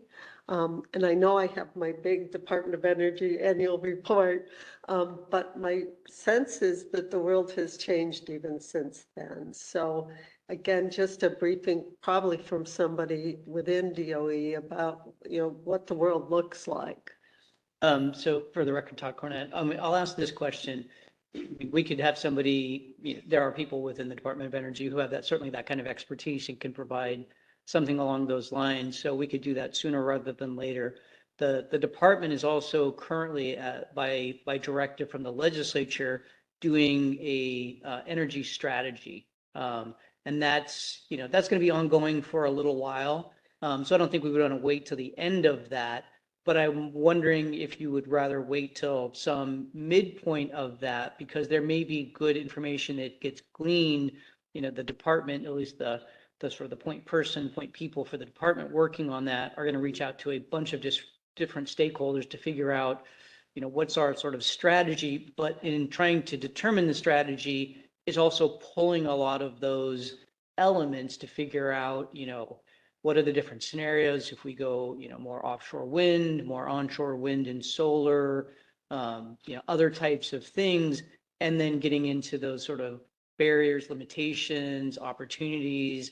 That's really what that report, I think, is going to ultimately conclude, and sort of recommend where our future is going. So again, it's really a question, sooner or more like 3-6 months. Okay, I will put it on. We have a listing of future potential agenda items. So I've already included the BPA one. I'm going to add that one, and then we can begin having conversations, with our counterparts within the department to figure out what would be a good time to provide some of that information. Just a briefing on that. Mm-hmm. Councilmember Truitt. Yeah, just wanted to leave us with a brief story, feel good, maybe practical application of what we do here, and how it kind of, I don't know, taking what I've learned here and put it in real practice. And it involves myself, a cross-country road trip, and my 10-year-old daughter. And we drove to Louisiana over Christmas. We went through 11 states there and back, and we talked at length about wind turbines. Because as soon as you get down the gorge, you start seeing wind turbines, and it would be moments of silence followed by, Dad. And I thought a very serious father-daughter conversation was coming on. And it was always a question about wind turbines. And going down 84 and seeing the blades and the tower sections, and she would ask, well, why is that blade bent back at the end? It's kind of bowed. And my assumption was that what I've learned in FSEC and from Dwayne and everybody on staff, that's probably a repowering. That's probably a new longer blade, and it's probably heading for somewhere in Morrow County. Well, how do they make power? How much power do they make? Anyway, it captured the fascination of a 10-year-old, my daughter. And when I got onto this council, I had no idea what I was in store for, but it has been a fascinatingly educational process every step of the way. And I've got friends and colleagues in different lines of work. Some of them overlap in natural gas, some overlap in electricity. And from those all the way down to a big-eyed 10-year-old on a 5,776 mile round road trip, she's very interested in how wind turbines and the grid and the system all work. So there's my practical application of what we learn and do here into how it affects us in the real world, professionally, personally, and just driving down the interstate. So thank you for everything that you guys do, that fellow council members have brought to this discussion, for staff and everyone for educating me on what I still find to be a fascinating concept. So thank you. That's my story. Fantastic. And yay to your daughter, asking smart questions. It was a fulfillment of a promise I made years ago, and she's 10, and I figure my days for doing this road trip are very limited. Uh-huh. So I wanted to get it in while I could. What a good daddy. Will anyone else have anything to say? All right, the time is now 1:10, and Nancy, thank you. And I'm sorry, I want to mispronounce your name. Amrit. Okay. Amrit, welcome. And now you know what you've signed up for. We look forward to collaborating with you over the next several forever. Okay. The time is now 1:11 p.m. and the January 26, 2024 meeting of the Energy Facility Siting Council is now adjourned. Thank you, everybody. Thank you.